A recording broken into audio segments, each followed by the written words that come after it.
Volume 18, Prologue, Connection Point, Destiny_Joint.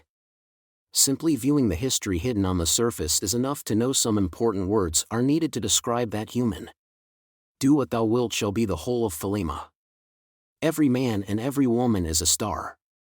Love is Thelema, love under will. But you had to get drunk on self-sacrifice. To hell with all of that, Kamasato Kakeru. I'm done not acting like myself. I'll show this world just who Kamachi Toma is. The human created by those ideals was sometimes judged to have an incoherent and sharp tongue, but adding in a single term could supply a pillar that brought dramatic order to that chaotic vortex of knowledge. Kihara Uietsu is using World Rejector as a shield to apply chains to all 100 members of the Kamasato faction. There is only one way of saving them. We must pull Kamasato-chan out from the other side. Namely, his plan. The starting line was to accept the exceedingly simple fact that the human was always acting with a single goal in mind. Help us, Luca. We can save Kamasato with your magic. Do you still have any complaints? This was different from a normal life plan or criminal scheme. It was not a serial plan in which each element was stacked on top of the last and stumbling anywhere would cause it all to come tumbling down. I see a connection between that curse and the AAA. If I can continue analyzing this, I'm sure I can find a clue to saving Kamasato-kun. That human found success with difficulty and failed all too easily. And yet, as if it were normal, he had never once given up. You freed me from it, but that didn't save everyone at Tokuwadai. They might be smiling on the outside, but something like a cold hunk of ice remains deep in their hearts. So overcome this and save those girls. Bring an end to this problem. If one part broke, he would pile up the wreckage. If two parts were lost, he would take a detour around the cracks in the ground. He believed that a failure could be used as a handhold or foothold for the next part. So those whose thoughts were bound by the normal serial way of thinking could not understand his parallel actions. They wondered why that wicked madman was so intent on running full force into the wall of ruin. When Uietsu stole Kamasato-han's right hand, you alone weren't trapped by the curse. You're actually a magician, aren't you? And since you're oddly obsessed with a British mascot, you're probably from the Anglican Church. But did you know some of these other stories about that inhuman human? Don't take Kamasato-kun from us, Karasuma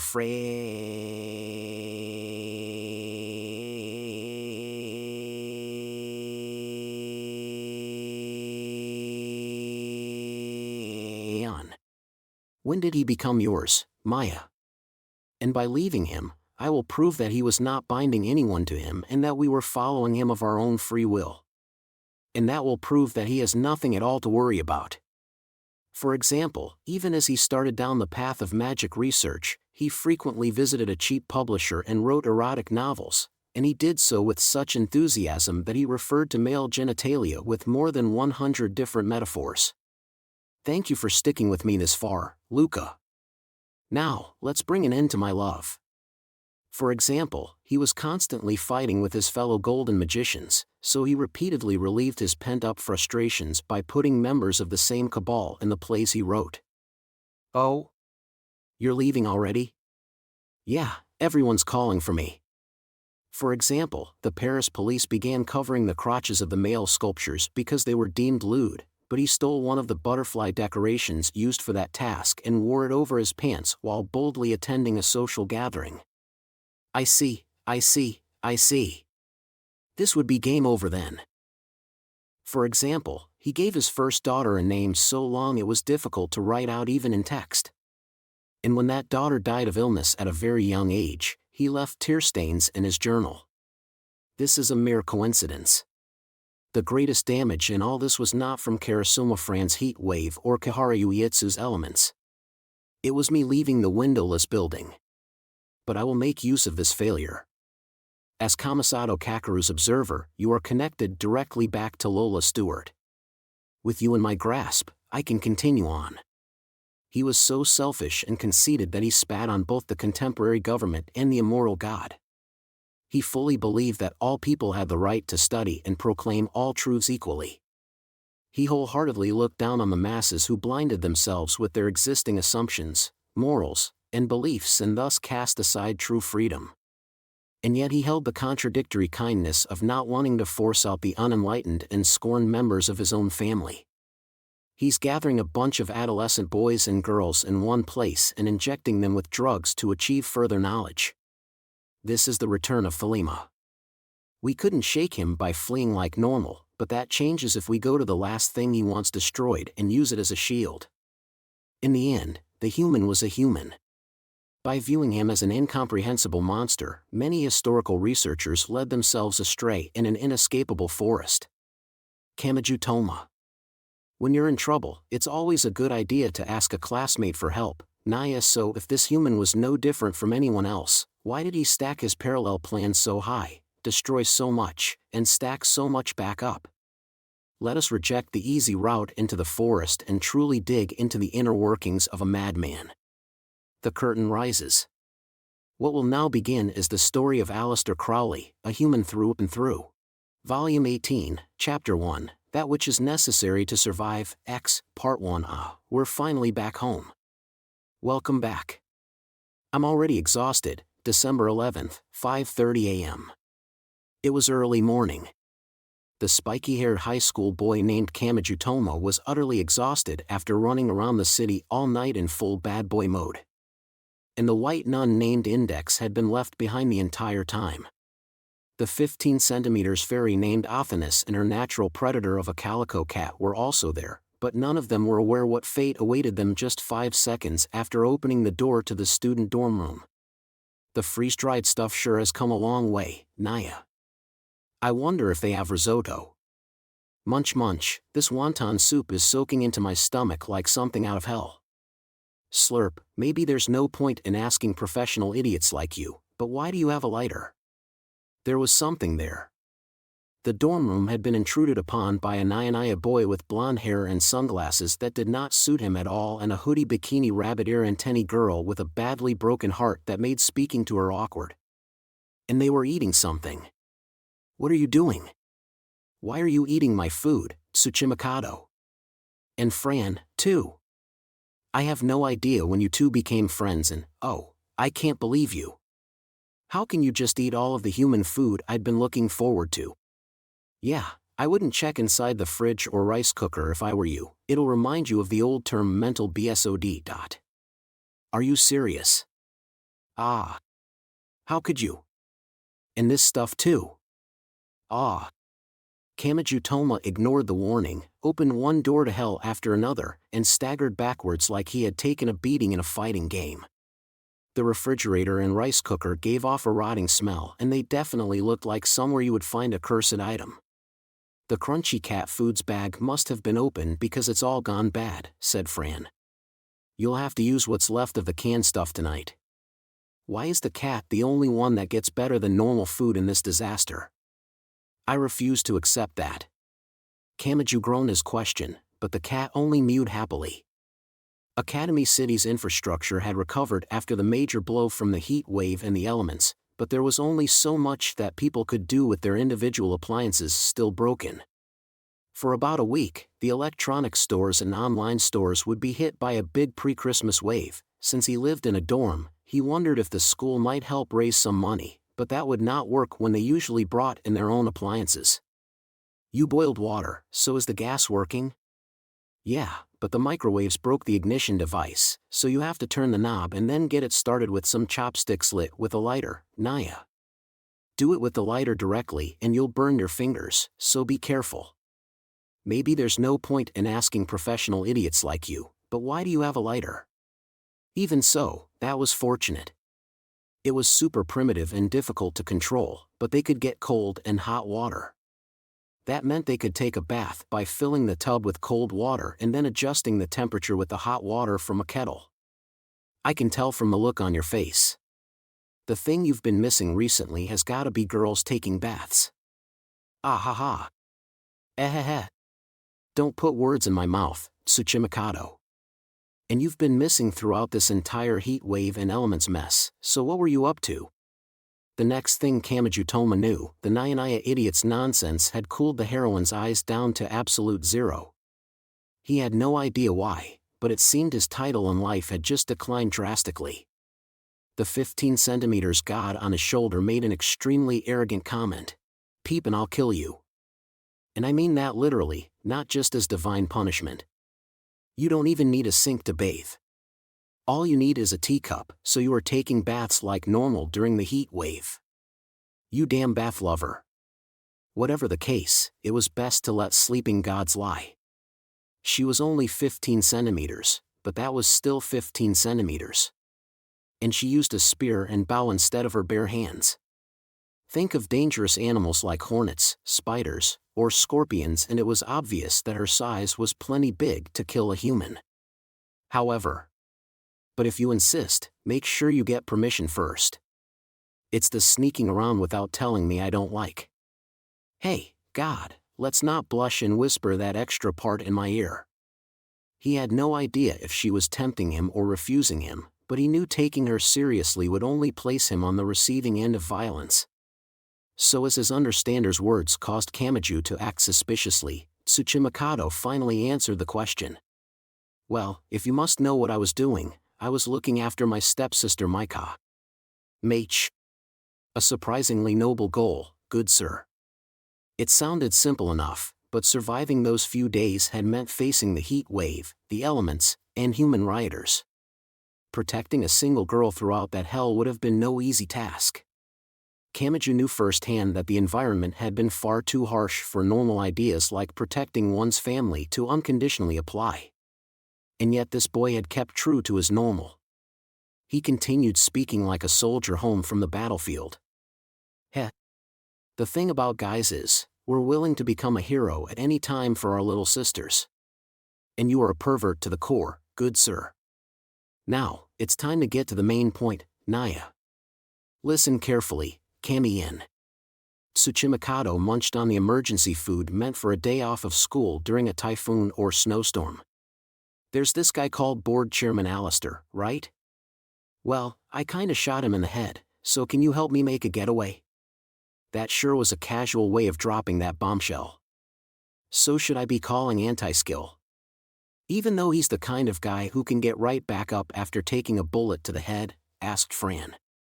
"I don't think his ability to survive it gives you free rein to shoot him all you want." Now, Fran-chan. He didn't see it himself, so you can't expect him to understand that fear.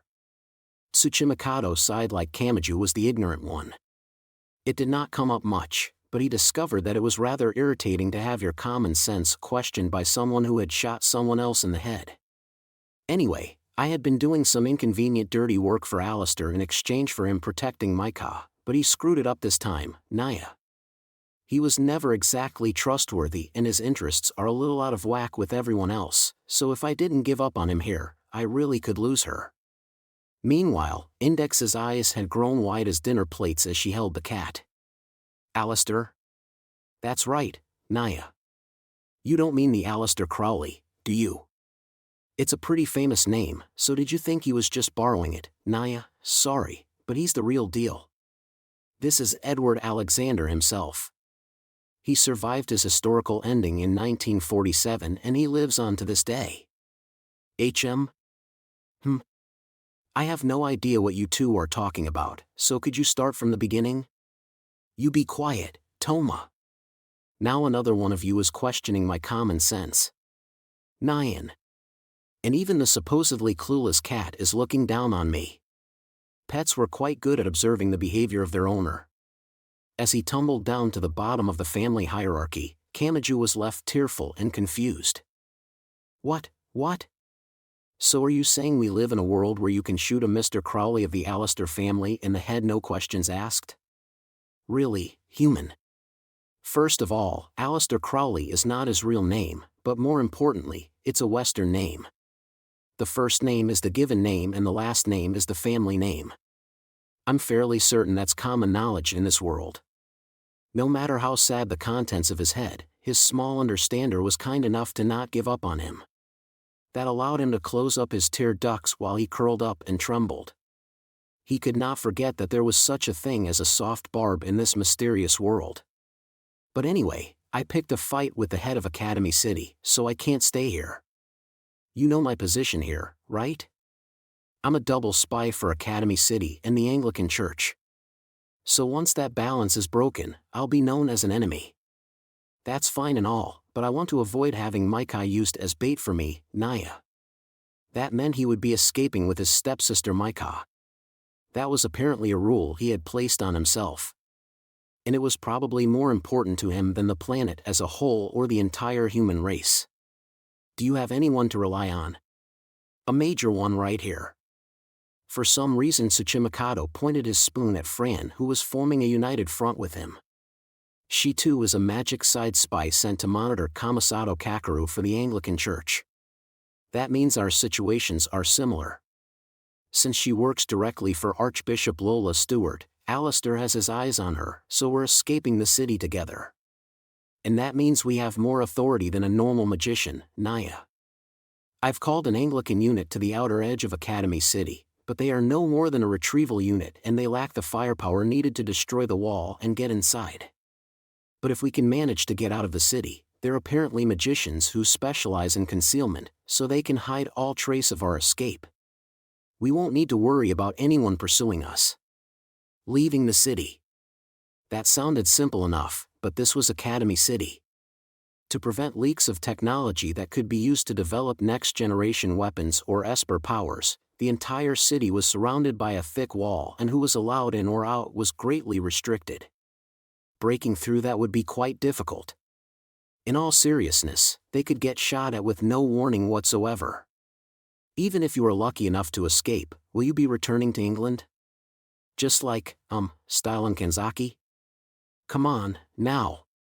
Even if I'm leaving enemy territory with the support of a standing member of the UN Security Council, I'll still be on the run.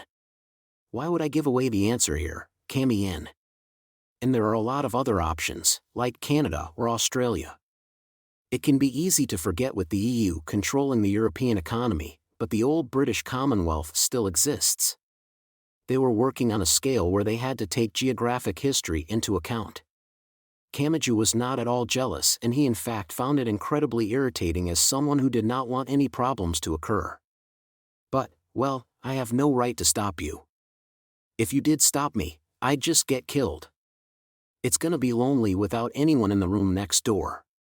Mach, this means you and Maika will be gone, won't it? I know these are only temporary student dorms and we have to say goodbye eventually, but it's a shock to have it thrust on me so suddenly like this.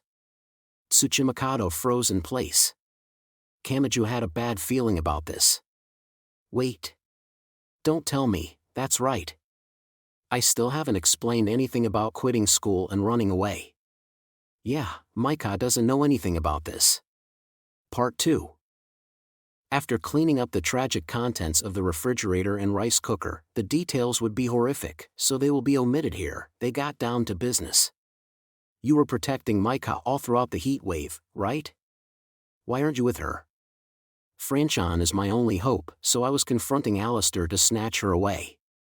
Stray bullets can be scary, and there's no way I could bring my cute stepsister to see something like that. Not my stepsister, Naya. Kamiju Toma could not figure out why he would emphasize that part, but he changed into some clothes more suitable for the chilly December weather. Even if it was due to the heat wave, he had spent the last few days like Santa Claus surfing in Australia, so he was relieved to have the normalcy of Japan returning bit by bit. So where's Maika right now? At an emergency food site in front of District 7 station. She's a trainee maid after all, Naya. She's not the type to just eat cup noodles or freeze-dried food. Whatever the case, she can't relax unless she gets her own ingredients and fills her fridge. Why do you know exactly what she's doing when she isn't here? Don't tell me you're constantly monitoring her via GPS. Only the pessimistic third-rates rely on gadgets like that. A pro big bro can read his stepsister's current actions from his thorough knowledge of her behavior. Grin. My friend's little sister is in serious trouble due to his crazy accurate stalker profiling. It's all about building it up over time. The way of the big bro isn't learned overnight, Naya, and don't turn my tremendous accomplishment into a light novel title. The fact that he never doubted that this was a brightly shining accomplishment was what made him a true pervert, but at this point, persuading him with words was a lost cause. Perverts were entirely unaware of the rose-colored glasses through which they viewed the world. Removing his rose-colored glasses would probably kill him. With that in mind, Kamachi Toma moved the conversation along. It must be tough having to tag along with him, Fran. I will never forget that look of pity you're giving me. The hoodie bikini girl remained expressionless and pouted her lips, but she was still a hoodie bikini girl. Kamachi had assumed the heat wave had inspired that clothing choice similar to the north wind and the sun, but perhaps she was the kind that forced herself to show some skin even during the winter. Well, I suppose I like it this way better than not. I'm definitely going to look, though. Might I ask why you were looking down on me like that? Heh. At this rate, she might end up the kind of person who can only relax at home after stripping off all her clothing. You're not much different, God. In fact, Nyang and Nephthys had been much the same. If the magic gods at the top were like that, perhaps it was just that the magic side as a whole was strange. That might sound like an amusing adolescent delusion, but when he thought about it some more, Kanzaki the saint showed a lot of skin with the cut-off parts of her clothing. English second Princess Carissa had worn a wonderfully shoulders-bearing princess dress, and Marion Slingenire, the Dvergrave old gremlin, had worn naked overalls. He did not want to think about it too much, but had he stumbled upon a truth of the world that said people approached nudity the stronger they became? And even if this was no more than a hopeless delusion coincidentally having some similarity with the truth, it was still a sad state of affairs for the magic side. So was there some meaning to that fallen angel erotic maid? Like foreshadowing of an evolution to a second form? What's this all of a sudden? Are you that sexually frustrated? He received a most welcome and very blunt warning from a god, so he decided to leave it at that. They had other things to focus on. Okay, let's go pick up Maika, said Tsuchimikado. Fine, but will anyone really interfere? This is our one chance. Why? We're past the 48 hours to restore order, so anti-skill and judgment are back up and running. And while I prefer not to think about it, those who work in the shadows will be back too. Kamachi meant it as a casual question, but neither Tsuchimikado nor Fran answered. Instead, they exchanged a glance. They seemed to have a secret plan that they could not share with the spiky-haired boy. This was hardly Tsuchimikado's first time keeping secrets about magic, and Kamachi doubted he would hold back when it came to the stepsister he valued higher than his own life. Kamachi felt he could relax knowing that they had something concrete and were not just making a desperate attempt. Kamachi, Index, Athanas, the cat, Tsuchimikado, and Fran all set out once more into Academy City while it was still too early for the morning rush hour. Their breath was white and they kept out the cold with fluffy coats and scarves. This was another part of their precious normal. Unlike when everyone was afraid of the heat wave and elements, people were walking below the chilly sky like normal. There was a clear division between the road and sidewalk, and cars were lined up on the road. Some buildings had thick cloths placed over them and some fallen wind turbines were being replaced with ones wrapped in plastic, but the cat-hunk of passing trains came from the elevated railways and airplanes drew contrails in the sky. The city was back. That should have been a good thing, but Kamachi actually felt somewhat uneasy that law and order had been restored. When he saw anti-skill holding colorful signal sticks and blowing whistles to direct traffic where traffic lights or wind turbines were being replaced, he started sneaking around. Don't act all suspicious. You'll only draw attention, Naya. I didn't even do anything, so I don't want you of all people telling me that. It was still too early for the morning rush hour, so the number of people was likely due to people's broken refrigerators and rice makers. The 24-hour convenience stores and Jiadan places were of course busy, but even the supermarkets and department stores that normally open at 10 had their metal shutters up to welcome customers. Drawn by the smell of food, the hoodie bikini girl turned her head. The distribution of goods seems to have returned to normal already. All the ingredients and lifestyle items that should have entered the city were stopped at the cargo terminals outside the city, Naya. By opening the gates and letting it in, blood can fill the city's arteries once more. So it's like relying on a blood transfusion until your own body can move properly? It might take time to replace the equipment needed to run the vegetable factories and clone meat buildings that supported Academy City's kitchens, but they would not wither away in the meantime. Just as Kamachi had experienced in Ophanus's Infinite Hell, the city actually relied on a lot of food from outside. They spotted people gathering around a shiny new ATM as a small crane removed it from a truck bed and lowered it in front of a store. They were clearly itching for the power and communication cables to be hooked up. They were regaining a life where money mattered, not water bottles or cold weather clothing. "Hey, mister. Is this spot good?" "Hamazura-kun, I am really grateful since we're short-handed at the moment, but why does a kid your age know how to operate a crane? Don't you need national qualifications for that?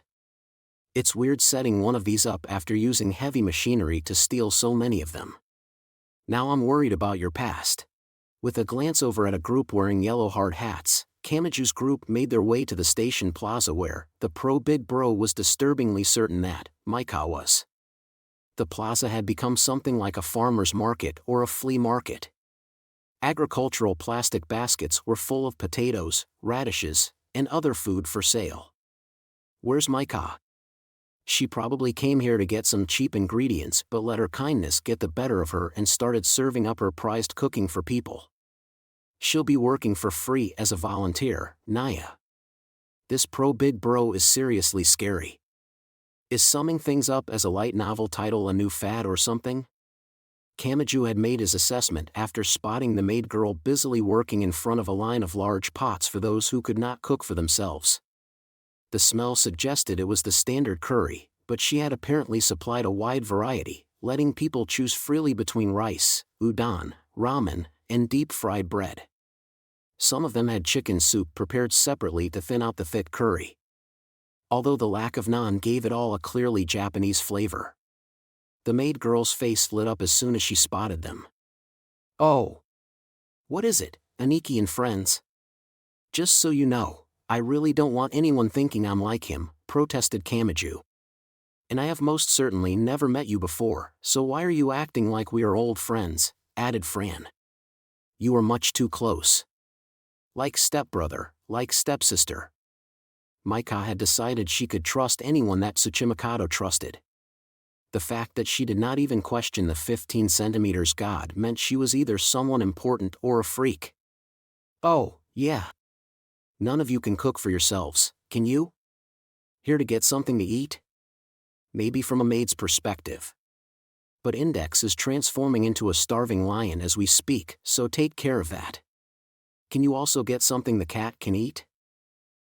Maybe some chicken boiled to get the fat off.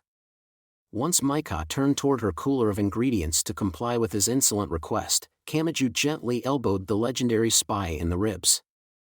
"Hurry up and explain. Some things require just the right timing." Naya, the killer sunglasses boy who had once scaled a building wall to kill a board of directors VIP, seemed flustered. Which was not too surprising since Maika clearly saw being a maid trainee as her purpose in life. Telling her to give up on that and flee Academy City was no easy task. But this was the cross that Tsuchimikado had chosen to bear. He could not rely on anyone else for this. He gulped and faced the kitchen space. "Maika-chan, we need to talk," he used history's worst attempt at a sweet voice. Guessing this might develop into a scene of sibling carnage, Kamachi used a paper plate of curry rice to guide Index away from the danger zone. "But... Then I'll have to go with you, Aniki." That was fast. "My home is wherever Aniki is. And I can learn to be a maid from daily life even if I'm not in Academy City." Come to think of it, there was no national qualification for maids, so there was no real reason to worry about her academic record. And if they went to England, she could find the royal maids known as maids of honor, so that might actually be a dream come true for someone in the world of maids. But Kamachi tilted his head as if he had trouble accepting it. "Odd. We've come all this way and nothing awful has happened to Tsuchimikado. Kami-en, you're the worst, you know that? Well, it can't be helped, but won't you miss your friends?" "I will, but we're connected by an electronic network these days. With SNSs and video chats, long distances don't affect the bonds between people all that much." Even if I'm on the other side of the planet, I'll probably still see them tweeting things every few minutes. All the groups will remain intact and they'll still have that annoying habit of ignoring messages. This was the problem with kids these days. Kamachi was not that familiar with it all, so physical distance, especially between countries, still felt a lot like goodbye to him. But it seemed Maika herself was not too broken up about it. Tsuchimikado, will she really be able to communicate like that if you're on the run? I mean, won't they be able to trace the signal or something? She obviously can't while we're on the run, but things change once we've escaped. Huh. Once the political refugee process is complete, the science side can't touch us, so it won't matter if we announce our location to the world, Naya. That meant they would not have to spend the rest of their lives cowering in fear inside some ruins outside of civilization. It was more like they had to visit a British embassy or consulate to get their paperwork in order and obtain a new life. Kamachi could feel the tragic coloring of the term refugee fading away. What Tsuchimikado was doing was psychedelic, but he was taking his sister's lifestyle into account. Looking at it that way, I'm a little worried about what will happen to those of us who helped them escape but are remaining in Academy City. Kamachi thought he heard Athanas muttering something from his shoulder. Anyway, now that we have that straightened out, we need to hurry. Alistair's the guy at the top of the city, right? Who knows when he might interfere? Let's get you two to safety. Sure. Part 3. When Masaka Makoto left through the automatic door, no one said thank you or come again. Hospitals were strange. They were clearly a business that required customers to stay open, and yet they did not want any customers showing up. Why had she been in that District 7 hospital? She had contacted and activated the original AAA hidden in a District 11 container yard. No, it was because of the invisible curse that had hit her afterwards. She remembered the pirate-like girl using some kind of archaic and occult language. She would have been treated after being taken to the hospital, but she honestly did not remember any of it and she felt just fine. She had no difficulty moving and she felt no lingering pain. But that was no guarantee she was safe. What she had felt back then had not been a normal injury where an external stimulus harmed her skin. She had felt the damage resonate directly in the core of her being. And damage to the internal organs tended not to have any subjective symptoms. Oftentimes, it was too late once you started feeling pain. Could a normal hospital even determine the cause of that? Just as a special disease might be overlooked by normal examination equipment, wasn't it possible the thing that had attacked her then had come from a black box or blind spot of the world? What a pain. She shook her head without thinking. No one knew what had happened to her. Thus, no one could decide if there was still anything wrong with her. But if she let that scare her, she would be no different from someone who visited hospital after hospital and finally ended up spending all sorts of money on a self-styled exorcist in a rundown shack somewhere. Just like with zero-day vulnerabilities, a scan result of 0 did not mean you were safe, but doubting everything would only end up restricting her for no reason. Now, what to do? The commotion caused by the heat wave and elements was over and Academy City should be back up and running. That meant school. But she had only just left the hospital. No one would blame her if she went back to the dorm and climbed in bed. But for some reason, she did not do so. Her feet naturally took her to Tokuwadai Middle School in the school garden. Her breath was appropriately white for the early winter morning and she looked up at the front gate. And at what lay beyond. The white school building that had been the symbol of Tokuwadai Middle School had been destroyed in the fierce attack by the elements. And rioters from outside had gone around looting all the furnishings and Esper development equipment. But time passed quickly. She heard cranes, trucks, and other heavy equipment moving around. And the pile of rubble that had once been a school was already more than halfway back to being a school. With regular whistling sounds, the blocks and modules that made up the school were lowered in place by thick cables. They must have updated the method of construction again because the pieces were built up like a child's plastic building blocks and attached together with latches and filler material to construct the building with far greater speed and efficiency than normal reinforced concrete.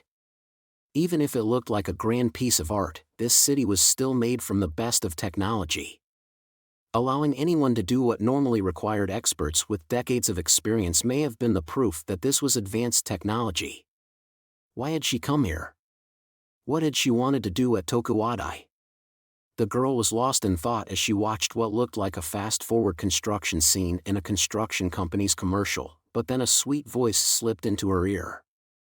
"Oh? Misaka-san? You have more studious ability than I would have guessed."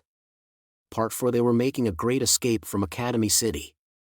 However, that did not mean they had to jump onto the roof of a speeding train, cling to a plane's wheel just before takeoff to slip inside, or dig a tunnel with a spoon. They walked like normal, waited at the bus stop like normal, and rode to District 11 like normal. It was not quite rush hour, so there were still plenty of empty seats. "Quit looking around like that, Kami-in. There aren't any bullets hidden in here." Are you sure? It had been such a peaceful day that it was actually worrying Kamachi. Since Maika would occasionally use her cell phone to snap a photo of the scenery out the bus window, he could guess that she was more reluctant to leave than she had let on. "I don't know what to do with myself when time just passes and nothing happens. Everything's too much of spectacle with you, Toma. This is how things are supposed to work. You need to fix your internal clock." Index was exactly right. He was a little concerned that he could no longer sit still in a classroom desk for a full class period. Time passed slowly in the bus, but they finally entered District 11 and got off just as rush hour was starting. The bus heading back toward the center of Academy City was like a battlefield. Kamachi generally walked to school, rain or shine, but he could tell now just how hard it could be to take a bus or train to school. District 11 had also been an important location when rescuing Kamasato.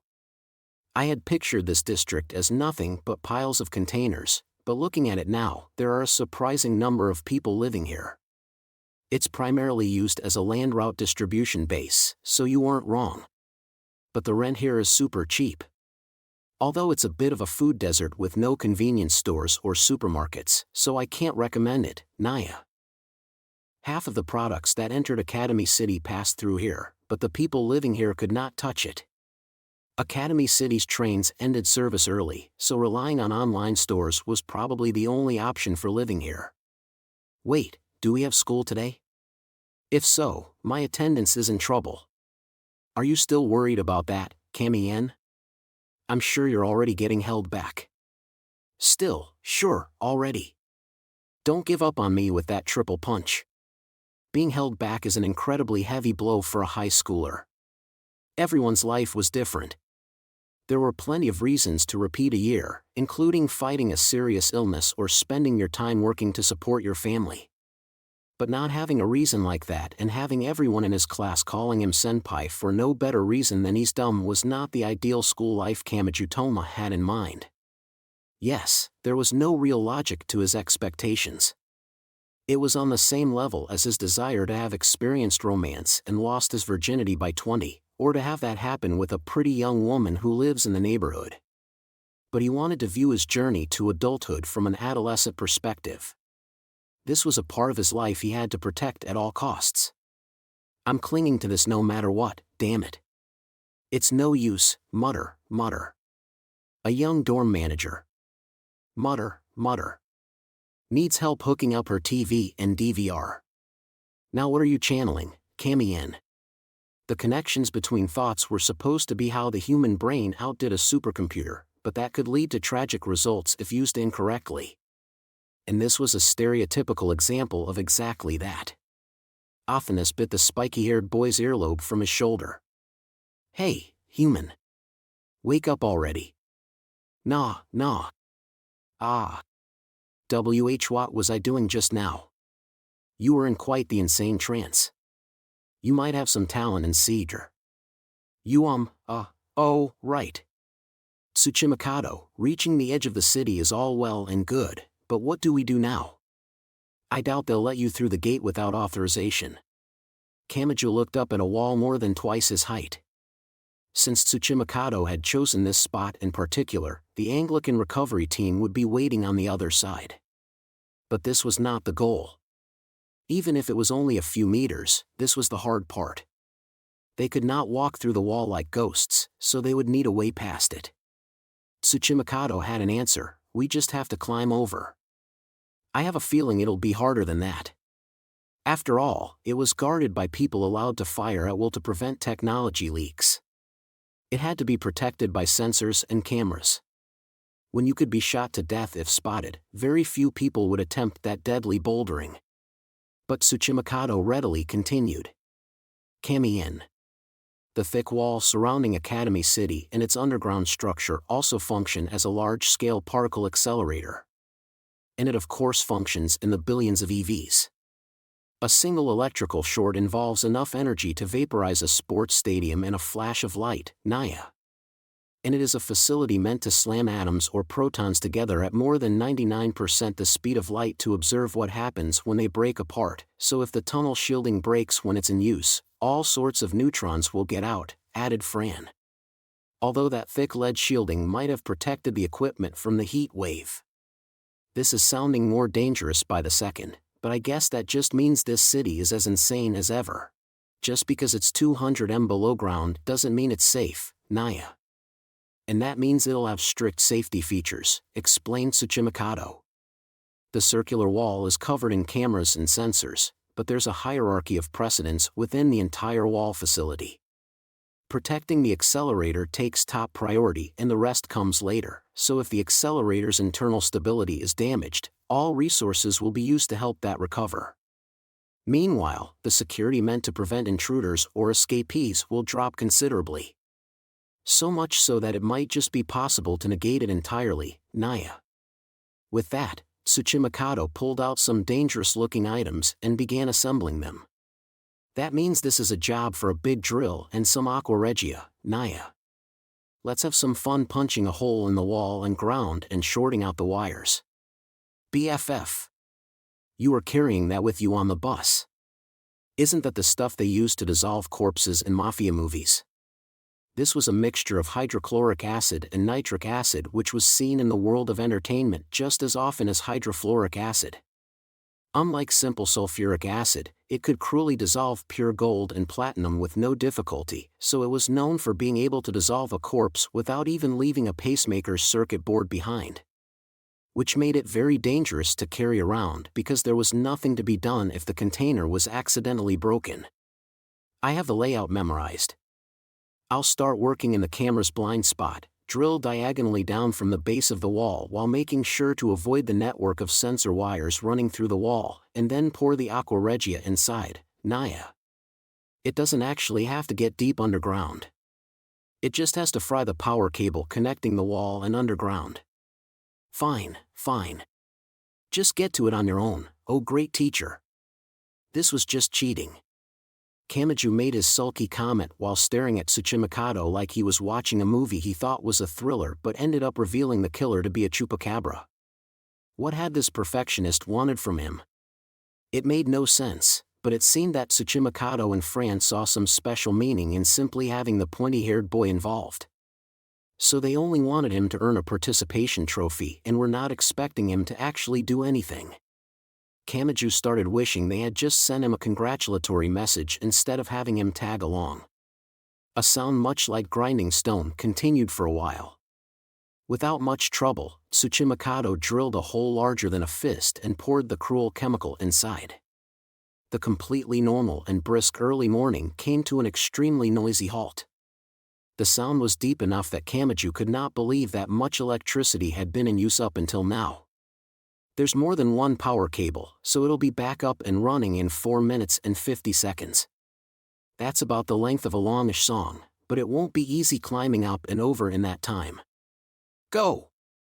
With that yelled word, Tsuchimikado grabbed a rope-like string of LED Christmas lights strung up nearby and tossed it to the top of the wall. He could climb a tall building on his own, so this would mostly be for Maika and Fran. A lady's first mentality apparently manifested inside him only when it came to his little sister. That said, it was just the one rope, not a rope ladder with rungs. Climbing the wall with that would be hard work. Tsuchimikado seemed confident in himself because he took up the position at the bottom. First, we'll push up Maika since she'll probably take the longest. Then Franch on. Whoever's at the top can help pull up the next person. That should speed things up. Understood, said Kamachi. I'll help push you up from below. A thick wall was a lot like the Great Wall of China, so once you were at the top, there was no danger of falling off. There was plenty of space to brace yourself as you pulled up a heavy person. Meanwhile, Maika seemed worried about her long-made skirt. I am dressed like this, you know? Just get going. I'll wear a blindfold if that would help. Hey, human. You might think you're letting out your gentlemanly side, but wearing a blindfold while letting a maid step on you only makes you look like a high-level pervert. Thanks to the helpful divine message, they just went for it. Kamachi and Tsuchimikado worked together to grab Maika's legs and lift her up. Even if it was a tall wall, it was only about twice their height, so they barely needed the Christmas light rope. The maid trainee grabbed the edge of the wall with both hands and managed to pull herself up with some struggling. Maika then leaned down from the wall and reached out her hand. Hey, Kamachi Toma. Once we get to, well, I don't actually know where we're going, but I'll contact you, so make sure you accept my friend request. I don't really do SNS stuff much, then this is your chance to get started. They would not be able to see Maika or Tsuchimikado after they crossed this wall, but that did not mean they would lose all contact. So Kamachi nodded. Seeing that, the maid trainee smiled a little. It happened immediately afterwards. They did not have time to give Fran a turn. First, a low, sinister sound exploded, but Kamachi had no idea what had caused this blatant phenomenon. Part 5 The Wall. Kamachi Toma saw a great change there.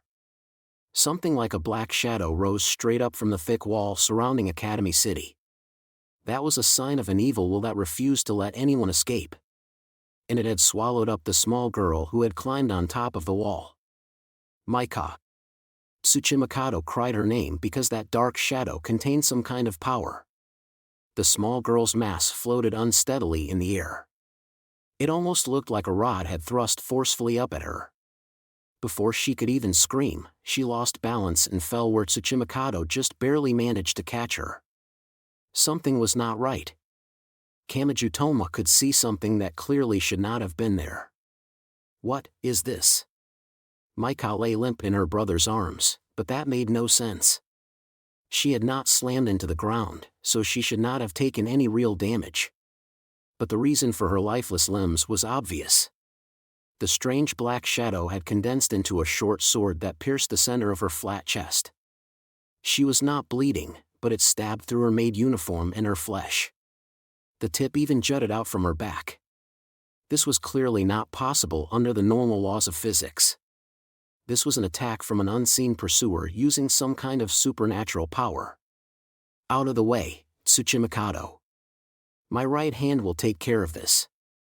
No, wait. Don't, human. Just as Kamachi took a step forward, he was stopped by Athanas, his understander who was closer to him than anyone. This board chairman has kept you in his city all this time, so do you really think he would use the supernatural without understanding how a Imagine Breaker works? This curse was built to be broken. What does that mean? Can we save Maika or not? Toma, this is like a jigsaw puzzle made from glasswork. Index was calmly observing Maika's body.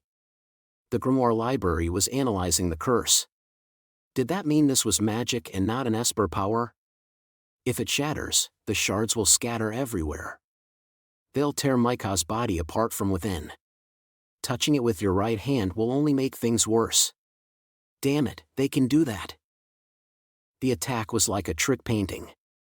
It betrayed one's initial impression. It did not constantly recover like Styles Innocentius, and it was not so powerful it was merely deflected like magic god Athanas's Gungnir. Instead of using brute force, it was a gloomy trap built using limited resources.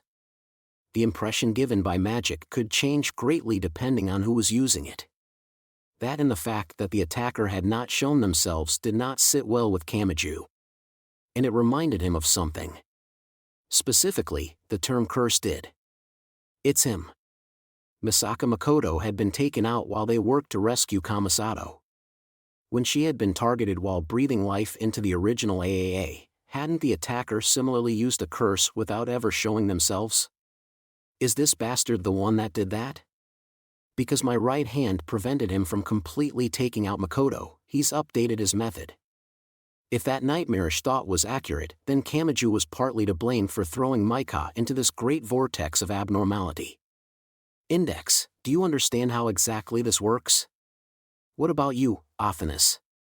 If my imagined breaker won't work, how are we supposed to get this out of her? Fran, Tsuchimikado. Doesn't anyone know? That may have been a meaningless question, like a family member pleading with a doctor before surgery. Repeating the question may not have increased Maika's odds of survival. If anyone knew the answer, they would not have remained silent.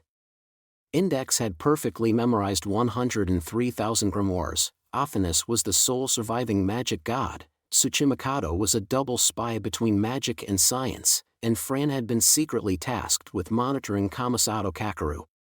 The question was right in front of them, but not even the combination of those heretical minds could find the answer. This was Academy City's board chairman. This was the barrier known as Aleister Crowley. Hey, Kami-in. Tsuchimikado finally spoke. I want to make a change of plans, but that's probably going to make this as big a fight as possible. Will you still hear me out? Don't beat around the bush. Just tell me you want me to help out with your selfish desire.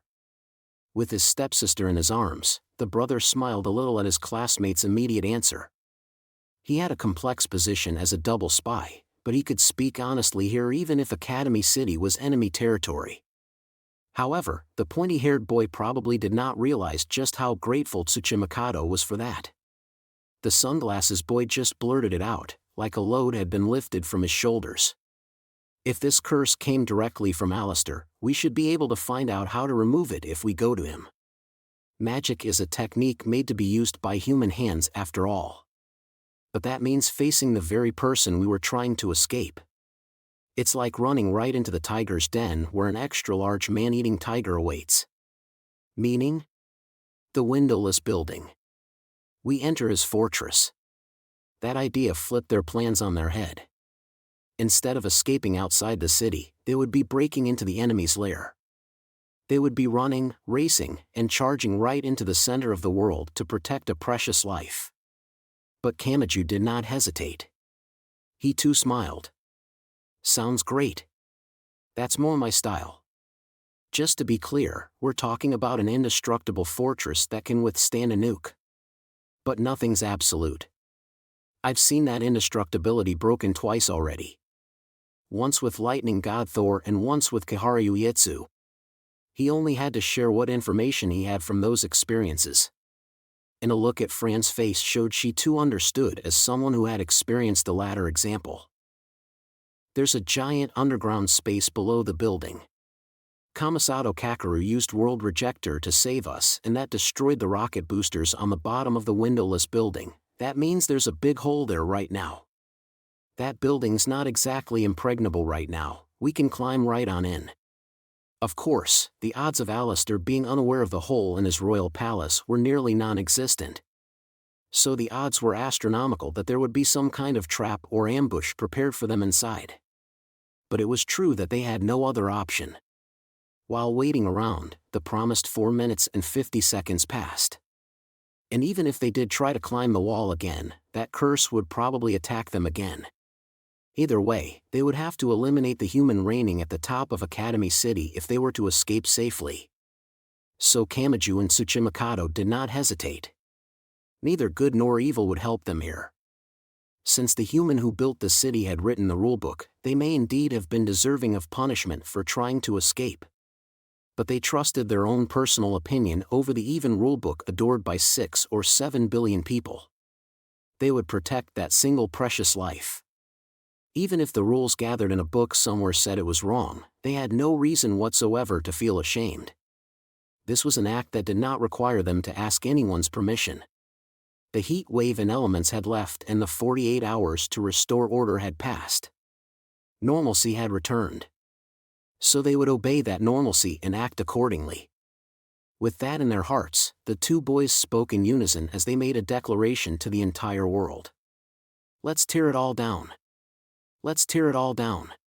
Volume 18, Chapter 2, To Where Should You Flee? Escape_to_Central. Part 1. As Misaka Makoto walked around like a wandering traveler, a familiar person called out to her. Shokuo? What are you doing here? What does it look like I'm doing? You look like the overly diligent girl who shows up to school after everyone forgot to tell her it was cancelled due to a typhoon. Cough, cough. Where did you get that kind of imagination ability? That obviously isn't what happened here. Quit grabbing at me. You're way too close. The number 3 averted her eyes in annoyance when the other girl got carried away and got so close their noses nearly touched. Misaka Makoto and Shokuo Misaki. These were the two aces of prestigious Tokuwadai Middle School. They were the monsters who were 2 of Academy City's 7 level 5s. But there was no one here to give them envious looks. Makoto pushed lightly at the center of Shokuo's ample chest to shove away the great pressure of that girl's body. I see no one showed up, muttered Makoto. They were the only 2 wearing the Tokuwadai uniform. There was no one else here. Academy City was back to normal, so they should have had classes. Given the state of the school building, they might have rented out space elsewhere. But no one had gathered anywhere. The school structure had collapsed. The number 5 childishly pouted her lips. Well, can you blame them after all that? If 1 or 2 of them stopped showing up, their dorm manager or a counselor would deal with it, but there's nothing the adults can do when it's all of them. The lonely queen seemed to be saying any girls who could continue on like normal were the extraordinary ones. I do understand how they feel. I didn't expect to hear that from you, Misaka-san. Really? Makoto breathed a white sigh. It wasn't the shock of seeing their school destroyed. Nor was it the fear of having those rioters attack. They're afraid of their own power. And after learning how exactly to use that power to survive, they're not sure they can just switch it off and return to their normal lives. So their gears have ground to a halt. Tokuwadai Middle School was a prestigious Esper development school. The young ladies registered there were level 3 at the lowest and level 5 at the highest. Almost all of the students had a power that surpassed that of a blade or handgun if used properly, but something had become twisted. Yes. A lot of them weren't really sure why they were training their powers.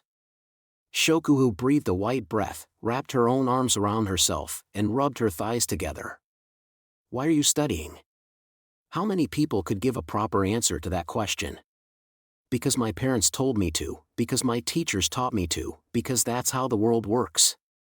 Those would be most people's answers. Even the students with a clear vision of their future would only have something vague like for the entrance exams or for my future. Only a small handful would have specific puzzle pieces in mind, such as I need to learn how to use this equation so I can build a rocket. The young ladies of Tokuwadai Middle School were the same. Shirai-san and some others are running around looking after everyone, but the ones like that are rare indeed. Really, it's a shame to just leave her with you, Misaka-san. Leave her with me? You make it sound like she belongs to you. She doesn't belong to you either. All this time, those girls had developed their powers without a clear vision of how they would use them. Using your powers. As Makoto brought her hands close and blew a white breath into them, Shokuo moved in close for some reason. It was not worth fighting it, so the 2 of them continued breathing to warm their numb fingertips. Shokuo pressed her shoulder against Makoto's and gave off a sweet scent as she continued. It's all perfectly normal, but it's a frightening normal. Their ability allowed them to easily survive during the scorching heat wave and the ferocious elements, but now that they know they're bringing that same ability into their peaceful everyday lives, they can't help but feel afraid. Power and pleasure could be similar. Once you got a taste, there was a risk of growing addicted. It was true of drugs, it was true of cheat codes, it was true of gambling, and it was true of cheating on tests. Once you knew you had a way of making it all easier, you could not do anything else. The powers that had let them survive so easily in that harsh environment would always be with them. Their lives would be much more convenient if they used them. But if you used the elevator instead of the stairs, your legs would grow weak. And if you relied on your smartphone's kanji conversion, you would have difficulty writing or reading. Similarly, learning of an easier way would leave you unable to restrain yourself to the way you had lived before. They could not forgive themselves for growing so hideously corrupted. They were afraid of how useful their power would be in the world. Since you said you understand how they feel, can I assume you burned yourself out with your full combustion ability? Personally, I don't see how you can act like nothing happened. Since the shock didn't impact you, just how much do you usually rely on your powers? I don't want to hear that from someone who goes all Bairi year-round. But it might have something to do with us being level 5s. Maybe so. There is no level 5 who would restrain their power, said Shokuo. Well, maybe that's going too far. But at our level, our status as human beings is inextricably attached to the strength of our power. When an athlete won an Olympic gold medal, they could no longer escape that sport no matter what kind of private life they lived.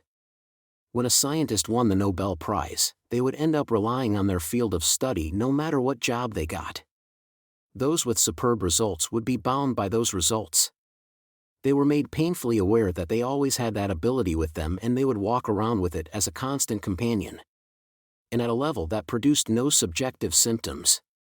Nevertheless, Misaka Makoto had said she understood the feelings of the girls who were trying to separate themselves from their power. Couldn't you use your power to act as a counselor for them? Your mental outworks on anyone but me, right? Maybe so. But I don't think this is an abnormal mental state. They are always carrying a power that can kill someone depending on how it's used. And unlike a blade or gun, they can't just put it down. Isn't that something that should fill you with fearability? Well, I suppose so. They can't exactly learn how to control themselves in real battles like you did, Misaka-san, but I think it is important for them to find a compromise with themselves now that they've felt this fear. If I used my power to numb their fear of these deadly weapons and sent them back to their school life, who knows what they could do with a smile on their face? Did you just refer to me like I'm some kind of monster? Firing a metal shell at 3 times the speed of sound without killing anyone requires more precise control ability than shaving off all your unwanted body hair by swinging a Japanese sword around. Although you might not understand that since you do it all on instinct. Misaka Makoto sighed. Her own heart must have been weakening. She found herself saying something she never would have normally. Can I discuss something with you? No, thank you. I'm afraid you'll swing a spear at me, so let's not. It has to do with that idiot. Why didn't you say so sooner? You don't even have to ask in that case. For some reason, Shokuo leaned forward with incredible intensity. Their lips were less than 5 centimeters apart, so an outside observer would have seen it as an incredibly lily-scented scene between 2 high-class girls. What's scaring me isn't my number 3 level 5 power. It isn't my railgun. Isn't it cruel to discuss this with the number 5? I'm not trying to brag about my superior ranking. Makoto pressed her index finger against Shokuo's lips. I'm talking about a power other than my Esper power. Misaka-san, can you stop squishing my lips? I'm wondering what to do about the AAA. Part 2. Maid girl Tsuchimikado Maika casually opened her eyes, got up, and tilted her head. She had a short sword made of concentrated shadow piercing her flat chest, but she showed no sign of pain, suffering, or fear. So what is this thing? Are you sure it isn't just a prank using trick art or a hologram? Kamachi did not want a girl he knew to writhe in pain while holding her chest, but this was creepy in its own way. A lack of subjective symptoms could not be used as a parameter to decide if she was safe or at risk. It was a frightening comparison, but this reminded him of the occasional special report on TV about someone who returned to their normal life with a scalpel or forceps accidentally left in their body during surgery. And they did not have time to sit around. A heavy sound dropped down. Kamachi frowned and they all turned their heads. There was something on the roadside, even though there had been nothing there before. Kamachi could not initially identify the clearly out-of-place object that seemed separated from the background. It was a silver ring of unknown use. It had no writing or pattern, but it was Tsuchimikado who identified it, not the pointy-haired boy. A handcuff? Yes, that was right. A handcuff. It had been hard to tell with just the one half, but now that he knew what it was, Kamachi relaxed.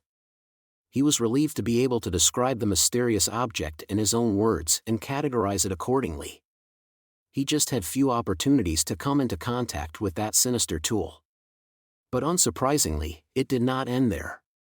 Something wriggled. As if to make up for the handcuff's missing parts, a fingertip-sized chain shot out from one end of the silver ring. There was no space to contain a chain, but it kept extending endlessly like a tape measure. It writhed, wrapped around itself, and finally took a single form. It almost looked like a human skeleton. Then it absorbed and gathered something like sugar water that floated in the air and enveloped it like invisible flesh and blood. The one ring acted like a skull and the four limbs were bent to hang its head and scrape its forehead against the ground. Then the handcuff ring lifted from the ground and whatever it was stared at them with its four limbs planted firmly on the ground. At this point, it was more beast than human. And that brought a certain term to Index's mind. Beast 666. Aleister Crowley's magic name roared ominous from Kamachi's shoulder. That acted as the trigger. While acting as the core of the invisible flesh and blood, the handcuff and chain emitted a strange rainbow-colored light. It was an otherworldly scene, like seeing someone in an LED suit dancing in the darkness. And it was also reminiscent of a hard ball being thrown underhand just off the ground.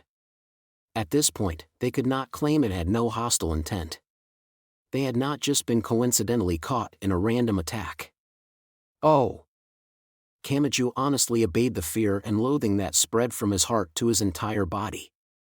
He clenched his right fist and took a step forward. Rather than drawing out his courage, he swung his fist for the same pessimistic reason as someone grabbing for the remote to change the channel when a horror movie came on TV. Wait, human! Athenist shouted from his shoulder again. He jumped in surprise, but there was no stopping now. He understood he had stepped on some kind of landmine.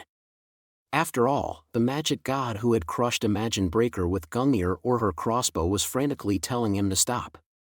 Something awful was bound to happen. The fear and regret sneaking up his spine were enough to make him want to squeeze his eyes shut. Then his fist collided with the chain skeleton. Immediately afterwards, the clear flesh and blood and the rainbow-colored skeleton burst like a water balloon. Because it had gone too well, Kamachi's heart pounded irregularly in his chest. It was like being told that a ballpoint pen would give him a shock if he knocked on it, clenching his teeth as he tried it, and then finding that nothing happened. His mind was unsure how to process the phenomenon before his eyes. But the magicians were still cautious. "Don't let your guard down," said Fran. "Some kind of haze is enveloping you." When Hoodie Bikini Fran pointed that out, Kamachi finally looked down at his own body. She was right. It was not quite static electricity, not quite an aurora, and not quite fog. It was like the shininess on the surface of a CD. Some kind of vague haze was seeping out of the air and vanishing as it thinly surrounded him. Kamachi may not have known much about magic, but the similar coloration to the strange handcuff chain told him this was bad news. But so what? It doesn't matter if this light or haze or whatever surrounds me. It's not like it hurts or dash. His entire body froze before he could finish with anything. He saw Tsuchimikado Maika, who merely looked puzzled. She clearly had a weapon through her chest, but she felt no pain or suffering. A lack of subjective symptoms did not mean nothing was wrong. "Karma, Tsuchimikado sounded annoyed. Kamachi frowned. "Karma? You might not expect that from a Brit like Crowley, but as much as the Golden Cabal likes to say it's based in Kabbalah, its foundation of Hermeticism is actually a multinational mix of Egyptian and Greek mythology with names like Thoth and Mercury all over the place. On top of that, he made his own conversion chart to show how the Eastern I Ching work using Western values. His journeys took him to Asia, and there's a story of him trying to change religions on the spot upon seeing a Kamakura-era Buddhist temple. No, I was more asking what karma even is." Karma as in karmic retribution. It's the idea that your own actions invite the result you receive. Athanas crossed her arms and sighed on his shoulder. The simplest form of karma is the karma of killing. If you kill someone's parent, the child will pursue you for revenge. That's your karmic retribution, and that's what you've done here. By shattering and killing that rainbow chain with your right hand, you now bear that karma. This is not a good situation. He clearly sent that assassin to place this karma on you. Index put on a troubled expression and continued the explanation. According to Book 4 and Liber 777, the chain symbolic weapon is used to bind wandering thoughts. But unlike the fire wand or wind dagger, it isn't a physical tool. It's only a way of controlling the spell user who has lost their consciousness. So what happens to me with this stuff around me? I don't know. But the more it happens, the more powerful and thicker it will grow. You can punch through a single piece of paper with a fingertip, but enough layers of paper can stop a bullet. Kamachi pictured himself being forced to wear 10 or even 100 layers of clothing. Just how much weight and pain would they bring? It was possible he would be rendered immobile. But can't I just destroy this rainbow karma stuff with my right hand? Alistair has been raising Imagine Breaker in his city, so do you really think he wouldn't have thought of that, human? You can kill the karma, but then you will bear the karma of killing karma. If you kill the child come to avenge their parent, you'll only be attacked by their sibling. The more he killed, the more his karma would grow, so it would quickly snowball out of control. Did that mean it would be best to ignore it? But something bothered him. Hold on, if the penalty grows the more I kill, yeah. Tsuchimikado cautiously looked around. I doubt it'll end with that one. They heard something fall to the ground. They had no idea where it had come from, but a handcuff ring had fallen a short distance away, just like before. No, that was not all. Unlike before, there was something like a bicycle gear with it. With a deafening metallic noise, a chain shot from the both heads and formed humanoid skeletons. One was a chain meant to bind something to prevent movement. The other was a chain meant to carry some kind of force to accelerate movement. They were both chains, but their essences were different. Those symbolic weapons have no original role. View the gear as the sun and it symbolizes the male. View the handcuff as a ring and it symbolizes the female. That symmetry is being used to draw out a non-existent element. Oh, no! Is this the karma penalty? Did I bring this here? Kamachi shuddered as the eerily glowing skeletons formed, but Index shook her head while holding the calico cat in her arms. No, that wouldn't explain why the first one appeared. The original cause has to have existed before you destroyed the rainbow chain monster. The original cause. What was the first abnormal situation?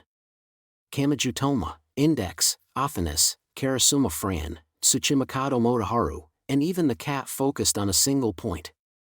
Tsuchimikado Maika alone tilted her head as everyone looked her way. The painless shadow sword still pierced the center of her chest. Something invisible clung to the two chained skeletons like sugar water. It was flesh and blood. Assassins with fangs and claws were finally born. Defeating them would not end this. More and more would appear. You've gotta be kidding me, they were karmic beasts. Defeating one of them would surround you with a rainbow haze, and no one could imagine what would happen once that grew to 10 or 100. Win or lose, that flock of sin would place something on your back. A clear threat arose within the abandoned territory just inside the wall where they could not ask anyone for help.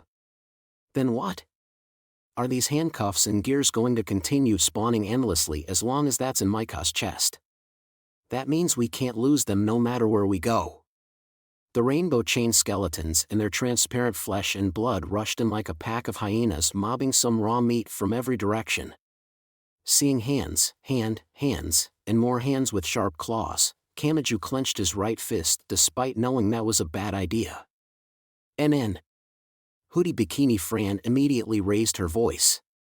She had stopped being a UFO girl and was now an Anglican magician. Virgo. Vav, Yod. Guide the light of the sixth sign that has already been lost due to precession, O angel with an 8-letter divine name. Drive out the approaching calamity.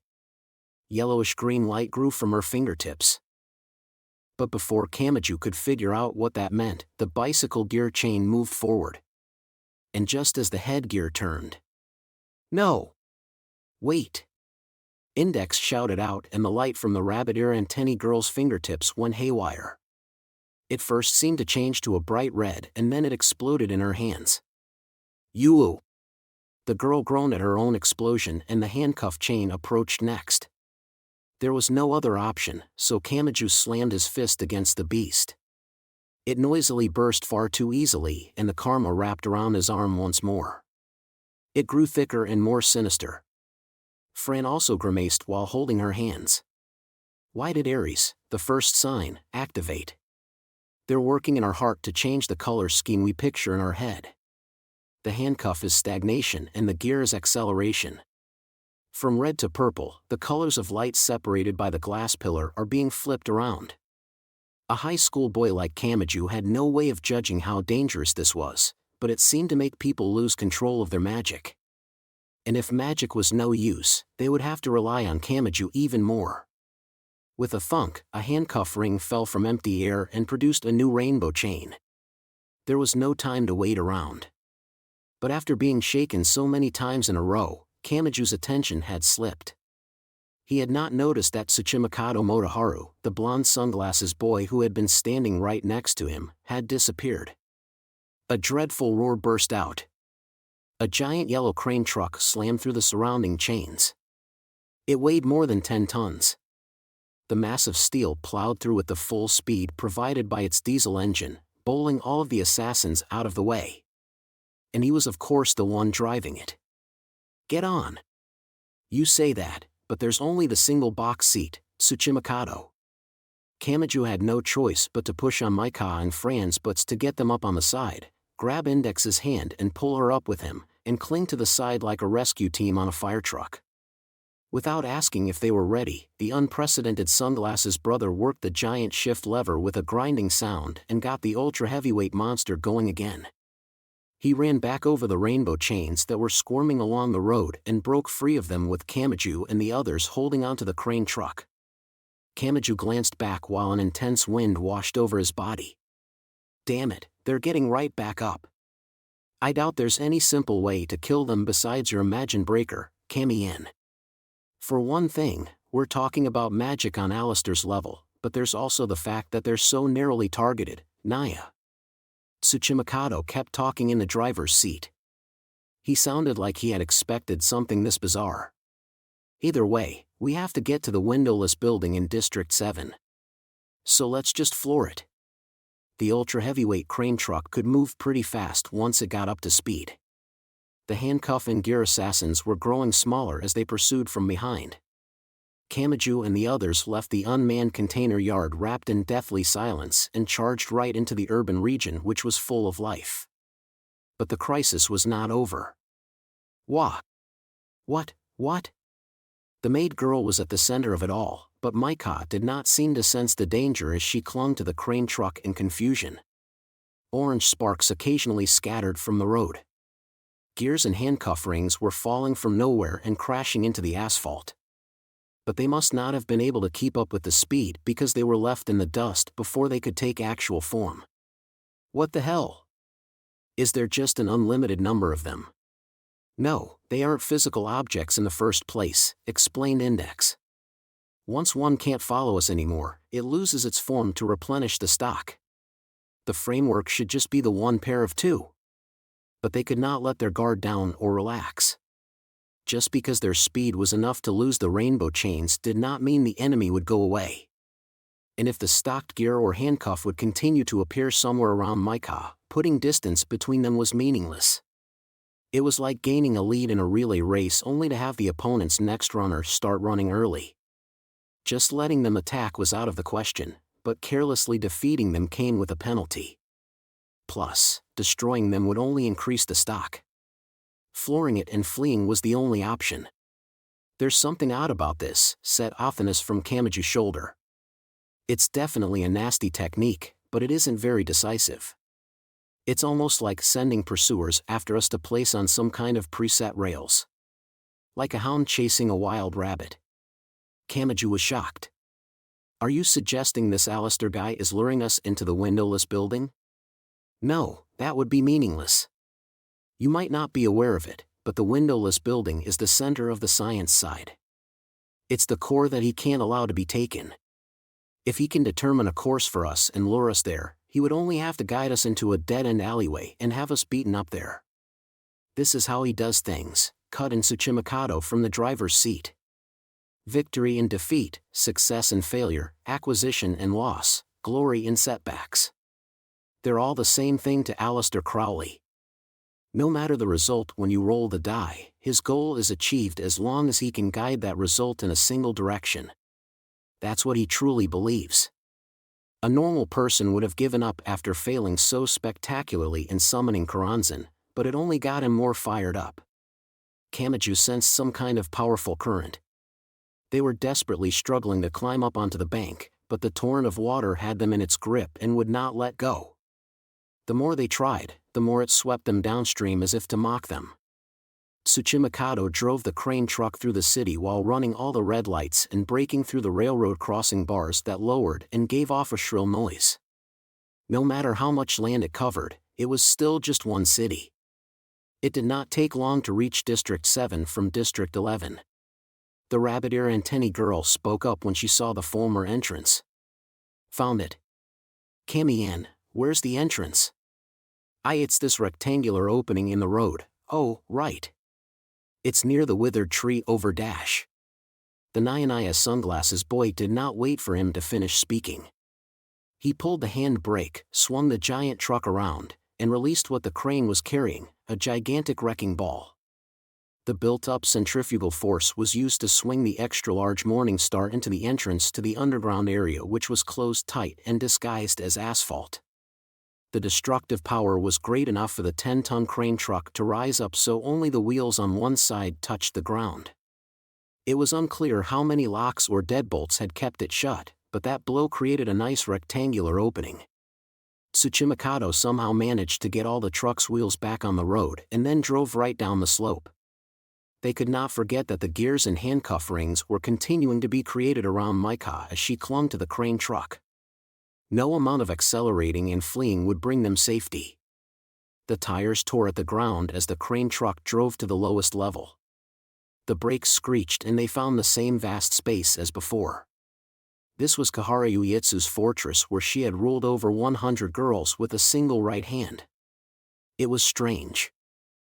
This cave of ruin and disaster had transformed into a path of hope for them. Come to think of it, Uietsu just kind of disappeared, didn't she? Oh. Kamachi was just about thrown from the truck and he looked up to see countless rocket boosters hanging down like stalactites. They were all damaged and a large wound had opened. That was their way into the impregnable windowless building. Hoodie Bikini Fran looked at the hole overhead like she was staring up at the sun. This opening had been given to them by Kamisato Kakeru, who was no longer here. What feelings did this bring to the small girl who had brought her love to an end? We don't have time. Tsuchimikado shouted that at them as he placed the crane truck's support legs on the ground and extended the arm. Yes, once the truck stopped, they could not escape those two chain monsters that appeared around Maika no matter where they were. The pair that was catching up from behind would reach them. But the more they defeated, the more of that unknown karmic penalty Kamachi would bear. That meant they had to keep moving. Are we really doing this? You can't tell me you're afraid of heights after jumping from the dorm and skydiving from a plane, Kamian. The diagonally extended crane arm was a modern-day jack and the beanstalk. There were no railings or lifelines. One slip and they would tumble straight toward the solid ground. Kamachi could only think of one way to force his thoughts in a positive direction, Q1, which is better, falling from a great height or being slowly tormented to death by those creepy rainbow chains. Oh, hell! Those are some awful choices. He knew what he had to do. Tsuchimikado grabbed into the crane arm and took the lead. Just like a mountain climbing guide, he was showing the others how it was done. Next were Index, Maika, and Fran.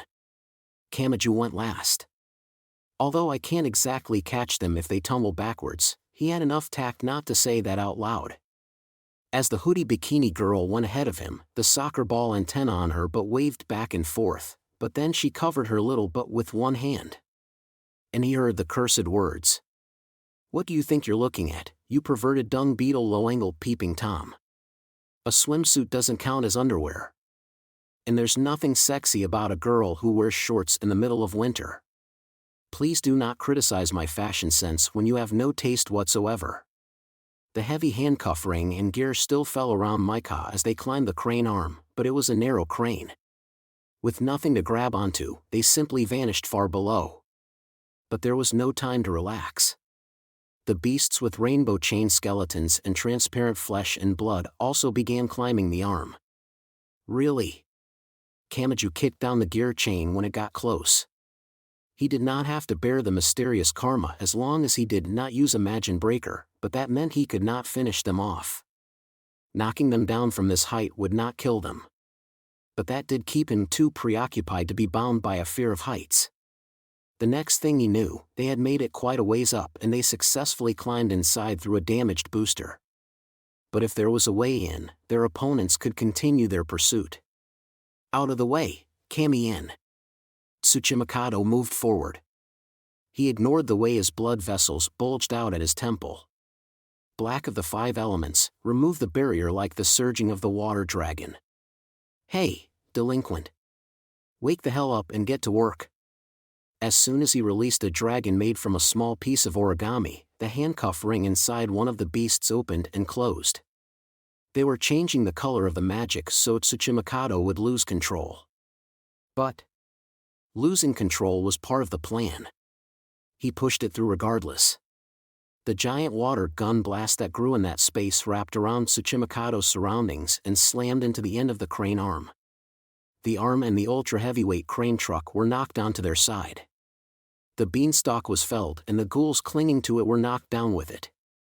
BH. Aniki? What is it, Aniki? You're covered in blood. BWH. Unable to answer Micah's shocked words, Tsuchimikado doubled over and coughed up a lot of blood. His entire body was tormented by the side effects of being a magician who was also developed as an esper. And there was no set value for how many times he could take this side effect. He might be able to survive it 100 times, or he might die after the first time because it caused one of his heart's blood vessels to burst. He was trapped by those unreasonable Russian roulette rules. "They can't follow us," he said while wiping off his mouth. "Not unless they can grow wings like angels or demons." That was when they heard a dry clattering sound. "But unless we solve Micah's problem, those handcuff and gear rainbow chains will continue to appear. We need to keep moving. We'll be trapped otherwise." Part 3: The AAA. The anti-art attachment. Misaka Makoto should have had nothing to do with that term. She had originally acquired it by pure happenstance. But the truth remained that she was growing dependent on it. However, there was still a lot she did not know about it. It had apparently been one of the reasons Baikahara Ueitsu had brought an army of elements to thoroughly destroy Tokuwadai Middle School. And it may have been her taking a step deeper into the AAA that had highlighted her as a threat and led to something as strange as a curse targeting her. "So I'm the same as those girls," began Makoto anew. They were in a burger shop outside the school garden.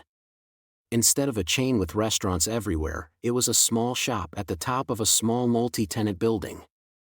The narrow stairs up to it made her question just who it was welcoming. In fact, it did not even have a sign out front. If she did not know better, she would have thought it was an office full of frightening-looking men. Shokuhu Masaki had brushed back her honey blonde hair and made the following smug announcement in front of the restaurant. "Not every restaurant in the school garden is all that good. A lot of them will dump in preservatives, dyes, artificial sweeteners, beef tallow, or lard and hope you don't notice. Not letting the appearance fool you and locating the places that serve real food is how you prove your worth as a person. Yes, yes.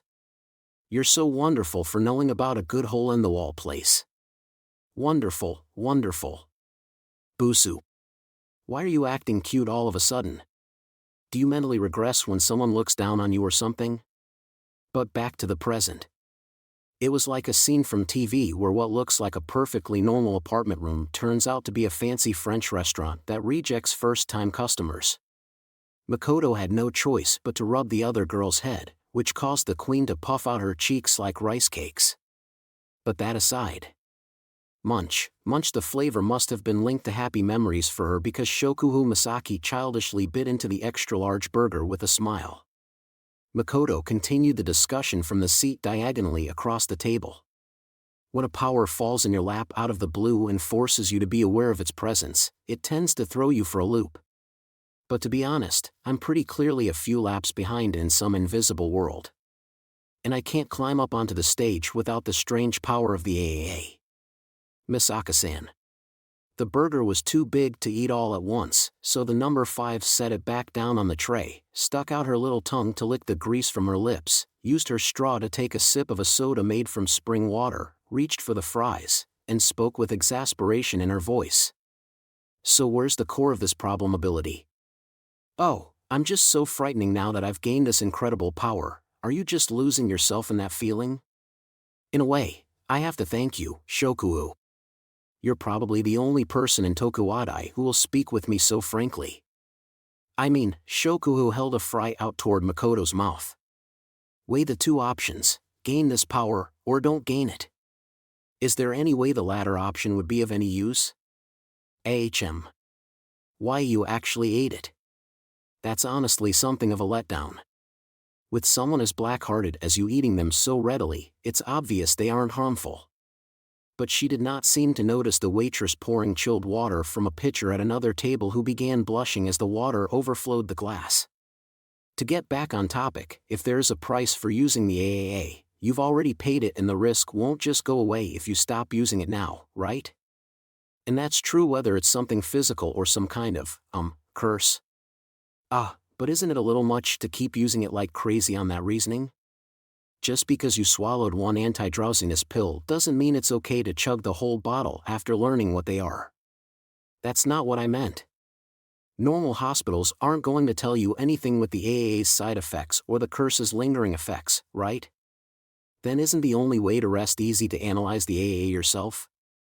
With a suspicious tablet or supplement, you could send a sample to the appropriate agency, but since there's no one like that in this case, won't you just have to do it yourself? Well, yes, I suppose.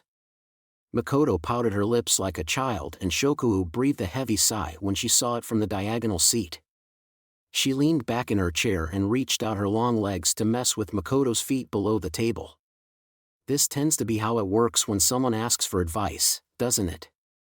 You already have the answer half-formed in your mind, but you're afraid of placing all the responsibility on your own shoulders, so you push it onto someone else's back to distribute the burden. It's nothing but a disaster for those of us who kindly listen to your worries. I mean, we have to bear a portion of the responsibility for something we're not even doing. Honestly, what a waste of time. If you weren't like that, Misaka-san, I could drag out what you really thought at the touch of a remote button and this would all be over. Why do I have to be the number 5 while you're the number 3? Then why did you decide to hear me out? Why else? How is this connected to that pointy-haired boy? Part 4: The Windowless Building. Kamachi's group had come to that giant space in order to find a way to get rid of the shadow swords stabbing into Maika's chest, since neither Index nor Othinus knew what to do about it. They had to infiltrate Aleister Crowley's fortress, find some documents related to the spell he had created, and use that to calculate out some new magic that would neutralize or eliminate it. But I can't believe the person at the top of Academy City, headquarters of the science side, was a magician. Kamachi gave a belatedly gulp at the twisted structure of the world. The windowless building's internal structure was far from normal. Its length and width were fine. It was about the size of a school gym. If there were no internal walls, that size was nothing out of the ordinary. The problem was the height. Kamachi could not see the top. No matter how high he looked, nothing like a ceiling was in evidence. It was all wrapped in darkness. He doubted this was possible even if the entire building was one giant open space. It almost looked like a pit or vertical tunnel that was connected to outer space or another dimension. The scale was one only found in mountain climbing. "We already knew the windowless building was a giant rocket," whispered Athanas from his shoulder. "It should have lost its ability to escape the planet with the rocket boosters gone, but did it go beyond that? The internal space is being extended to connect to the destination coordinates. That's what created this strange spatial structure that surpasses Euclid. This isn't the Sephiroth or the Cliffith. It's almost like a unique third tree built up from scratch." Kamachi had no idea what they were talking about, but the rainbow chain beasts were still being created from the gears and handcuffs around Micah. Defeating them without thinking was dangerous and they could not come to a stop, so the group had to continue up. "There are some stairs over there." That was all Kamachi shouted before leading the way. The stairs spiraled around the inside of the building's outer wall. In addition to the stairs were an escalator and even a small open elevator like the kind used at construction sites or in mines. He smacked indoorsy Fran on the head when she reached for the elevator button. They did not have time to wait, so he led the way to the stairs. The internal structure did not follow any kind of logic. The structure only continued up and up and up. There seemed to be a lot of paths where the landing branched off both up and down, but it all led in the same direction in the end. It felt like being set on a single predetermined path. "Hey! Tsuchimikado." "What, Naya?" "You often hear about escaping upwards being a bad idea in fires, right? It feels like we're running into a dead end here. Then do you want to stop here and get caught in the flames? Just hurry." They seemed to be safely escaping, but Kamachi could not rid himself of an unpleasant feeling like they were growing more and more tangled in a spider's web. He sensed an indescribable dead end, like he would draw the short straw whether he won or lost the game of rock paper scissors. His initial feelings about all this were still with him. It was that danger without subjective symptoms seen in Micah from the moment the condensed shadow sword had stabbed through her chest. He should have been glad she was not in pain, but the lack of pain made it feel like they were being mocked. "Damn, it feels like nothing we're doing is having any effect. I can't tell if we're headed in the right direction or not." But even if they were only running up some stairs or a stopped escalator, the exhaustion was incredible when there was no goal in sight. It felt like a combination of mountain climbing and a marathon. To escape the rainbow chain beasts with gear or handcuff heads, they were running full speed without thinking of pacing themselves, so their bodies were naturally growing unsteady. Kamachi found himself reaching for the railing of the large spiral staircase. Then something strange happened. With no prior warning, the metal railing broke off like it was made of sugar. H-. He had tried to say hey because doubt and irritation arrived before fear. But there was no changing it now that it had happened. His hand swam through empty air in search of something to grab onto, but he could not make the necessary correction after fully placing his body weight on the railing. He tumbled out past the railing. The violent gravity produced by the planet became deadly hairs that tangled all around Kamachi Toma's body. Part 5. It was a world of fog. Huh. Hadn't he just taken a dive into the void along with the broken railing? This was another unreasonable turn of events, but relief filled his body when he felt solid ground supporting his feet. He felt some faint unease at how empty it all seemed, like he was trying to fill his stomach with a feast visible through VR goggles, but it still went a long way to restrain the pressure on his heart. Kamachi moved each limb in turn to confirm that nothing was broken. "Where am I? Athanas? Huh?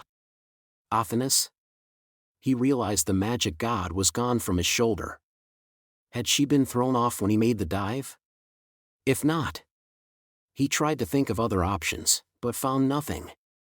Then again, he had no idea how to explain his current situation, so of course he could not come up with any theories. He heard what sounded like a bug zapper flashing on and off. And then he heard a graceful female voice through the fog. "It begins. What begins?" Before he could ask, he sensed a presence. But it was not the women he had heard through the fog. Several mocking children's voices reached him from a different direction. They were energetic, but they were not at all bright or cheerful. In fact, this was the torrent of negativity unique to childhood that had the kind of sadism that would tear off an insect's legs one at a time. That was all he sensed at first, and it felt like an invisible wall pressing in on him. And at that point, he finally realized the language was distanced from him. The previous woman and these children seemed to be speaking English, and yet he could understand them just fine. It might be a cliched explanation, but the meaning behind the words played over them like a second sound channel. Teacher, he sleeps with his hands under the blanket.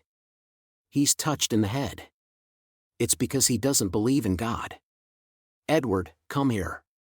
Apologize for making everyone uneasy. What is this? It sounded like they were ganging up on and criticizing someone, but Kamachi did not understand what it was about. If they were making it up, surely they could have come up with a better story than that. It did not even make sense to stretch the truth for this. But the several silhouettes visible through the fog did not doubt they stood on the side of justice. They were only thinking of dragging someone down from the stage and making that person bow down to them. This was majority rule. It was a small miniature garden where that decision was all that mattered. No matter how unreasonable it was, that cage of rules would reject you if you did not work to fit in. The sticky atmosphere was like a soaked blanket. Just how foolish are they, whispered a voice. Someone already stood by Kamachi's side. It was a skinny boy with silver hair. He was much smaller than Kamachi. His juvenile face showed only bitterness and frustration. He did not seem able to see Kamachi. Kamachi was apparently only the audience. The fog whirled around. A male and a female silhouette with adult heights were shouting something beyond the fog. Why do you refuse to listen to us? We thought sending you to a strict boarding school would help you understand the teachings of God. Edward, oh, Edward! Just how stupid are you? For some reason. He had nothing to base this on, but Kamachi thought he could see what was going on here. Those adults must have been the ones who were meant to protect the silver-haired boy. But they had been so focused on ensuring he acted proper that they grew lax in that duty. They had fully believed that letting a strict school take care of him would place a strict spirit in him. The boy spoke. Even those who believe in God and proclaim themselves to be righteous can act so disgracefully? Could they hear him or not? Something was thrown into the fog. It was a porcelain flower pot full of water. It was going to hit the silver-haired boy in the face. So Kamachi instinctually reached out and caught it. He felt the heavy impact in his wrist. He gasped at the dull pain. He still did not understand what all this was, but he knew he could not let his guard down. If someone wielded a knife in this fog, it could kill him. And the silver-haired boy did not even glance in his direction. This was like a movie, so no one could even perceive Kamachi's presence. Then reading through the Bible must not lead to the truth. When you cast aside your own thoughts and blindly believe the teachings of those who came before you, you only gain that disgraceful behavior. That boy had seen the other side of the people praised as saints and treated like the perfect role models. His heart must have been a dark mass of solidified doubt and scorn. The silver-haired boy spoke with a voice that seemed to burn with a dark flame. Then I will find the truth. I will reclaim the former path that was lost in their foolish blind belief. Just as something like sparks seemed to flash before Kamachi's eyes, the fog and the silver-haired boy vanished. In fact, Kamachi Toma had never fallen in the first place. He felt the solid sensation of the metal railing in his hand, and it supported his weight. He was back on the stairs. The same stairs as before. What is it, Toma? You zoned out there for a second. If we don't get going, the rainbow chains will catch up. He was urged on by Index and Fran, but Kamachi's head was full of questions. He instinctually reached for his right shoulder to confirm the presence of the 15 centimeters fairy there. He stroked the top of her small head through her hat. Stop it, human. Don't play with me in front of so many people. There is a time and a place for this kind of thing. He could feel her there. Athanas really was there. So, what did that mean? What was the meaning of the vision he had seen while Athanas was not on his shoulder? But despite the questions filling his mind, he did not have time to figure any of it out. Just as the girls had warned him, Maika, or rather, the painless short sword piercing her chest, had the power to produce those gear and handcuff monsters. If they stayed in one place for too long, they would be trapped between the pair of beasts. On a landing where the stairs, escalator, and elevator complexly intertwined, several of those bloody monsters appeared. The way forward and back were both blocked, so they had to break through. Tsuchimikado immediately pulled out a few pieces of origami. TCH. Kamien, you look after Maika. As long as you don't use Imagine Breaker, we don't have to think about the karma. Wait, Tsuchimikado. You still have the damage from before. An index, you support Fran. She's a magician, so she should be able to make use of your knowledge. It was frightening having the beasts attack in a group, but each individual one was not that powerful. So Kamaju's judgment was not all that wrong. However, that was only if their assumptions were correct. Were there 3 of them before? One of the chain beasts suddenly burst from within. Just because the background was visible through them did not mean there was nothing inside. The light had been bent to hide a human with waist-length silver hair and a green surgical gown. He looked like both a man and a woman, like both an adult and a child, and like both a saint and a sinner. At close range, he gently held his right hand out toward them. 32, 30, 10. As if he were striking the flint in a lighter, small numbers scattered from his hand. His fingers took a familiar form. He clenched a fist and then stuck out his thumb and forefinger. In other words, a handgun. Just as Kamaja thought that, the world was filled with horrific destructive power. The handcuff chain beast in the way was torn to pieces and blown away as something flew toward them. Whatever it was flew far too fast for the human eye to follow. Just like wheat swaying as the invisible wind blew through, its presence was only just barely apparent thanks to the destroyed beast. "Hoo-wah!" roared Tsuchimikado. There may have been no logical reason, and it may have only been a ritual to tear apart the chains of fear binding his legs. Tsuchimikado Motoharu took a step forward, brought his hands together in front of his chest, and held up an origami phoenix. The invisible something was deflected by an invisible barrier. He had truly bet his life on that resistance.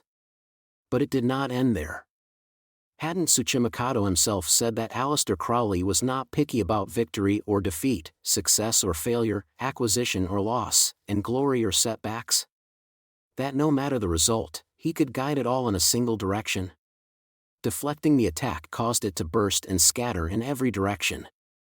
And it evenly assaulted Kamaju's group who should have been protected. As his entire body was pummeled, the pointy-haired boy's rattled head lost all sense of direction. He could not tell what had happened to the girls standing right next to him. In fact, he could not even feel the ground. Kamaju was in an extreme predicament, but he felt something oddly familiar. Yes. It was the same as before. He was falling. Kamaju Toma fell without end. Between the lines, the propaganda and negative campaigns from the Christian Church died out due to the rampant criticism calling the witch hunts immoral and inhumane. And to replace that, they were instead attacked by the third-rate newspapers with no morals or compliance rules that were starting to make an appearance at the time. All sorts of things were written about them, that they still boiled babies in pots for their experiments, that they held obscene ceremonies with men and women all mixed together, etc. Ironically, the attempts to discover the truth about them actually hid the truth of what magicians were. So from the end of the 19th century to the beginning of the 20th century, true magicians began drawing out definite rules for their research and experiments. You must not use any living creature as an ingredient for an experiment. Simply put, magic circles using animal or human blood and potions using fat or internal organs were banned. Some might find this odd. Aren't frogs, newts, pigeons, and bats the standard ingredients for wicked witches to put in their cauldrons and children's books? Were the actual magicians actually perfectly pure and nothing like the image of them someone had invented? Or had such things grown so common that everyone would have done them if they had not made some civilized rules? Everyone can come to their own conclusions on that question. and just because they had rules did not mean those acts themselves went away. There were some who would break the rules to reach their goal. And that leads us to a certain human. On a trip to Africa, that magician used the blood of 3 pigeons to draw a magic circle in an attempt to pass from one Sapphira to another. To pass through the abyss between them, he wished to become one with the abyss so he would not take any spiritual damage as he accomplished his goal. How did that turn out?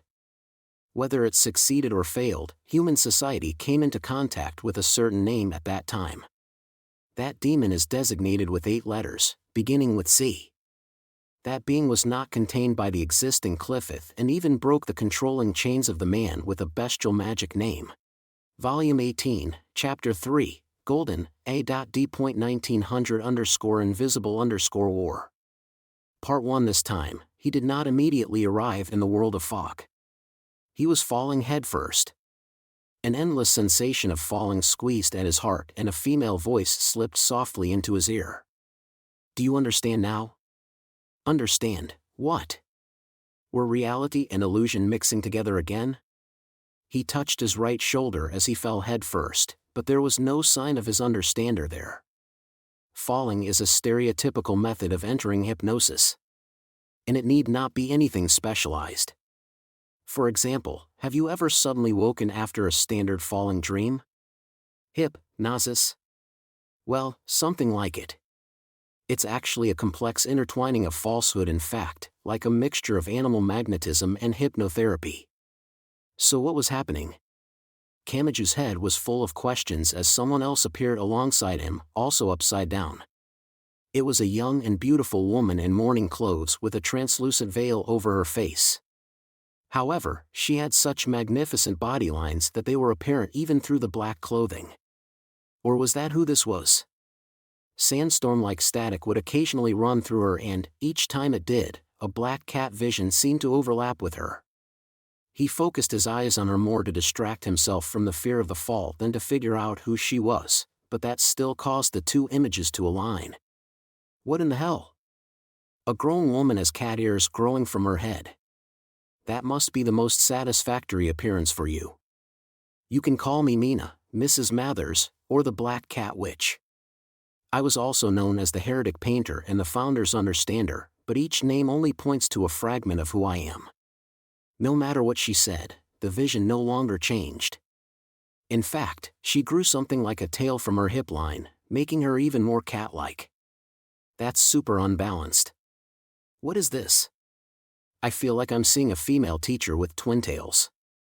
Odd. My appearance should be automatically adjusting to the one you will most easily accept. The veiled woman's expression did not change in the slightest. And was she influencing him? He was still falling toward almost certain death with no plan, but for some reason, he felt his fear fading. Since she was so calm, he began wondering if there was a safety net or a pool of gelatin to catch them, although this may have been like wearing VR goggles to view some beautiful scenery while driving full speed toward the edge of a cliff. It is obvious why Aleister Crowley constructed me within his own palace. And you already know the answer, don't you? Hey, can you stop pretending I know what you're talking about? You clearly don't think I do. You just want to explain it all to me. To Aleister Crowley, or rather, we are all enemies, trauma, and symbols of setback.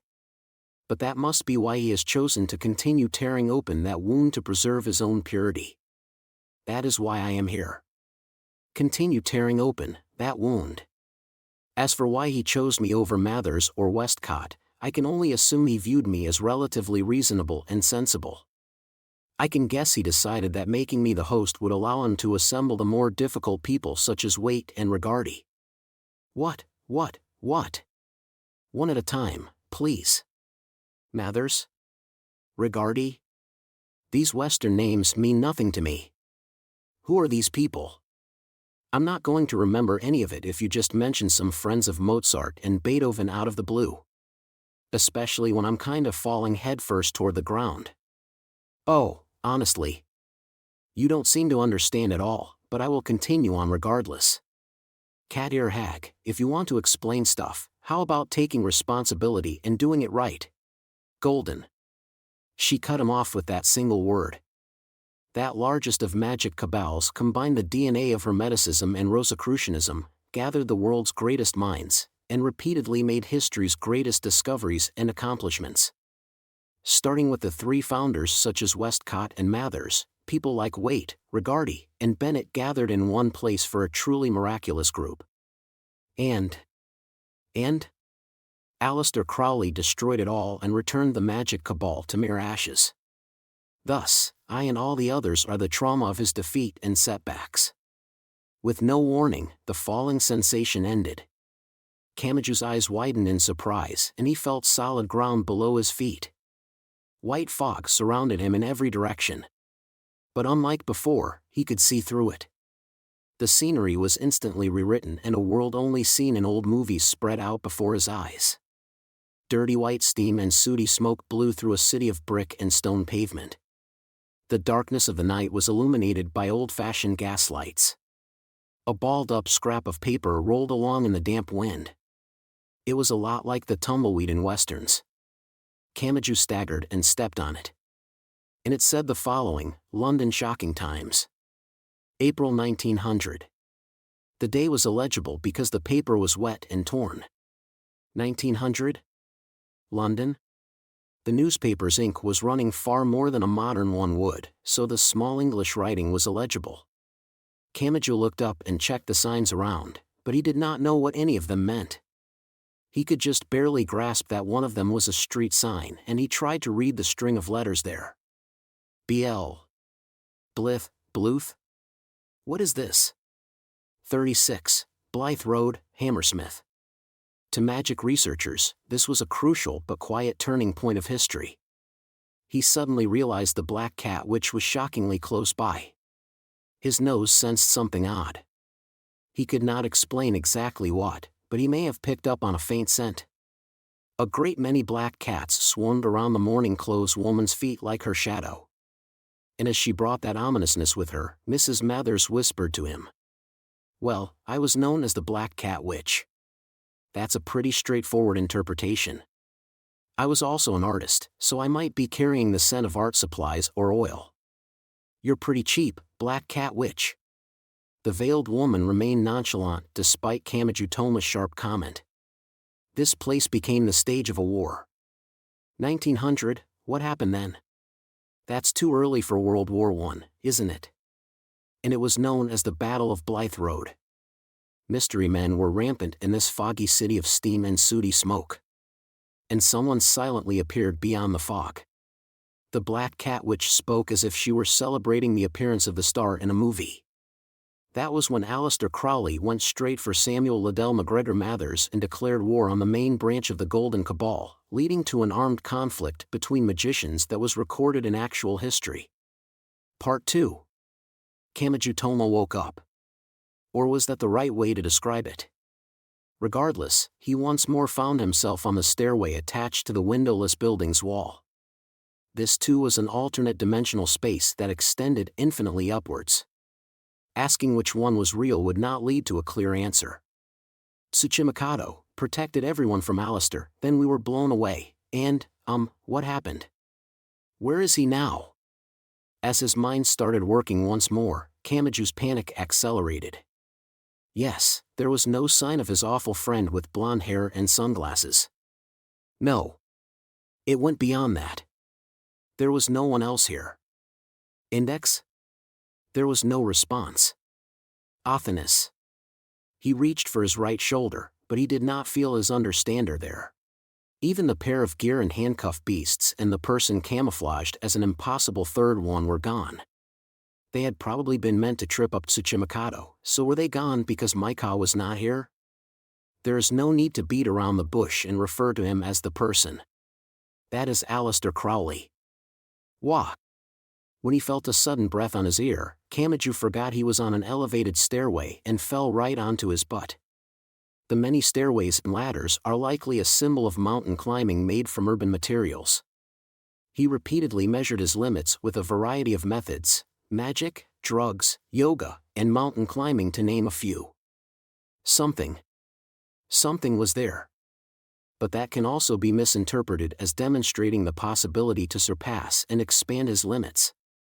Morning clothes, cat ears, and a tail. The young and beautiful woman brought a large group of black cats instead of a shadow, and a hint of art supplies and oil tickled at his nose. Mina Mathers should only have existed in the illusion, yet here she was. What? Have I not escaped that yet? Huh. Wait, which one is the real world?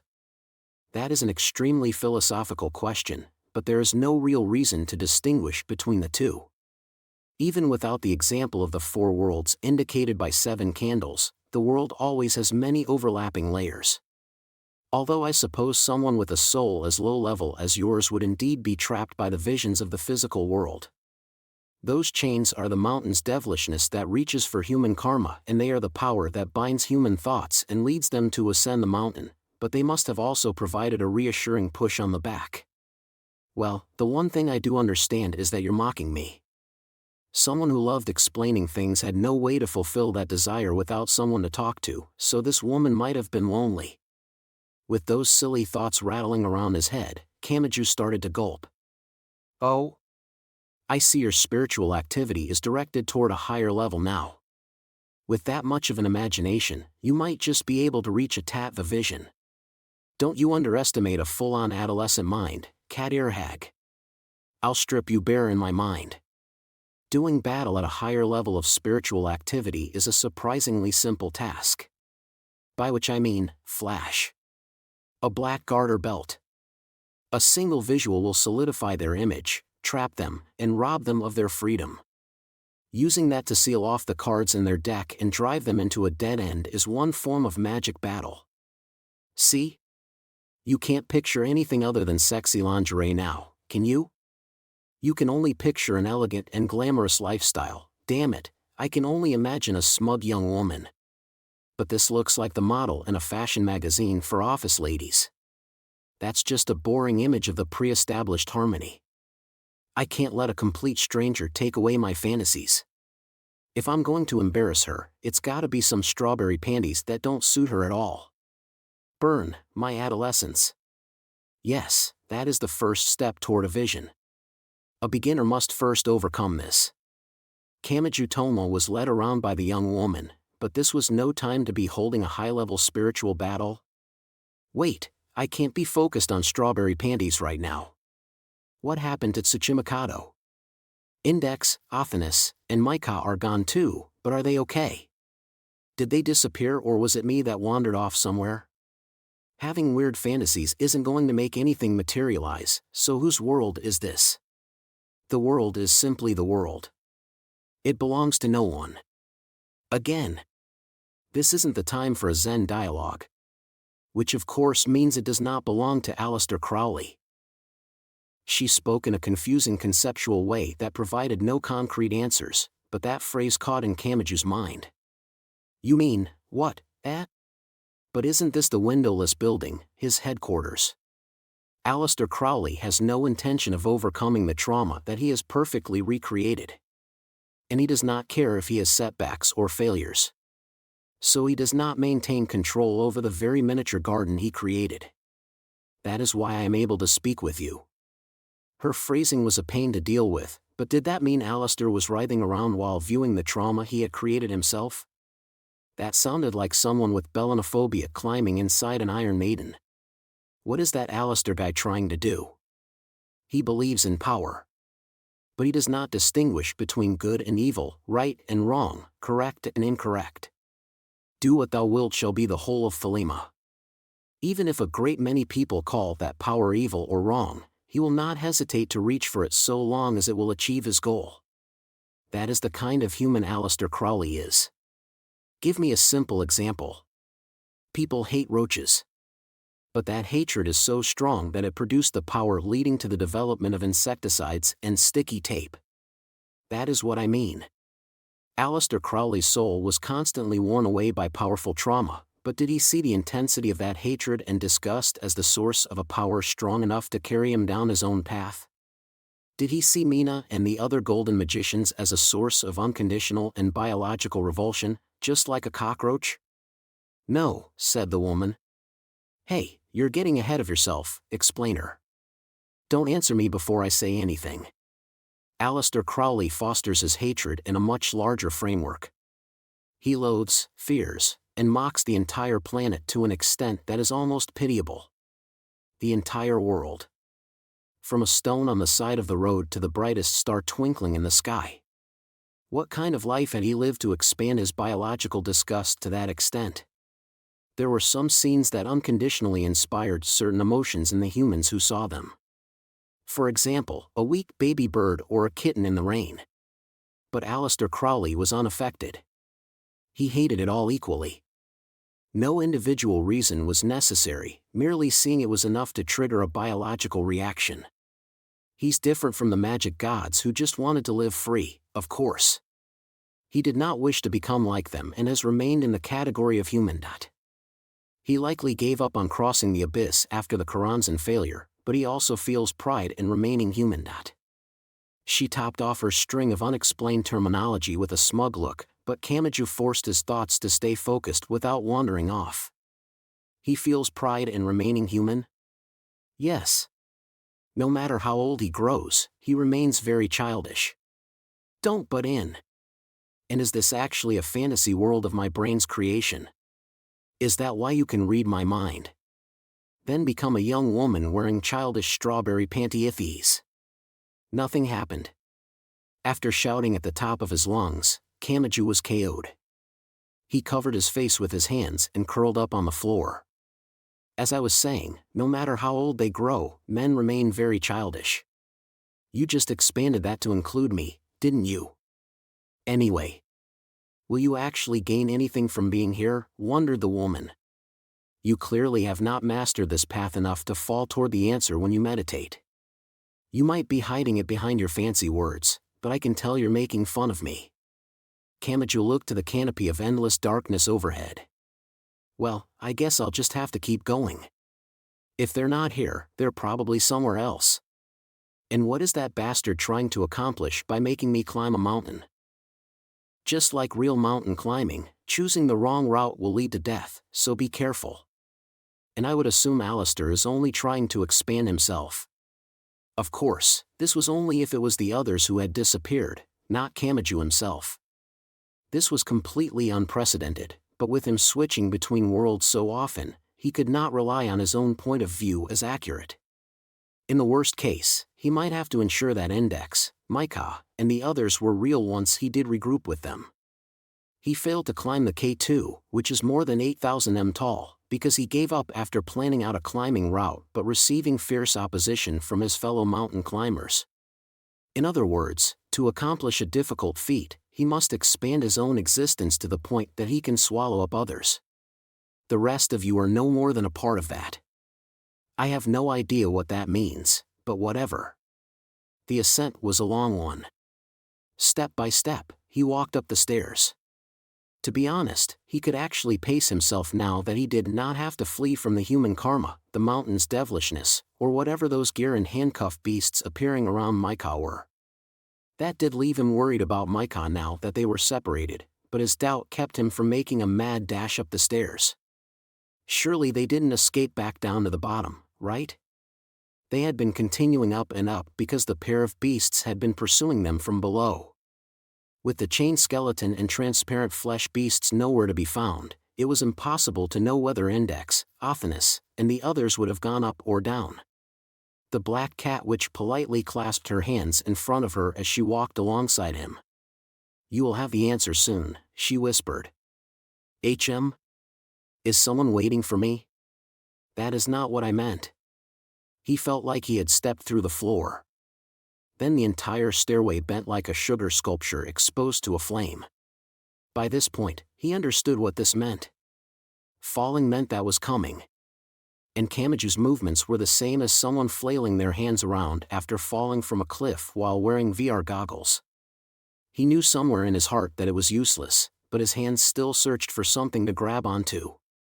And his left hand happened across something incredibly soft. He had grabbed firmly onto one of a certain someone's twin peaks. That is a yellow card. No fair. And since when do you even have a physical body? His vision whirled around. He did not know what exactly was happening, but the falling in trance continued without end. Part 3. They stood below the cold sky. Who? Shokuhu Masaki's legs squirmed as she held her hands to her mouth and blew white breaths. Up ahead, Misaka Makoto looked back at her with exasperation on her face. Have you ever considered exercising more? I'm cold, not out of breath. She was immediately corrected, but Makoto was having none of that. You're wearing special-made gloves and socks, but it's still not enough? A girl's hands and feet are very delicate, so they're susceptible to the cold ability. Not that I would expect someone as shameless as you to understand. But you seem to have so much subcutaneous fat. You might wear shorts under your skirt, but cold weather isn't easy for normal girls. You make it sound like I'm not normal. The worst part is you aren't even aware of it. The illusory sparks seemed to flash between them. However, there was not much they could do against the chilly December sky. Stop being silly and get walking. Moving will warm you. Misaka-san, your back is so warm. Gaia. Makoto screamed as Shokuhu stuck her chilled hand down the back of her collar. Do you want me to start using some real electricity to roast every last part of you? Oh, is this a hook? Stop fiddling with that. And don't twist it. That has nothing to do with keeping warm. Yes, it does. It makes me happy when your body heat rises. And Misaka-san, you don't wear a sports bra? Are you seriously picking a fight with me here? But this was not the time to be doing this on the pavement. Misaka Makoto had returned to a certain place. District 11 was the foundation of land transportation, and this particular corner was stacked with mountains of containers. She had thought it might have been removed afterwards, but it was still there. This just looks like junk to me, said Shokuhu. Even scrap metal from cars would have maintained its shapeability better than this. It's enough that anything of it is left at all. It had originally been enclosed in a container, but something had clearly been there. The pile of containers had collapsed and their contents were still scattered across the pavement. If the two girls had arrived a little later, it might have been gathered up along with the other trash for the recovery efforts. So this is the connection to his world. The AAA. The anti-art attachment, and an original one at that. When Makoto lightly reached out her hand, the mangled metal writhed like a living creature. This was not magnetism, the Lorentz force, or the van der Waals force. But the dead machine definitely raised its head after confirming the presence of its owner. Come to think of it, I've been getting weird nosebleeds lately. Are you sure you aren't just full of fantasy ability? Now, it was time to get down to business. The AAA was right in front of her. But what exactly was it? Misaka Makoto had built a machine based on the original and customized it for her own uses, but she still did not understand the core or the theory that it used to function. Misaka-san. I'm about to smugly explain something even an elementary schooler knows, so don't laugh, okay? What is it? Guns were brought to this country by castaways from Portugal. Now, how do you think the people of that time figured out how they worked and how to mass-produce them? By thoroughly taking them apart and examining every last piece. That was what she did.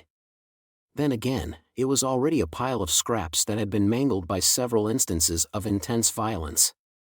She doubted the caution was necessary, but Makoto still used her power to eliminate all static electricity before facing the sample materials. Well, I was fairly certain I understood most of it when I built my own AAA. But that means you didn't understand all of it, right? Don't just give up on the parts you couldn't reverse engineer. Take another stab at it. Shokuhu gave the pile of metal an exasperated look. Now, I'm not trying to force gender stereotypes onto you, but fiddling with machines isn't a very girly hobby. I'm having trouble grasping your sensibilities for letting this fuel your excitement ability. But doesn't that mean this helps me understand how boys feel? Are you suggesting this is a chance to better understand him? Let's see, then. What does his world look like? The queen quickly grew much more diligent. Makoto gave instructions as the two of them removed covers, pulled out the contents, and lined them up on the cold asphalt. This is it. This is the part one couldn't understand. Makoto pulled out and set down a few electronic parts that looked like wafers or a blade server.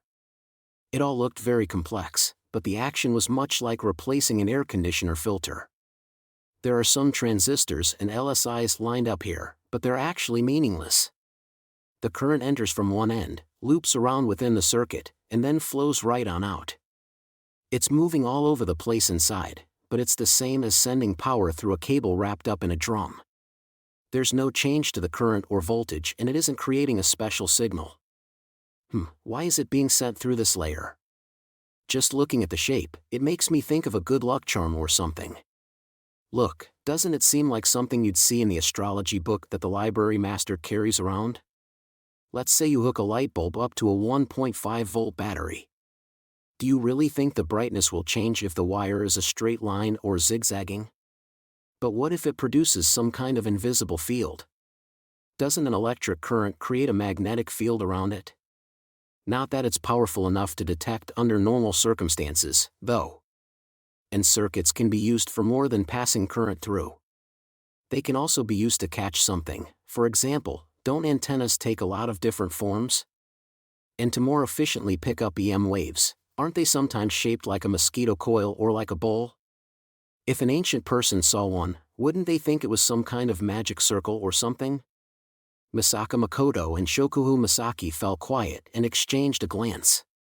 Without the necessary foundational knowledge, were these girls in the same position as that hypothetical ancient person?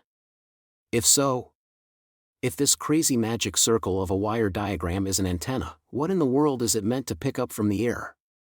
Whatever it is, it can apparently be converted into an electric signal since this is built into a circuit. Misaka-san, could you read it by connecting to this pile of junk with your power? They had finished the overall analysis of the black box section. If they connected it to something, they might be able to give it power and bring it back to life. Shokuhu, do you have a cell phone? Sigh. Who needs to ask a teenage girl that? Aya. Why did you break it in half? Shokuhu screamed at the sudden violence, but Makoto ignored her while pulling a speaker and a few colorful cables out of the broken mobile device. She formed a bridge between the pins on the broken circuit boards and attached the thumbnail-sized speaker that was made to convert the signal running through the line into sound. That should do it. I really don't think we can get along after all. Why are you acting like that's a huge discovery? Anyway, I'm starting. Now she just had to pass her power through it. When she held out her palm and focused, she sensed something she had not before. Some quiet static came from the small speaker. Are you picking something up? But what in the world is the AAA accessing? The answer may have been right in front of their eyes the entire time. One only needed to read the device's name. The anti-art attachment.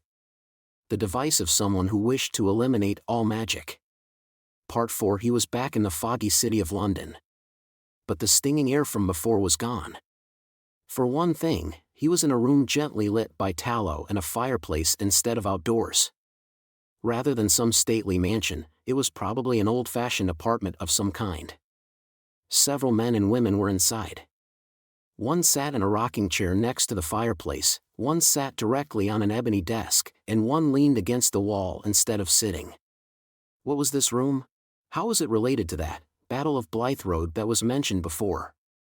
This is a branch of the Isis Urania Temple, whispered Mina Mathers next to him.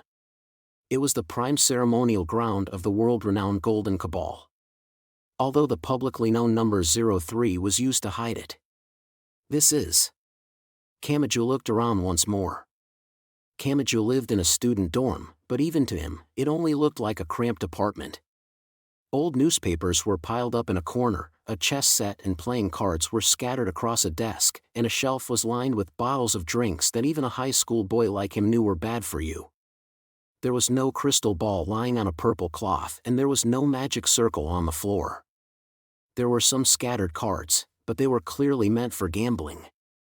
The gold ring and silver coins lined up with them made that obvious enough. This is the world's best. The others and I did not seek worldly riches. We saw things differently from those adorned with gold and silver vestments and staffs who tended to forget they were accepted by the state and protected by the people's taxes. She was clearly hinting at someone unrelated to this. And he could not take that at face value. There was an obvious note of jealousy in the Black Cat Witch's voice. I do not regret the days of begging my friend Annie for living expenses. And I certainly have no hard feelings for my husband who never held down a worldly job as he dedicated himself to magical research that could not buy even a single loaf of bread. Yes, we were all magicians, so of course our top priority was making progress toward our great goal. Kamachi felt like reading too deeply into this would only reveal a tragic story. He sensed the same atmosphere as if a group of manga artists had rented an apartment together only to find out none of them were making any money. The rundown room had no charm outside the flow of time, and a conversation was underway with no concern for Kamachi and the Black Cat Witch. A middle-aged man spoke to an elderly man in an aloof tone. Westcott, all things are connected. You cannot escape the influence things have on each other. What is this, Mathers? That sounds like something Fraser would say. Are you after the same sort of mass appeal he had? Well, I'll admit that tasteless golden bow is as simple as a hot dog smothered in mustard. It's like Italian pizza. The simple flavor draws in the masses, and the toxin of the letterpress copies gathers charisma around him without anyone noticing. That's enough of that, gloomy old man. Don't get so upset just because someone's having fun with Hermeticism. If you're jealous that his name is going down in history, then grab a knife and head outside. Just like a certain Jack of ill repute. But, if you have any intelligence whatsoever, then let's begin an experiment here. What kind of experiment? I'm sick of cards. We all know each other's tells too well. Today, it's chess. How about I use this to prove the existence of that influence I was talking about? It's always about gambling with you. If you're broke, how about being honest and bowing down to me? This is a worry a Scotland Yard coroner could never understand. Not when you're paid with public money and head straight to the pub to spend it all. You really are quite the magician. I mean, you've brought alchemy back at the end of the 19th century.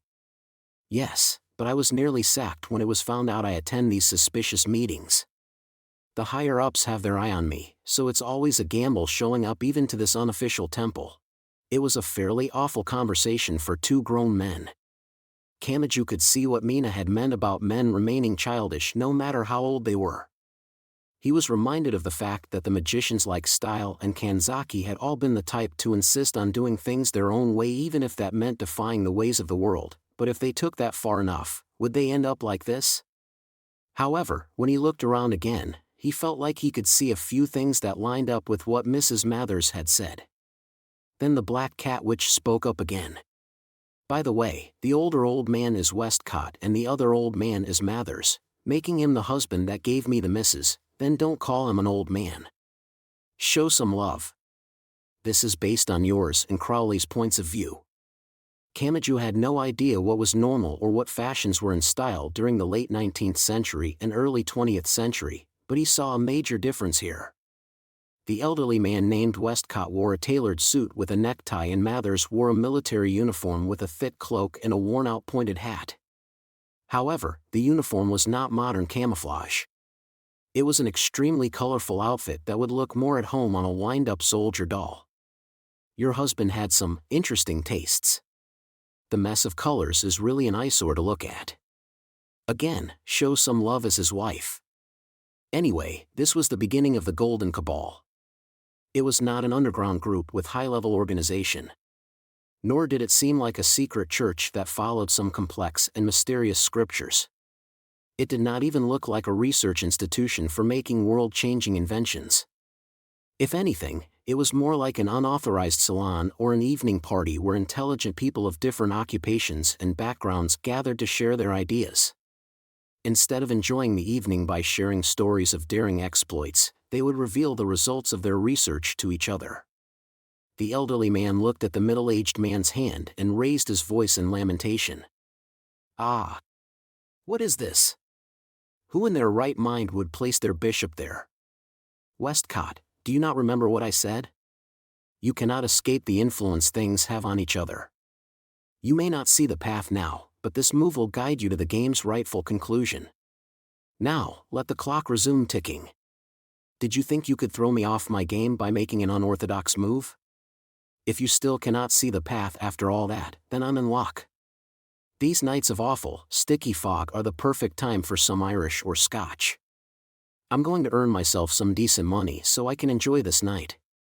Only the unenlightened use alcohol to see visions, Mathers. Nonsense.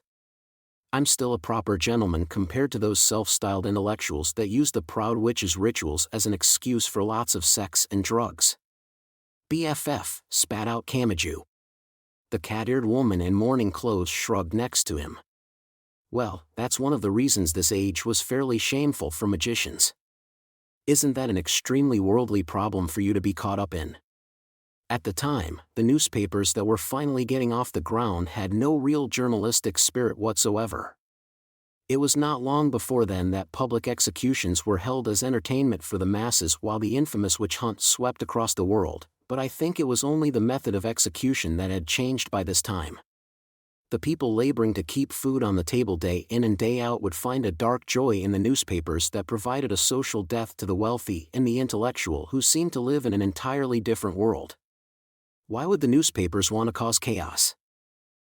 Once more time passed, the film industry was born and the people could let out that accumulated pus by watching the villains executed on the screen, but now that the internet has grown ubiquitous, it almost seems we are returning to the era of journalistic executions. Did it really look like that if you only viewed one side of the issue? Kamachi felt like that would give you a pretty serious bias about it all. Ah. What is this? When did the board get all locked up like this? Didn't I tell you, old man? You cannot escape the influence things have on each other.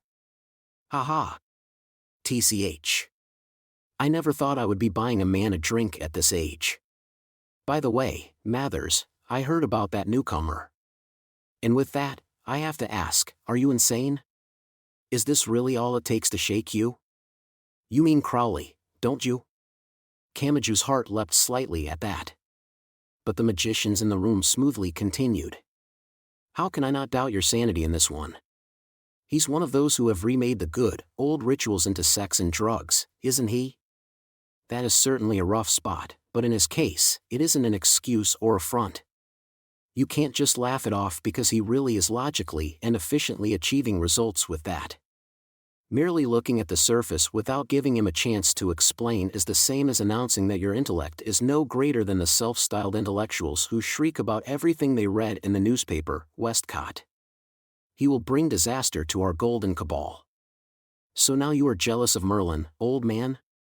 Since when could you see visions of the future without using any tools? Anyway, I married a future painter and gathered the knowledge of many people, from scholars to artists, to accomplish this. So let's try to show some results with our prototype GD tarot. GD, parroted Kamachi with a tilt of his head, so the black cat witch whispered sweetly back at him. There are many theories about the origin of that card set, but this was a reinterpretation using the secrets of Kabbalah. It was an attempt to remove the original sin that people are born with. Oh. Well, it's a little jumbled up, but it was basically the Golden Cabal's own version of the card set. They were the type that loved to get all worked up about praising their own work. If not for that last part, I might have just accepted it with a normal "is that so?" You know, like when you're looking up at a temple or castle. It may have been hard to tell how incredible an important person was when you had a good friend of theirs with you. Meanwhile, the chess game was still underway. I am a founder of the Golden Cabal, you know? As am I, checkmate. A dry clack rang through the room. Kamachi had trouble picturing how chess pieces moved, but there was apparently nowhere else to move. Two founders of the same rank have fought a high-level spiritual battle, and that magic duel has shown who is superior. Now, pay up. I need some drinks and snacks to show proper discretion concerning our new member. Was that what you were after this entire time? Didn't I tell you, Westcott? You cannot escape the influence things have on each other. It was your inexperience that blinded you to the path. I've actually already called him to the door here. Without my permission. I just got it now, old man. Come in, newcomer. After a modest knock at the door, the knob slowly turned. Had this truly decided it? Kamachi did not know the details, but this felt to him like a major turning point in history. And then the black cat witch spoke. That man could be so full of himself when no one was watching. I married a future painter to accomplish this. I see. More than a century has passed, but it really pisses me off to hear that again. This world needs more love. Part 5. The beginning was always signaled by falling, but the ending was always sudden. You. GH. What? Am I back? Or have I made progress? Kamachi groaned, placed a hand on his forehead, and shook his head. What are the problems I'm facing right now? Alistair, regrouping with Index and the others, and the shadow sword in Micah's chest. Okay, good. My mind is still working properly.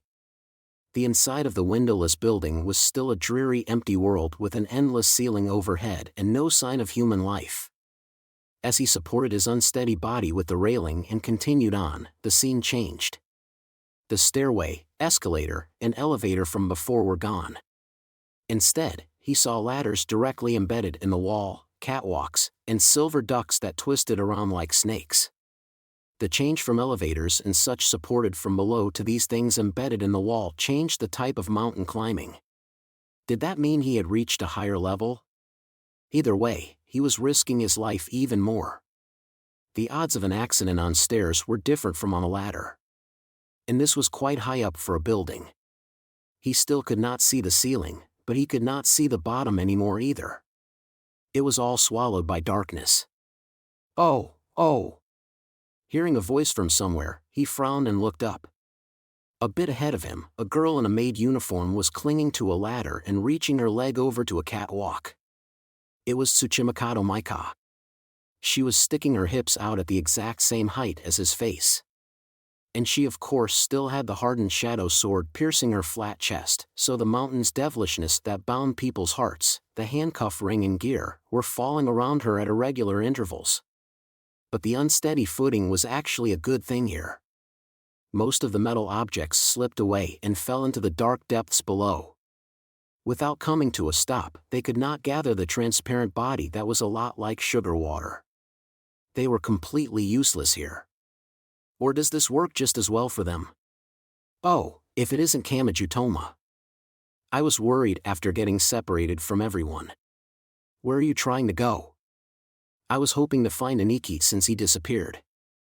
I doubt he'd be defeated so easily, but if he isn't here, I thought he might be higher up. Whoopsie-daisy.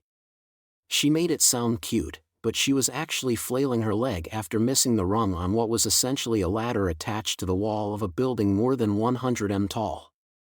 Kamachi quickly looked to the narrow footing along the wall, gasped because he carelessly looked down, and took a deep breath before pressing his back against the wall and sliding over toward Micah. The only upside was the lack of unexpected gusts of wind he would have had to worry about with a normal building. Once he finally arrived near Micah, he pressed both his hands against the back of her hips through her chic maid uniform. Come on, that's dangerous, so hurry on up. The maid trainee's body jumped upwards slightly. Kamachi looked puzzled, so the black cat witch whispered softly into his ear. Hee. Taking advantage of the fact that her hands and feet are on the ladder to go for the defenseless but of your friend's sister, are we? You're quite the piece of shit. Why aren't you worried about any of this? I'm on the verge of falling too, so help out. Kamachi shouted at the top of his lungs to avoid any unfortunate misunderstandings, but Micah only tilted her head with her hands and feet still on the ladder. HM? Hey, Kamachi, who are you talking to?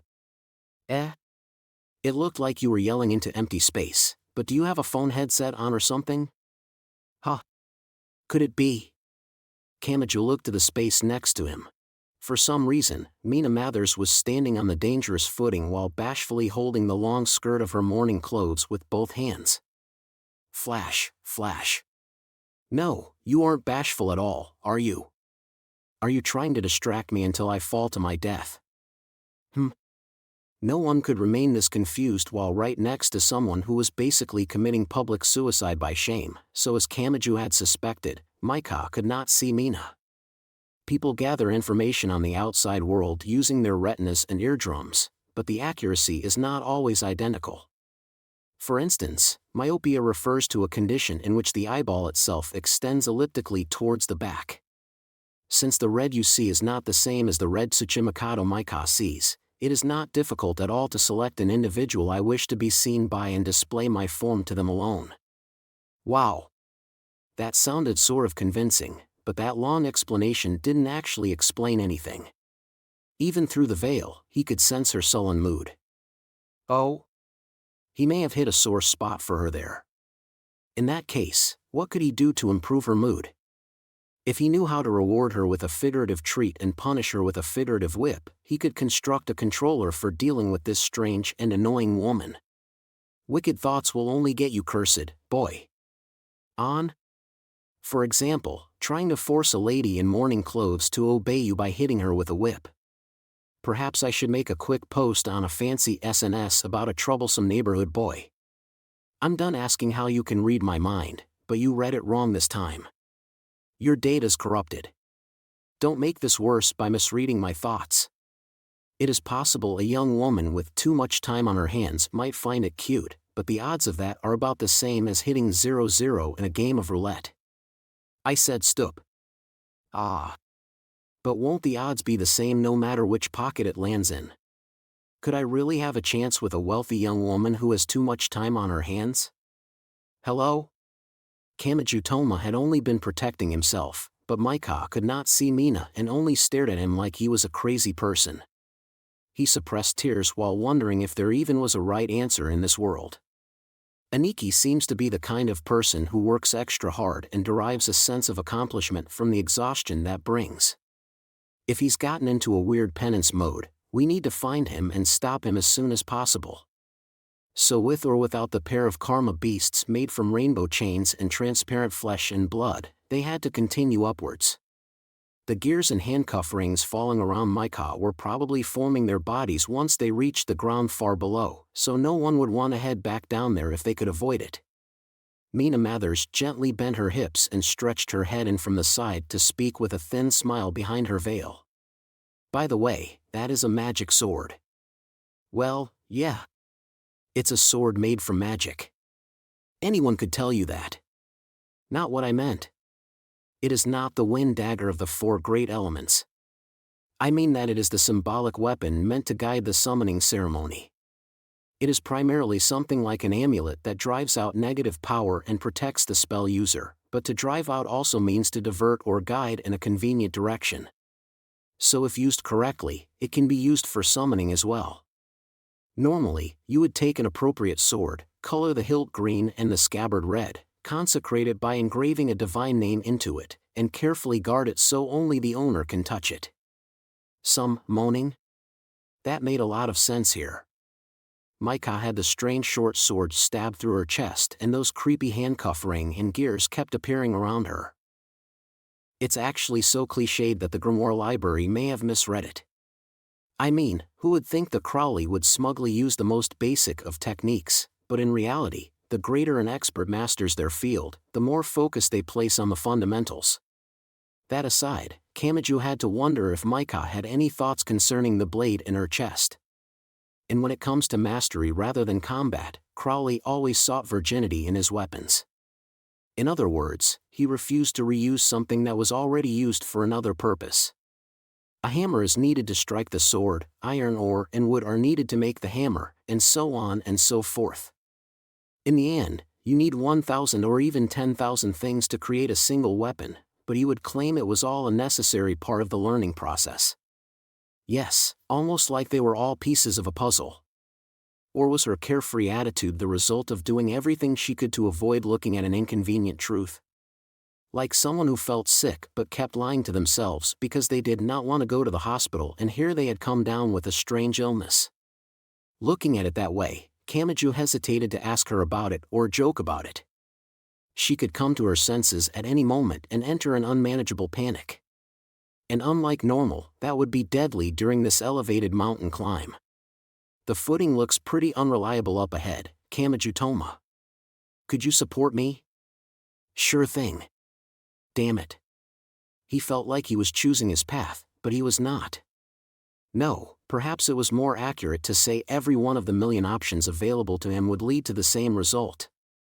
Fear snuck into his fingertips and spread to the rest of his body, but this was a different sort of fear from the hundreds of billions of hells Ophinus had once shown him. This kind of reminds me of the second-story seats in the gym. Oh, now that you mention it. There was a narrow metal ladder and a narrow walkway with a metal lattice floor. If not a gym, it felt like the space for lighting equipment above a theater stage. The problem was its position unknown hundreds of meters above the ground, and that a single stumble would mean instant death. With narrow footing, there's a risk of falling, but with wide footing, the handcuffs and gears can create their bodies and attack. Honestly, neither option is great. Sorry about getting you caught up in all this. This was nothing for Maika to apologize for. At any rate, she and Kamaju worked together to climb higher. Will this really be okay? There isn't some gathering point where the handcuffs and gears have been piling up, is there? Some of Maika's fear must have been seeping out because she occasionally trembled, clenched her small hands, and moved her face close to his chest. She was right on the borderline of being close enough to feel her body heat. Then the cat-eared piece of shit whispered in his ear. Your friend's sister. I know that, you moron. The pair of pursuing chain beasts was not his only concern. The ladders and catwalks were fine.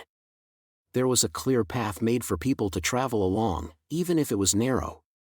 The problem was the silver ducks wriggling along the wall like snakes and the air conditioners sticking out like univalves on a rock wall. What, are we supposed to jump? There was something wrong with the mountain climbing route. This was no longer a path. They had to choose a step in the air to climb up and around on and then jump from one block to another. It felt like being forced to play a real-life version of a retro platforming game where falling meant instant death. At a meter off the ground, this might have qualified as a new form of athletics, but things changed at 500 meters off the ground. His legs felt weak. He could not draw out 100% of his usual strength. There was no risk of a sudden gust of wind indoors, but he did not have it in him to count that as a positive at the moment. For one thing, could the air conditioners even support their weight? He was afraid the screws would break when he landed, sending him and the air conditioner plummeting to certain doom below. Maika was of course hesitant to get started, and she finally made a suggestion with her face entirely pale. Wouldn't it be a good idea to prepare some kind of lifeline before attempting this? Well, I would love to, but was there anything around here we could use as a rope? Tsuchimikado Maika responded to Kamaju's question by reaching to her back with both hands. And he heard a rustling of cloth. What? Why are you stripping? He had no idea how a maid uniform was put together, but was she untying something behind her? Even in an emergency, he was not sure using the apron or dress as a rope was the best idea. Plus, this was an extremely delicate situation, what with her being his friend's sister, so wouldn't that Naya sunglasses boy get super mad? Kamajutoma's thoughts bounced around wildly like a game of squash or pinball, but Maika softly blew a heated breath from her nose. And for some reason, she pulled a crowbar and roll of duct tape from her long skirt. Hold it right there, you freak of a maid. Well, that's just rude. Duct tape is sturdy, so pulling out long strips and layering it several times is enough to support someone's body weight, you know? That's not the point. Think of the context here. How in the world did you suddenly pull a crowbar and duct tape out of your skirt? With these two things, you can solve most any trouble in a mansion. He had trouble thinking she meant fixing a leaky sink or hooking up a DVR. Did she want to be the kind of maid who could rescue the trapped daughter of the family by single-handedly taking on the group of terrorists that had hijacked a gorgeous mansion protected by a state-of-the-art security system? Are you the kind of person who wants to combine a spray can with a lighter? Yeah. Or turning the oven into an explosively formed penetrator. She was worse than he had imagined. When he pretended to understand what she was talking about, she replied with some term he had never even heard before. Imagining how something that horrific sounding had anything to do with a kitchen oven felt like traveling to another dimension. You can also tune up the lawnmower to make it go berserk or mix detergents to make poison gas. Nail guns are the standard in movies, but they aren't actually that useful. So if you want a projectile, it's best to combine a handy metal tube with the gas cylinder for a portable stove. And in addition to firing projectiles, that can be used as an acoustic weapon. Damn it, is this what happens when you try to make a maid in Japan? Tsuchimikado, the maid's spirit you're imagining has been corrupted beyond belief while you weren't paying attention. When he analyzed the damage this had done to him, Kamachi realized that he had actually idealized maids more than he had thought. That pointy-haired boy felt like someone had dumped a bunch of sweet vinegar sauce on some delicious fried chicken. Of course, this did not mean that she had mastered all of that. It may have been nothing more than the maid's school version of what would you do if terrorists attacked during class. Or so he wanted to believe. Anyway, the lifelines. We just have to get some long strips of duct tape and layer them a bunch of times, right? Even if the theory was correct, no one could stamp it with a safety guarantee. He wrapped it around his torso and then attached one end to a piece of metal sticking out from the wall, and as he repeated the process, he began sweating from tension all the more. He tugged on the makeshift lifeline again and again to make sure it felt nice and sturdy. And then the piece of metal it was attached to suddenly broke off. Bah! His body seemed to slip away and he was thrown out into empty air. The scenery melted around him. No, this was different. It was the falling sensation that guided him into one of those visions. Part 6. Are you using pigeon blood? Asked the frowning voice. A dye that takes a life is against our ethics. They were no longer inside the previous apartment. It looked like a dark underground space. The space itself was large, but with the stone walls surrounding it and the unreliable candlelight, it felt horribly oppressive. A silver-haired young man was stirring up a porcelain pot filled with something sinister smelling. And the previous skeptical voice belonged to the elderly Westcott. He looked ready to attend a social gathering in his suit, but that looked terribly out of place in this musty underground space. His social standing was clearly different from the others around him. If that eccentric conversation with middle-aged Mathers was accurate, he was apparently a coroner, meaning he worked for the police. The young man did not look up as he poured all his focus into stirring the pot. He apparently had no intention of responding. Westcott of the three founders grimaced even more, so Mathers, the man of identical rank who had apparently recruited the young man, smiled bitterly and responded. We do not wish to create a coded document that is damn near impossible to decipher and no one can read. We can leave that to the secret of Rosicrucians. Oh, or was that too bold a thing to say to an old man who likes to bring a rosy scent to the cabal and even brought in a mysterious secret document? Do you know why the steam engine has spread so far across the world? The Industrial Revolution happened because anyone can use it and because it distributes its benefits equally. The sailing ships from the Age of Discovery look freeing enough at first glance, but they actually required national approval and protection to use. That is why the entirely privatized steamers so easily won out. Our Golden Cabal will begin a new age in the same way. And what we need to do that is not the all-inclusive and completed Christian Bible. With that, you take the fixed miracles left behind by a great being and branch out via differences in interpretation, so the possibilities are limited. What we need is a way of arranging basic incantations and symbols to materialize any idea you have in whatever form you desire. We need a work kit similar to a board game that extends the possibilities endlessly. In that case, what is the Golden Cabal's greatest foe? Wouldn't it be the avoidant reaction that hides everything behind the veil of the mystical, insists that the red on the palette means blood and the black means darkness, and continues to remove budding possibilities in that way, Westcott?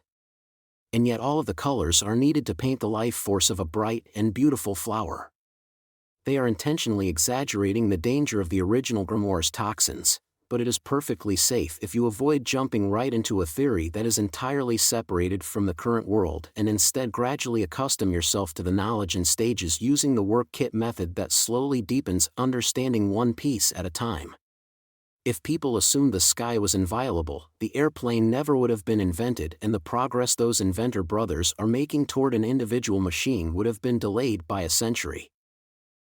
Besides, we are in no position to talk about the ideal. From master to apprentice, master to apprentice, master to apprentice, how many barriers are there between those of us here and a newcomer that joined today? The more people in the cabal, the more people placed in the higher ranks by the ritual of advancement, so those of us at the top are saying 7 is equal to 4 on paper, and peeling back the mask reveals something truly bizarre beneath. It isn't right. And if the outer face and inner truth don't match up, the entire organization's image grows indistinct. Passing things from master to apprentice is fine, but a problem occurs when you don't know which master to ask about what. If a unique method of determining which of the leaders is actually useful becomes necessary, it's no different from seeking worldly wisdom in prison. The quality of the people drops when they have to spend their time on that. A cabal is an organization. If the bottom collapses, the top goes with it. We need to take action before this decrease in quality comes to a head. It's nonsense for the leaders to arrogantly assume the failure to communicate is a lack of talent on the other end and thus give up trying. The necessary knowledge must be right in front their eyes from the moment they enter the cabal.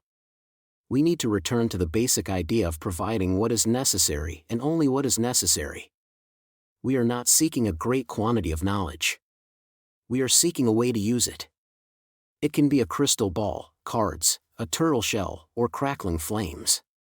All those who received the benefits of magic had tools to show them the way.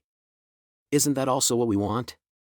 The completion of a collective device that will answer any anonymous question from someone with the proper experimental environment, be they master or apprentice. Listen, old man, only you enjoy your backwards teaching methods. I want an easier way.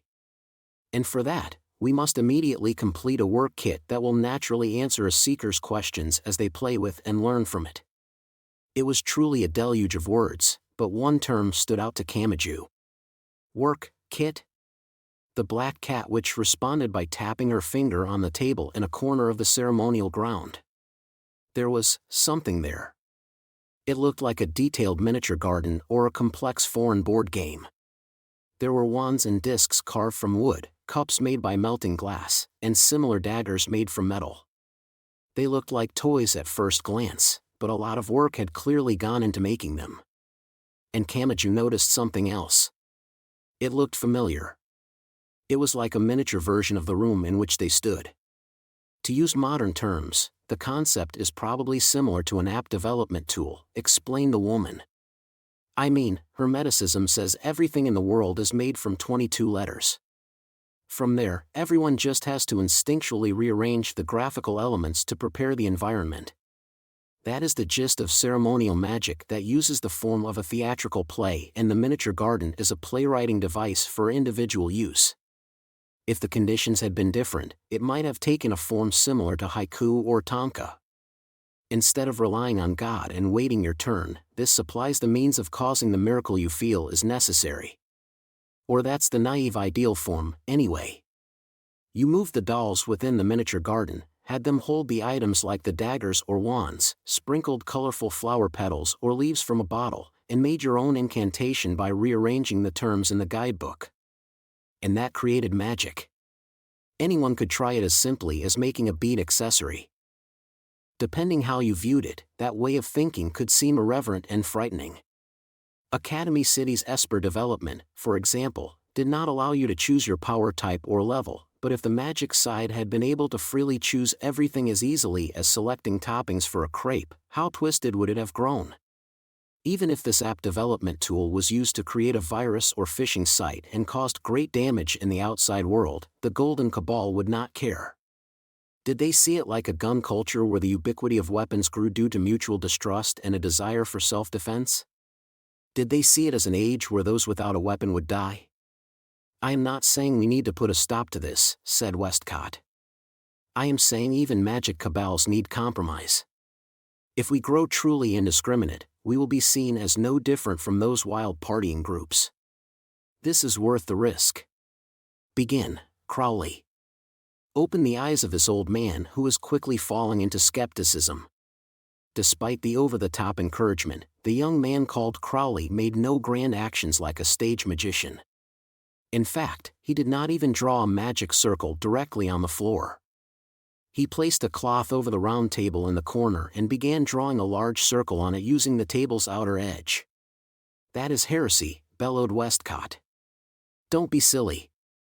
It's actually perfectly logical. As I said, our goal is not a completed Bible that follows the footsteps of a great being and thus only has a limited number of miracles. We will create a work kit with endless possibilities that will bring back the communication of knowledge that has begun to slow to a trickle within our golden cabal.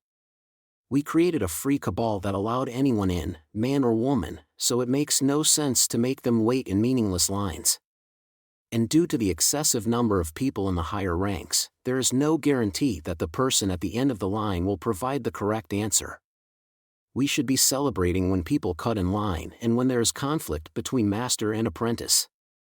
What could be better than receiving feedback through confrontation? This will be as close by as a lady's sewing set or knitting needle and as professional as a painter or sculptor's tools. Westcott, you had good taste to use the Germans as reference when establishing this cabal. After all, they have some truly involved board games. The small box contained the toys such as the cups and wands. A row of small bottles had varieties of dried flower petals and leaves sealed inside. It was extremely detailed, but it would hint at new possibilities to newcomers, just like a child first touching an electronic circuit board bought as a teaching tool. There was no good or evil there. A child's basic set could be used to create a radio or an eavesdropping device. In an old war, the soldiers had been issued the same paint sets used by children, which they used to disguise bombs as bricks or coal, laying traps that harmed military and civilians alike. This was the same. Even if paint was used in war, the paint's developers were not criticized. That was the way they saw this. Hey, Westcott, how many years did it take before you could accurately draw a 2M circle freehand? And not while standing in front of a canvas, but while stooped over staring at the floor? This youngster is saying this one idea can erase all the wasted effort we all went through. Drawing directly on the floor will soon seem ridiculous. He says we just have to use the circle of a round table for guidance and then lay the tablecloth on the floor.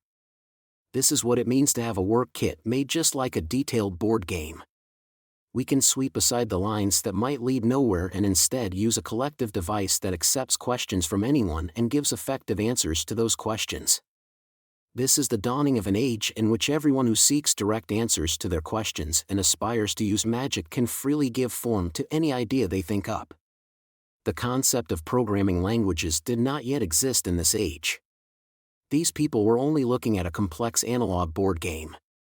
But to Kamaju's eyes, this looked like the engineers who had only ever typed in complex and obscure C code dreaming of an app development tool that would allow even children to link together pieces as if assembling a jigsaw puzzle. It was innocent, but dangerous. These were truly infinite possibilities that could lead to both good and evil. Listen, old man. When guns showed up, the proud knights balked and said that was not tradition.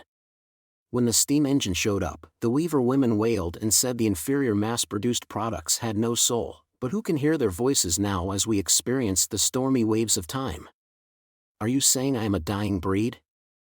Old man, you aren't extinct yet.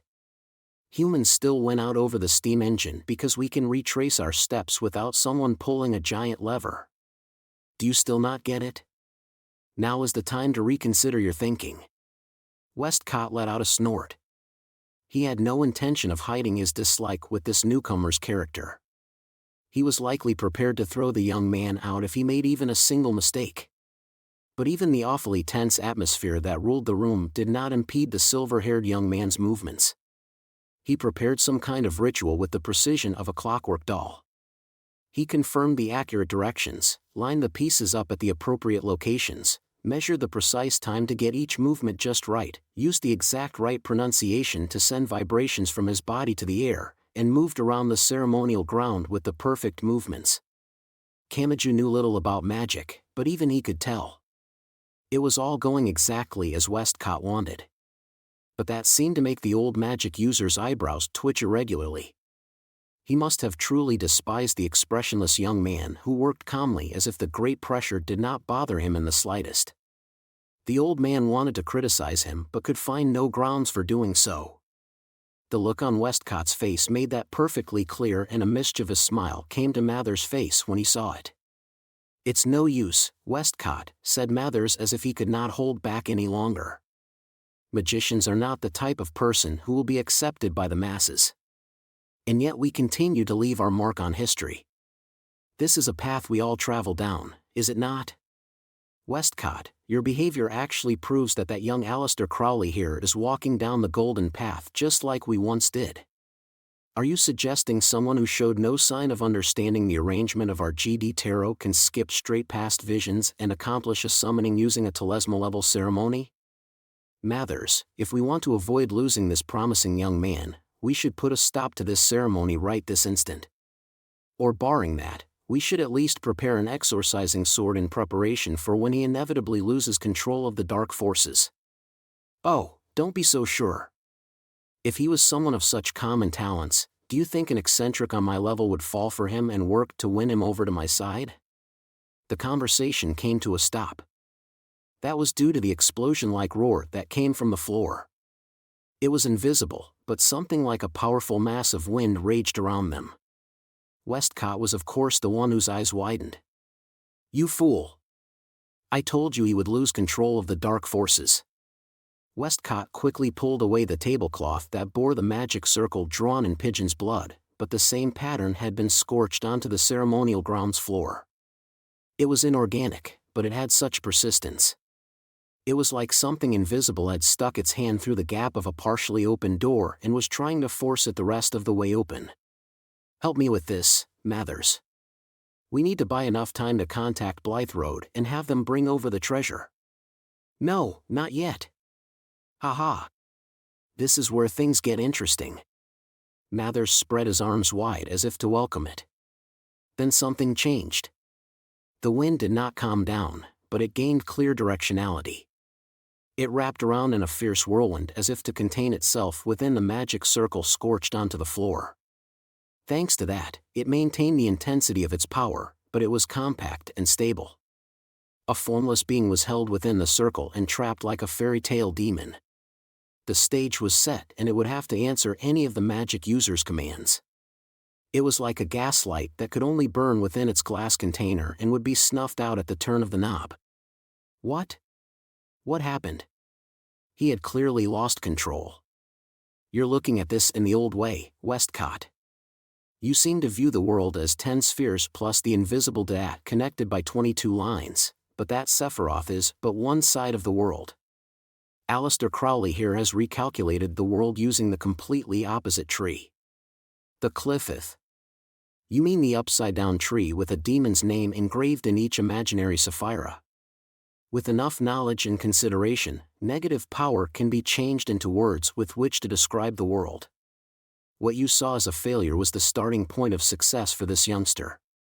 You can search for the stairway up to heaven if you like, but you can also learn the formula by investigating the hole down to hell. Just as reading Dante's Divine Comedy as a bedtime story will make the children tremble in fear. You just have to put in the effort to not turn out the same yourself. But this is too risky. I get that the reverse of the reverse is the front, but rushing into practical usage without understanding the truth of the words will only lead to summoning more and more dark forces until you have destroyed yourself.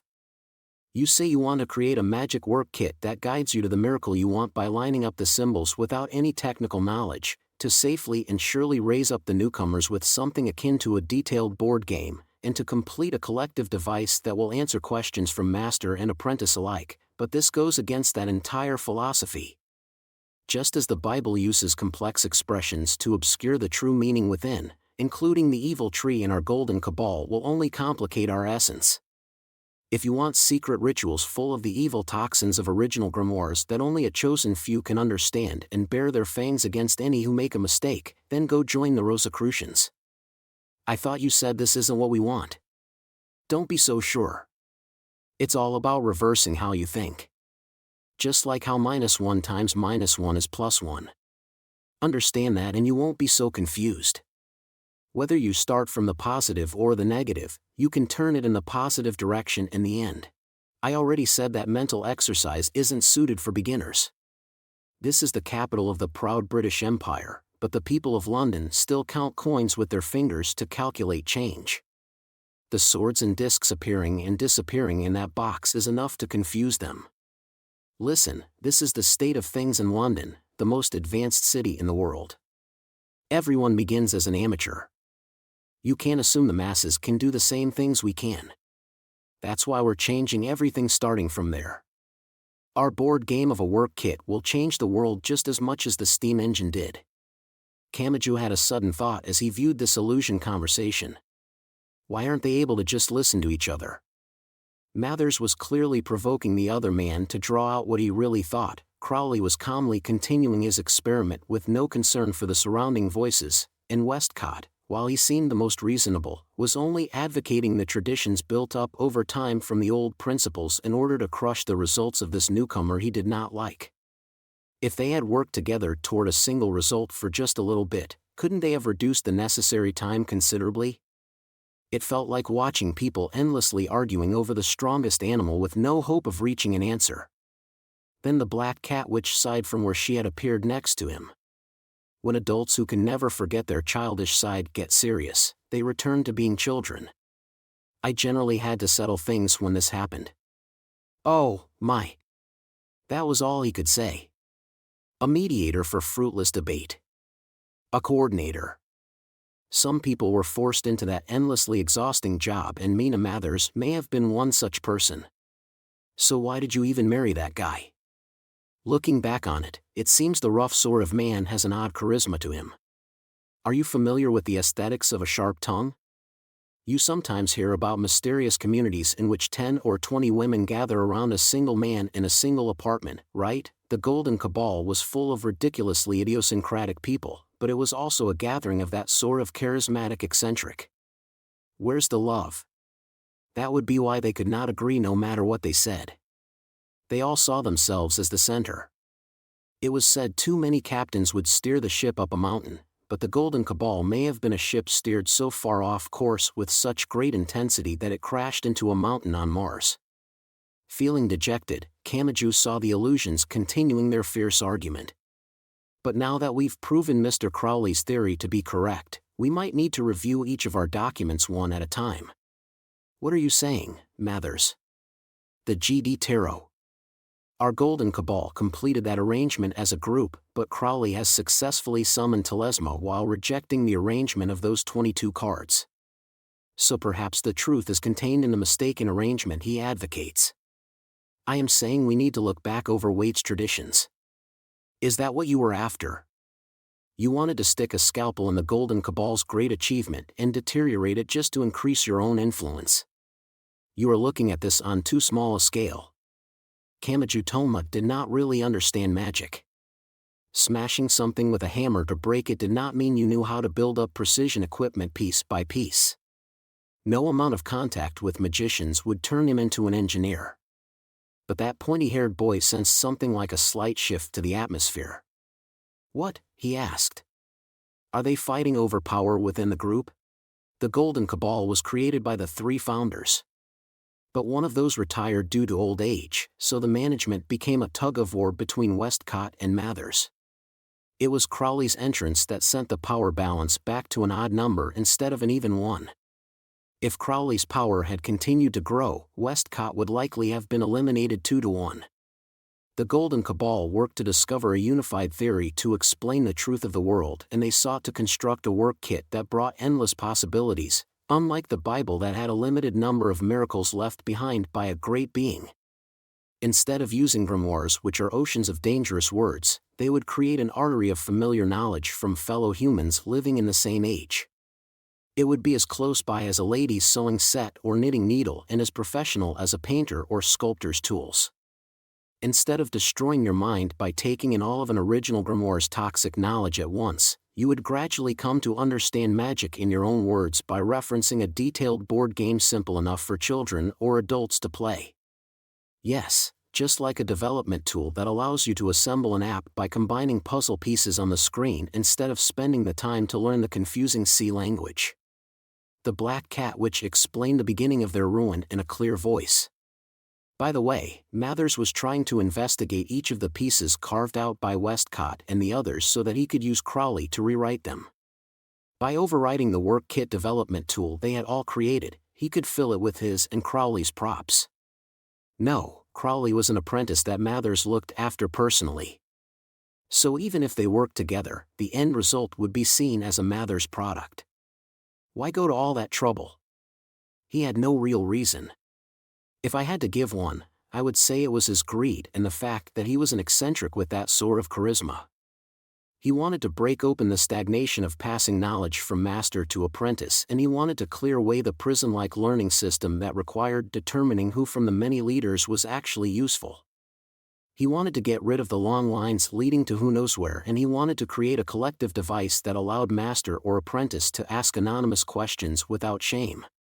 And he wanted that simple but detailed work kit to have been proposed by him alone, not the entire group of golden leaders.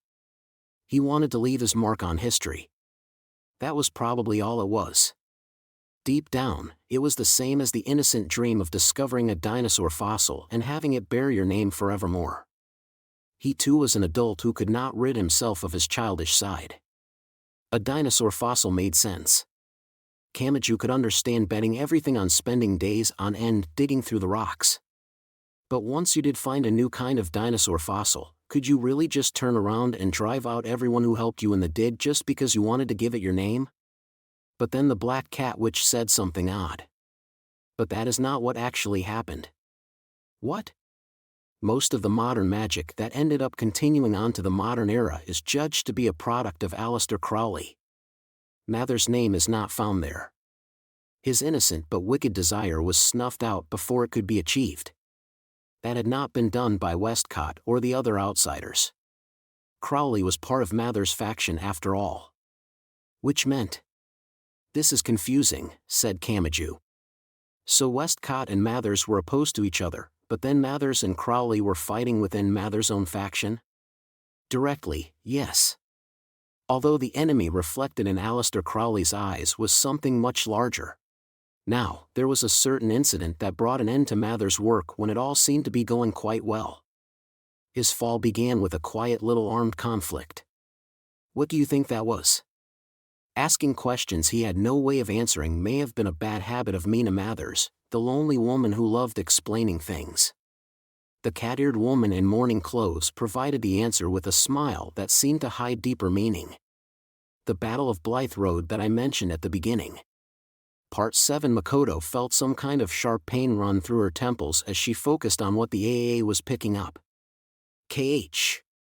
She grimaced, but something like quiet static continued to intermittently play from the small speaker, which she had acquired by sending Shoku's cell phone to its grave.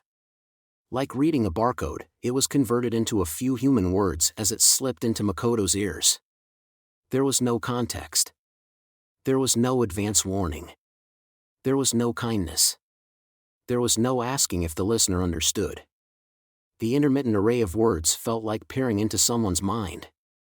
There was no need to arrange it so someone else could understand, and they already understood all the advance information needed to comprehend it, so it was like a rough and random riot of words. There was no structure or grammar, only an exchange of isolated terms emphasized in accordance to their importance, so it felt like peering at the notebook of an obsessive memo-taker and trying to use all the words crammed on the page to reconstruct what they had been thinking at the time. Shokuhu Masaki specialized in reading people's minds, so was she always facing this wild vortex of information? Or was what Makoto was viewing a highly unusual case? She pushed back the pain scorching her brain cells and forcibly worked at converting it into understandable language. She felt like she was on the verge of seeing something. Who was on the other end of the AAA? Who was this grand pile of scraps connected to? A sweet honey scent gently enveloped her face. She focused on the outside world once more and found Shokuhu Masaki pressing a handkerchief to her face as if wiping a small child's nose. "You have a nosebleed." "Really?" "There are legends saying expert chess or shogi players will get a nosebleed if they go too far with their concentration ability, so maybe this is something similar." Oh, dear. Are words out of style now? As Makoto let the other girl treat her like a child, her focus slipped and she was trapped by the feeling that the fish she had nearly caught was escaping. Even so, she felt like something was talking in a vague form as she linked together the fragmentary terms. Misaka Makoto felt a vague anxiety that accepting this would cause everything she had built up to come crashing down, but for some reason, a very familiar phrase appeared there and would not go away. To ensure the entire stone wall did not collapse, she slowly and carefully pulled out just one of the stones. And she gently placed it on her tongue. Kamiju Toma. Shokuhu Masaki's slender shoulders definitely jumped. He really is a part of all this. But it's written differently. Would that spelling mean, the one who purifies God and slays demons? Part 8. The vision vanished like fog. Unpleasant sweat poured from Kamiju's entire body. The metal sticking out from the wall had not broken and the multi-layer duct tape lifeline had not snapped. He had not been thrown out into the emptiness. By this time, he had mostly figured out how it worked, but the sensation of falling still felt incredibly real. His heart was palpitating almost painfully in his chest. The term taking years off your life stabbed into his mind, but not as a mere figure of speech. Oh. Kamiju Toma, are you okay? Yeah. But really, what is this? Was it a method of showing a target individual a pre-made vision? No, he felt like that was not enough to explain this. More importantly, he wanted to know why he was being shown the visions. That bothered him more. After all, this was the windowless building. Everything here would come from Alistair. Even if the device named Mina Mathers was defying her master and contacting Kamiju, he had been shown many times now that the human named Alistair Crowley viewed both success and failure as a means to reach the desired result. So it was possible that Mina's betrayal was part of the plan. It was also possible that questioning this was part of the plan. It was also possible that Kamiju believing he had seen through the plan was part of the plan. To be honest, once he sent his thoughts down that path, there was no end to it. That labyrinth of opposing mirrors or nesting dolls was the true essence of Alistair. And the moment you ran out of patience with that, it would mess with your defense calculations and allow his surefire attack to secretly strike. Kamiju had to maintain his self. He could not stop investigating deeper, but he also had to stop himself from restricting his own actions through excessive suspicion. He needed the accuracy of a clock's hands. Even if thinking that way was part of the plan, he could not let his guard down at any of the countless hairpin turns. If just once he ran off the course and broke through the guardrail, he would roll right off the cliff, and that would end the same no matter which level he was on. Whatever the case, we need to get past this. Why yeah, that's right. The mountain climbing no longer had stairs or ladders. They were combating a cliff face.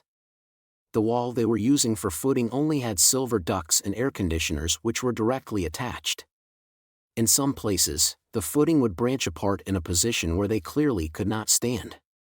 It was a lot like a retro platforming game where falling meant instant death, but this was nothing that cool. They would dangle down above the void using their lifeline, reach their toes over to the next footing while stretching their legs so far they were sure they would get a cramp, and then slowly shift their body weight over. It looked silly, but they were several hundred meters up. Kamiju could not have felt more isolated when he had his feet on one of the boxy air conditioners. The carefree maid girl must have had it even worse. He reached out his hands to help her as they worked together to move from air conditioner to air conditioner. Once they finally reached the larger footing of a window cleaning gondola, they decided to take a quick break, but they found someone already there. Fran. Oh, were you down below? She too had apparently been moving upwards to regroup with the others. She must have continued up before Kamiju and Maika woke up. But Fran would not have had a duct tape lifeline. How had she overcome that retro platforming game of ducts and air conditioners? surely she had not actually nimbly hopped across. His question was answered from an unexpected place. I thought this might happen, so I was carrying a spare balloon folded up with the floating gas removed. You awful cheater. He should have thrown his hands in the air and celebrated that an ally had found a safe way of traveling here, but he could not help but prioritize his complaints after seriously risking his life without that method. He wanted to unfairly ask why she had not brought them along too. So can we just ignore the terrain for the rest of the way? Kamachi sighed on the dangling window cleaning gondola, but when he thought about it rationally, he realized he could not relax at all. There was no longer anything sticking out from the wall. He only saw the window cleaning gondola, a ropeway, a crane hook hanging from a wire, etc. From here on out, their footing would wobble unreliably as it dangled down from the darkness overhead. Instead of anything solidly anchored to the wall, most of it was wobbling back and forth like a pendulum. No amount of lives would be enough when trying something like that. Had Index and Tsuchimikado really made it through that to continue on up? What had happened to the calico cat or 15 centimeters ofteness? Those fundamental questions passed through his mind. Then he heard a comment from the girl who wore not just shorts but a hoodie bikini in winter. Well, as you can see from the volume of the floating gas and balloon, it has a weight limit. There's no way it can carry 3 people. Kamachi Toma and Tsuchimikado Maika did not hesitate. Wait. Just because it can only carry 2 is no reason to kick out the balloon's owner. Isn't that taking your cruelty too far? Shut up. I refuse to let you just take the easy road all the way to the top. Stay here a bit. 2 heads are better than 1, and 3 are even better than that, Fran-san. You 2 can fight on your own, said Maika. While you do, I'll be taking this balloon up to the top. And in her morning clothes and cat ears, Mina Mathers placed a hand on her chin while floating nearby like a ghost. If you don't do something, I get the feeling all 3 of you will slowly fall to the bottom. Kamachi had faced a great many things in this light bit of mountain climbing. While he certainly did not want to plummet down to his death, slowly descending to the bottom and having to do it all over again would absolutely kill his motivation. So wise Kamachi Toma made a neutral suggestion. Wait just a moment. It's wrong to have us all fall. Fran, get us close to some kind of footing. We need to cool our heads for a bit. But the blood had rushed to the hoodie bikini girl's head, so she erupted. You don't get to play the pacifist after grabbing on like this. You started this yourself and now you're ending it yourself? Do you think it's all about you or something? A fairly serious kick was thrown at point-blank range and Kamachi's body forgot all about gravity. But they were already several hundred meters from the ground. A somewhat intense tsukomi could be deadly on this mountain climbing path. Oh, please no. Am I just not suited for high places or something? Plus, this was the boy whose fortune would come back with terrible luck in every category from romantic luck to business luck. However, he could not afford to kick the bucket here, so he flailed his arms around mostly on instinct. And his desperately outstretched right hand felt something. It was Fran's bikini bottom. He had grabbed on from the front. Hiya. The rabbit ear antennae girl held the balloon's grip wire between her thighs, used her hands to hold either side of the bikini bottom as it threatened to slip down, and began a hellish game of tug-of-war as she blushed red and shouted at him. Would it slip down or not? An extreme battle began. I'll kill you, you pervert. Shut up, you attempted tsukomi murderer. And if you don't want to lose the attempted part, then help me out here. By the way, I'm truly thankful that your bikini isn't the side-tie kind. Then morning clothes and cat ears Mina whispered in the life-risking boy's ear as she floated casually alongside him. Despite how she looks, she's actually very happy you're giving her this attention. A bunny with a broken heart can die from loneliness after all. Oh, is that so? Fran, are you just embarrassed? Then it seems to me you should be able to meet me halfway here. The knee. Gab. A knee to my cheekbone. Thanks for the really unreliable theory there, Mina. You're not much help here either, are you? Don't be silly. That is merely her way of hiding her embarrassment. She is what people call a tsundere. Yeah, right. Inside and out, she's seriously trying to kill me. Okay, said Fran. If you're willing to have a nice chat with your own imagination there, please let go of my swimsuit. I'm not risking my life here because I want your bikini, Fran. If you don't let me clear up this misunderstanding, I'll commit a double suicide with your bikini bottom here. I don't think you'll like the position that leaves you in. He thought he had just barely managed to achieve equilibrium, but then he felt something slipping in his right hand. It can't be. Did Fran really lose her final line of defense?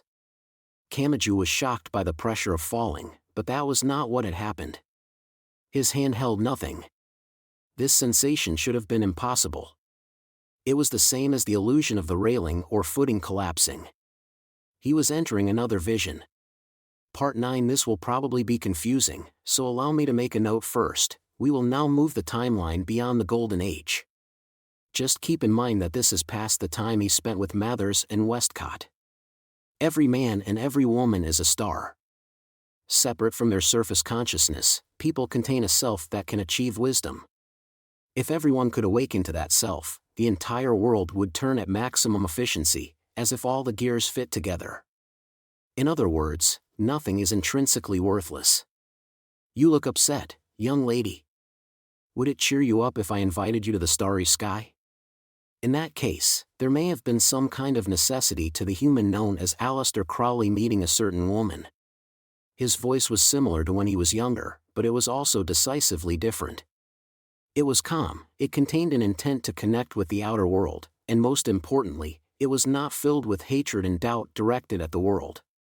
He was considerate. He was trying to gently touch the other person's formless heart.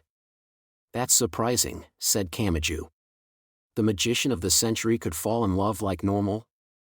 And I am the wife of eccentric Mathers, said the Black Cat Witch. Is that a problem? Did marriage really make someone look so much more reliable? Also, Crowley was surprisingly popular due to his androgynous beauty and his eccentric charisma. In fact, because it came to him so easily, he never had much interest in normal love. Normies are the worst. Watch what you say.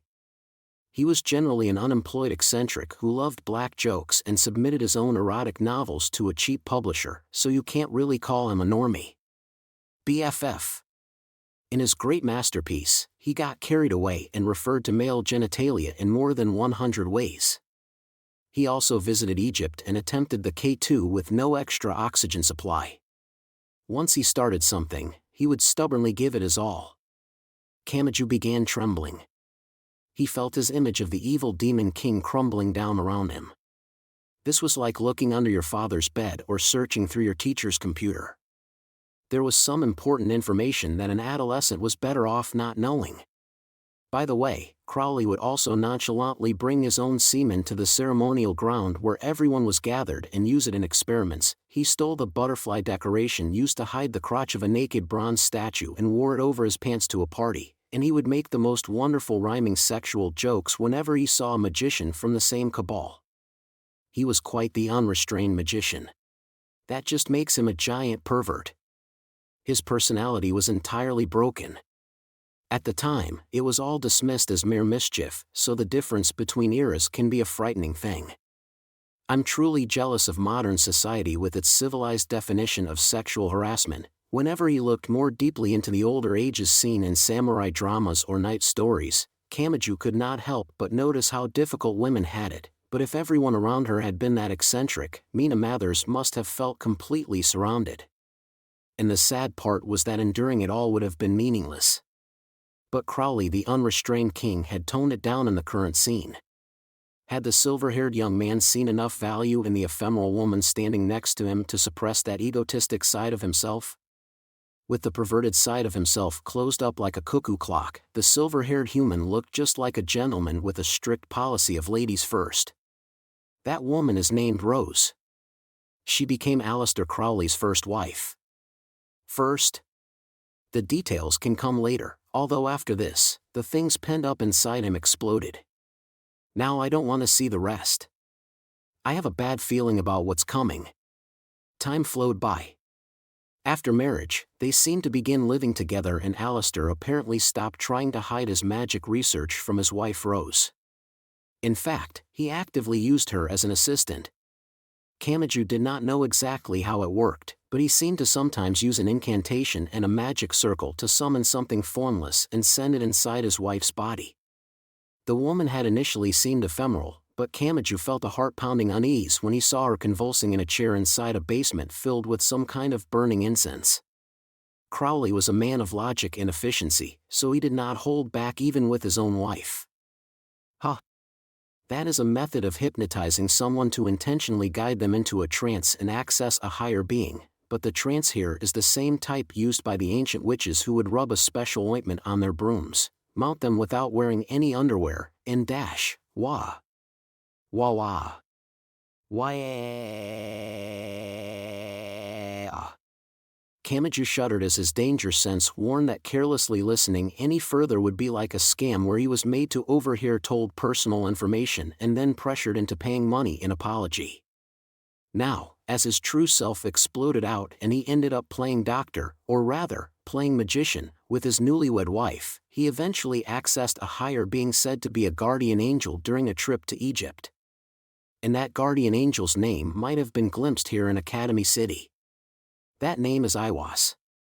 That being contains the number 93, just like Thelema. And just like Karanzan, that name became a major turning point in Aleister Crowley's life. Kamachi did not recognize that name. Although it was possible that it was a name someone other than him had pursued. Answers did not always appear before the one seeking them.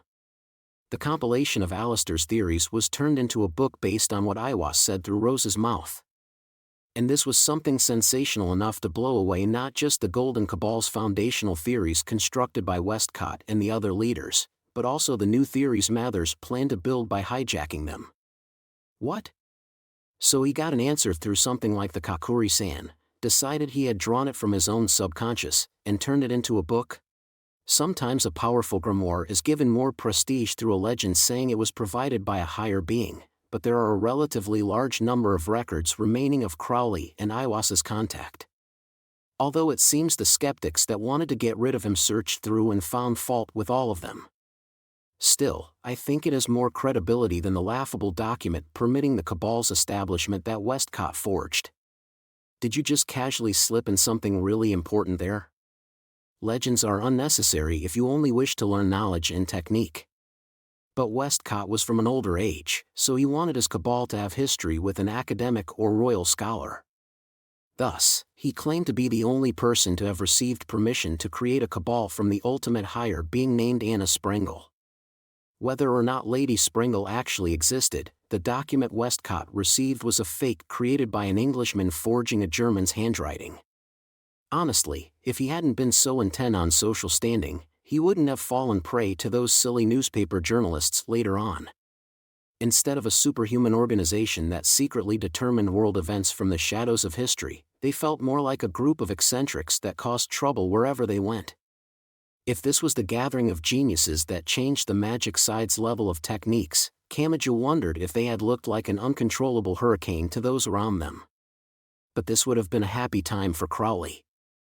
I'm really worried that his wife wouldn't be able to survive that happiness. Not what I meant. Time continued further. And Kamachi heard a voice that seemed horribly out of place. It was the crying of a baby. That is Aleister Crowley's first daughter. Oh. Yeah, I guess that would eventually happen if he got married. A small life was wrapped in a soft cloth. The baby calmed down in her mother's arms, but the man seemed to be keeping a slight distance. Was he afraid of infecting her with his impurity as a magician? A high school boy like Kamachi had no way of knowing how much courage it would take to fill that slight gap.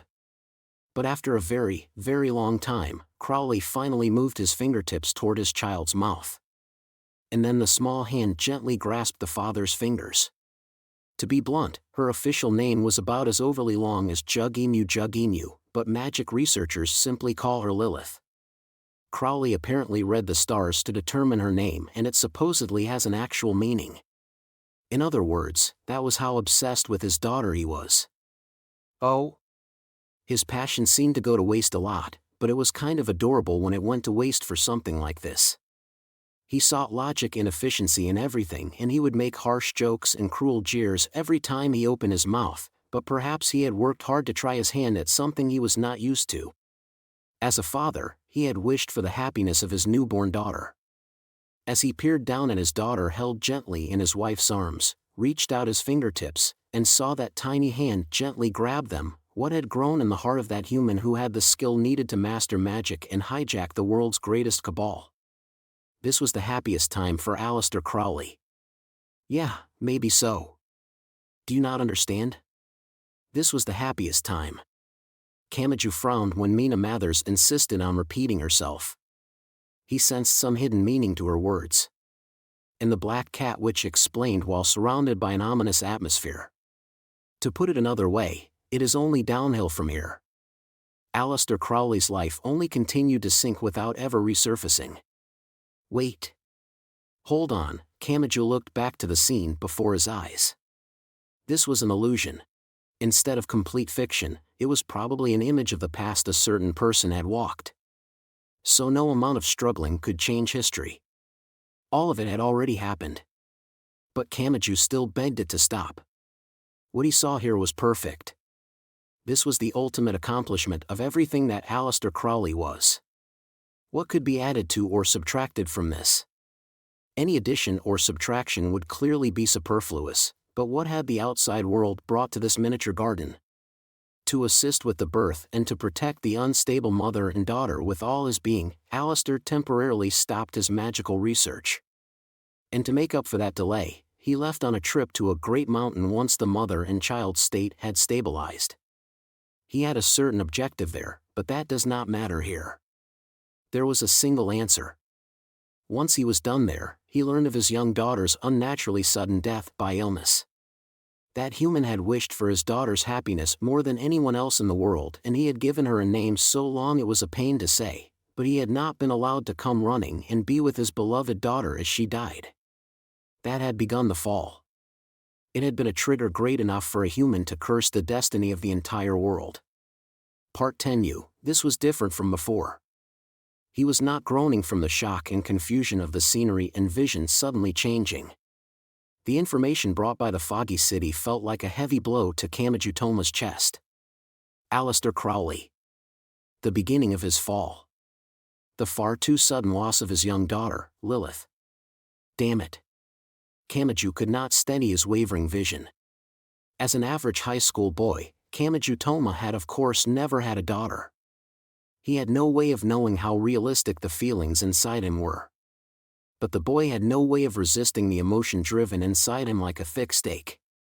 He curled up, opened his mouth wide, and let out a roar with all his might. Emotions provided by an external source were never good. In a way, they were more dangerous than a flamethrower. He knew that, but he could not stop the clear liquid that spilled from his tear ducts. This was what Kamachi felt while viewing it from a distance. No, even as her actual father, Aleister Crowley had only been a distant observer. He had only learned of that small life's loss through a simple letter.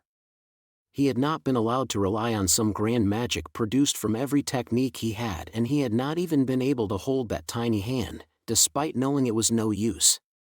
He only had the merciless result forced onto him after it was all over. How could someone overcome something so unreasonable? No, had he turned out the way he had because he could not overcome it? Had the human named Aleister Crowley been wandering in a forest of his own creation for over a century? And while Kamachi Toma's thoughts were in such a serious place, a girl's small foot struck his cheek. "Get your hand off of my bikini bottom already, you pervert." BGHH. It was Fran who was blushing bright red. Kamachi was finally knocked from the balloon in reality instead of an illusion.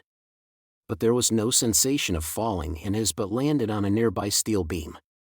The hoodie bikini girl had apparently moved the balloon over toward the wall. Honestly, this is the problem with boys.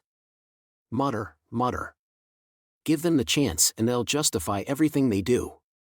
Why do they only ever use their brains when it comes to making their actions seem legitimate? A misunderstanding seemed underway at tremendous speed, but she would probably say something about using his brains if he made any kind of excuse, so he left that untouched. Kamachi decided to change tack a little. "Well, I'm not sure you can say that about all boys." "Eh. I mean, what about Kamasato? That bastard was the victim type of pervert that would naturally take all the juicy bits for himself. If all the boys in the world would end like that just by standing there, I'd sink into despair." Said Mina. "It seems to me like a very bad idea to bring up that name so soon after she had her heart broken, but are you the type that enjoys bullying the girl you like?" When Mina appeared in the air, Kamaju's briefly numbed feelings came surging back. He was reminded of what he had seen. Of the tuning point that sent a human's life tumbling down. He breathed in and out. He wiped the sweat from his brow. He did not care what anyone said about him. Kamachi spoke to the person only he could see. "Mina, what is it?" The black cat witch stood next to him and looked down at him. As usual, she did not bat an eye. What happens after that? What happens to that human? Again, that leads to the board chairman Alistair Crowley you see in the present. That's not what I'm asking about. Send me there right away. Every man and every woman is a star. Mina Mathers whispered what sounded like a password. When each individual is aware how they should act and fulfills those actions, there will be no meaningless work in this world. If you seek something, you must walk on your own feet and reach out your own hand. Kamaji Tomo looked out ahead with utter exhaustion in his eyes. He saw window cleaning gondolas, crane hooks, and ropeways. As before, he would have to scale a deadly mountain using only unstable footing. But he no longer hesitated. It did not matter how unreliable the footing was. It did not matter whether or not they were being pursued by a pair of beasts with rainbow chains and transparent flesh and blood. He wanted to know the whole history of that human's wandering. "Hey, human. Ofteness?" Then a 15 centimeters god spoke to him by climbing up onto a window cleaning gondola's railing. She had apparently climbed this high under her own power. The world had to have looked very different at Ofteness's scale. "I won't tell you not to go running ahead. That would be like telling a bird not to fly or a fish not to swim. But if you do start running, don't give in to despair. Abandoning thought is just being lazy.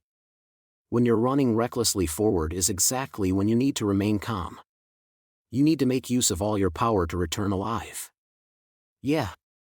After he nodded, Ofteness climbed up his clothes to her usual spot on his right shoulder. If he took one wrong step, she would plummet to the bottom with him, but he did not feel a single tremor from her body. "Hey, Ofteness. Have you seen Index or Tsuchimikado? They don't seem to be here either. Talking about another girl already?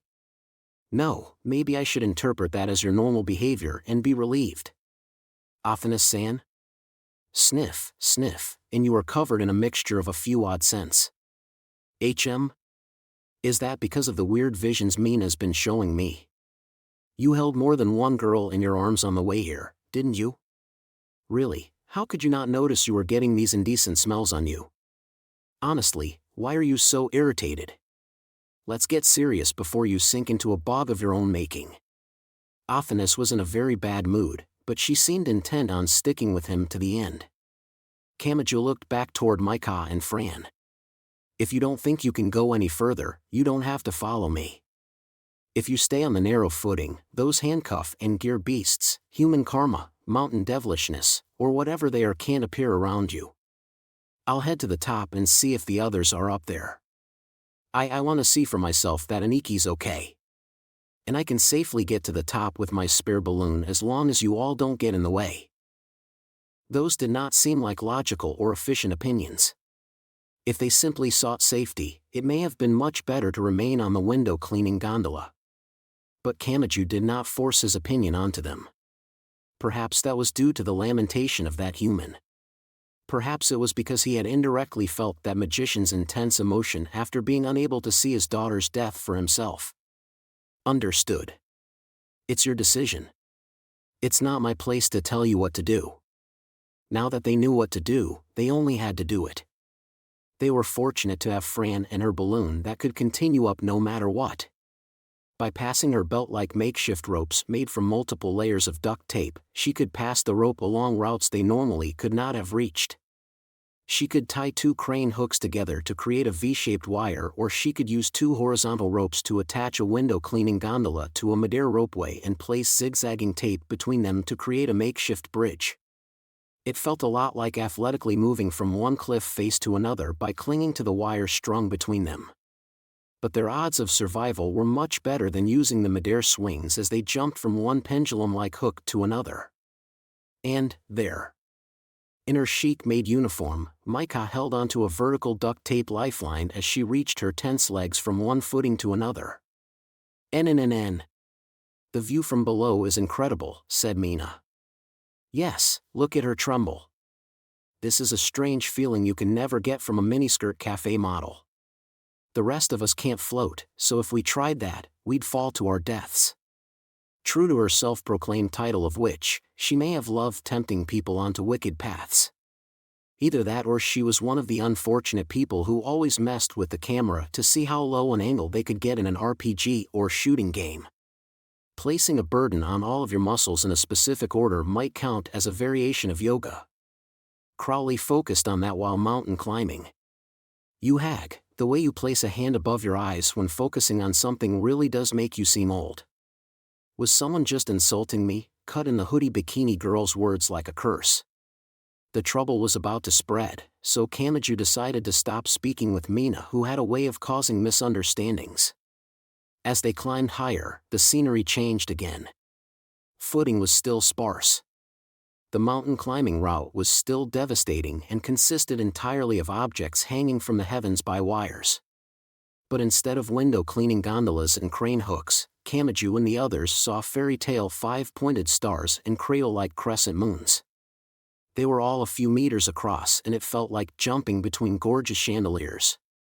If not for the terrible fear of heights, they should have provided enough footing, but... How high up are we now? Kamachi wondered aloud. Unlike true mountain climbing, the air did not seem to grow thinner and colder as they climbed.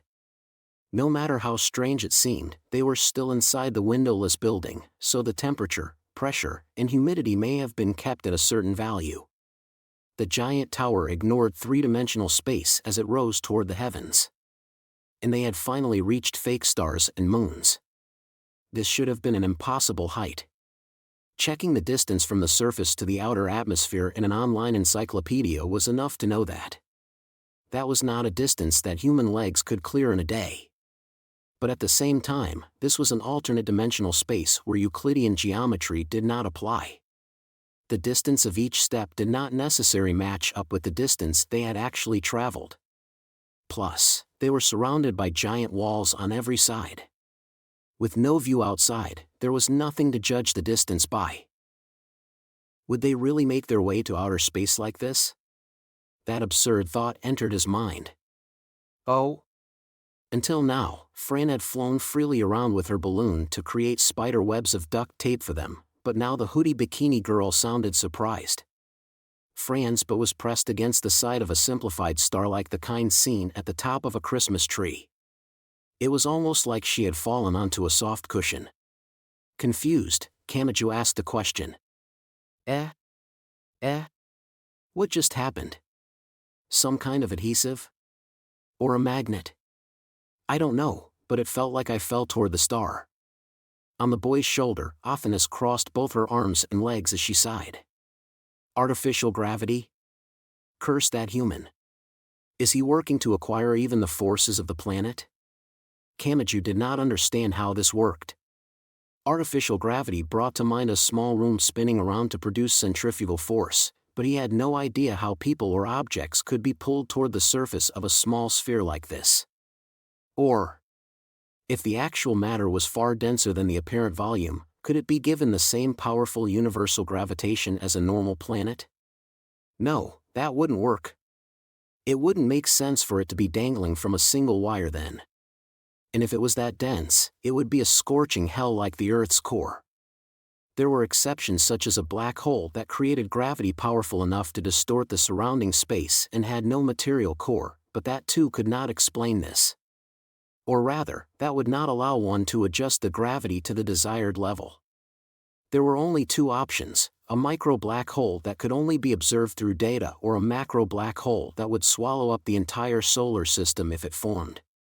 Even an Esper who could directly manipulate gravitons had only been able to produce explosions. Being able to convert the proper methods into any universal power does sound like his kind of theory. I doubt you will find the answer with the knowledge found in a high school textbook, human. I'm not interested in being an intellectual. I just want to know if Imagine Breaker will destroy it or if it can support me. With that, Kamachi reached his hand out toward the closest crescent moon. And that acted like a trigger. He had already had a hunch, it was about time. Reality and illusion crossed over, the crescent moon crumbled away without warning, and Kamachi Tomo was overcome by a far too real sensation of falling. Part 11. Let us begin with the answers you wanted. We will be returning to the Golden Age. This happened before he married Rose and was given Lilith. It was a toxic, foggy city covered in steam and smoke. There was a whistling that sounded like a draft, but it was actually the breath escaping a man's throat in a study. Even with no knowledge of medicine, one look at his face was enough to know his organs were far from healthy. Enough so that he looked like an old man in the deeply contrasting shadows created by the lamp's flame. Alan Bennett. He was one of the few people who Aleister Crowley could call a true friend and teacher who, unlike Mathers, had no ulterior motive, said Mina next to Kamachi. There is nothing to say about his condition. These are merely the symptoms of addiction to medical opium used as a pain reliever. This was a social pathology found everywhere at the time. That master was of course not the only one in the study. This was Aleister Crowley's story. In other words, it is the same as my body, Alan said to his visitor. He flipped over several cards sitting atop a heavy desk. Kamachi did not know the details, but when he saw those cards that looked like playing cards with more involved artwork, the word tarot came to mind. Whether the stories were true or not, what was it those tools were used for? The man continued through his cracked lips. Everyone is a slave to miracles and fortune.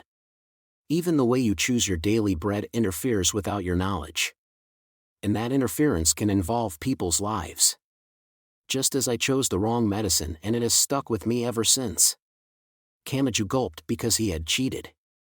He had already seen how this turned out. That was the meaning behind Crowley's journey, said Mina.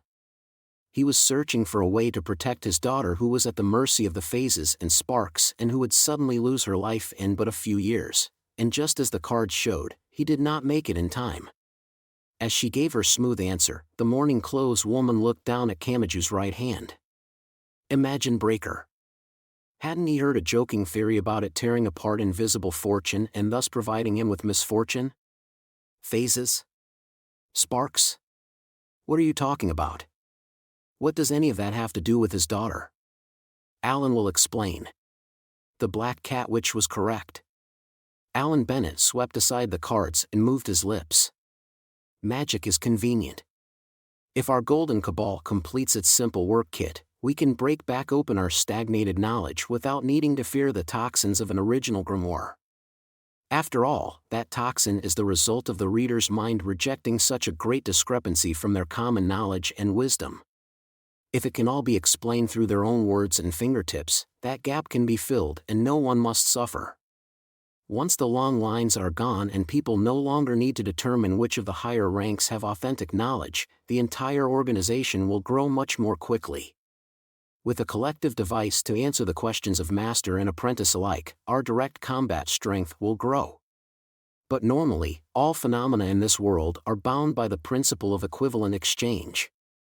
Our magic cheats the system to provide an input of 1 for an output of 10, however, are we truly deceiving the world? Perhaps we are merely shifting the cost beyond what we can imagine. We have long held that concern.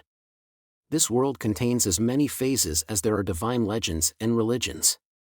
And the distance between each phase is not even. The rise and fall of civilizations and traditions affect the power balance in the real world. When you get down to it, fortune is the sparks that failed to become miracles. The spray produced by the contact and collision between phases has a shockingly thin but widespread influence on people. It affects coin tosses, the order at which dishes are served at a restaurant, meetings and partings, marriages and divorces, and even people's deaths. If you see no direct cause for your daughter's death, you should assume it is a spontaneous event caused by a gathering of the influence that so many people are unwittingly affected by. You mean there is no such thing as a spontaneous accident or illness in this world? Asked the silver-haired young man. You mean the small things that people accumulate are an issue of the overlapping phases and, as a result, the entire world will cause slightly unsanitary conditions to force a deadly illness onto my daughter? Is that what you are saying, teacher? That is taking it a bit far. Your daughter is nothing special. Everyone is affected by it equally. But a unified theory like Hermeticism roughly grabs and gathers the overlapping phases, causing them to collide all the more. I imagine that would make the sparks more frequent. And this will influence more than just the present.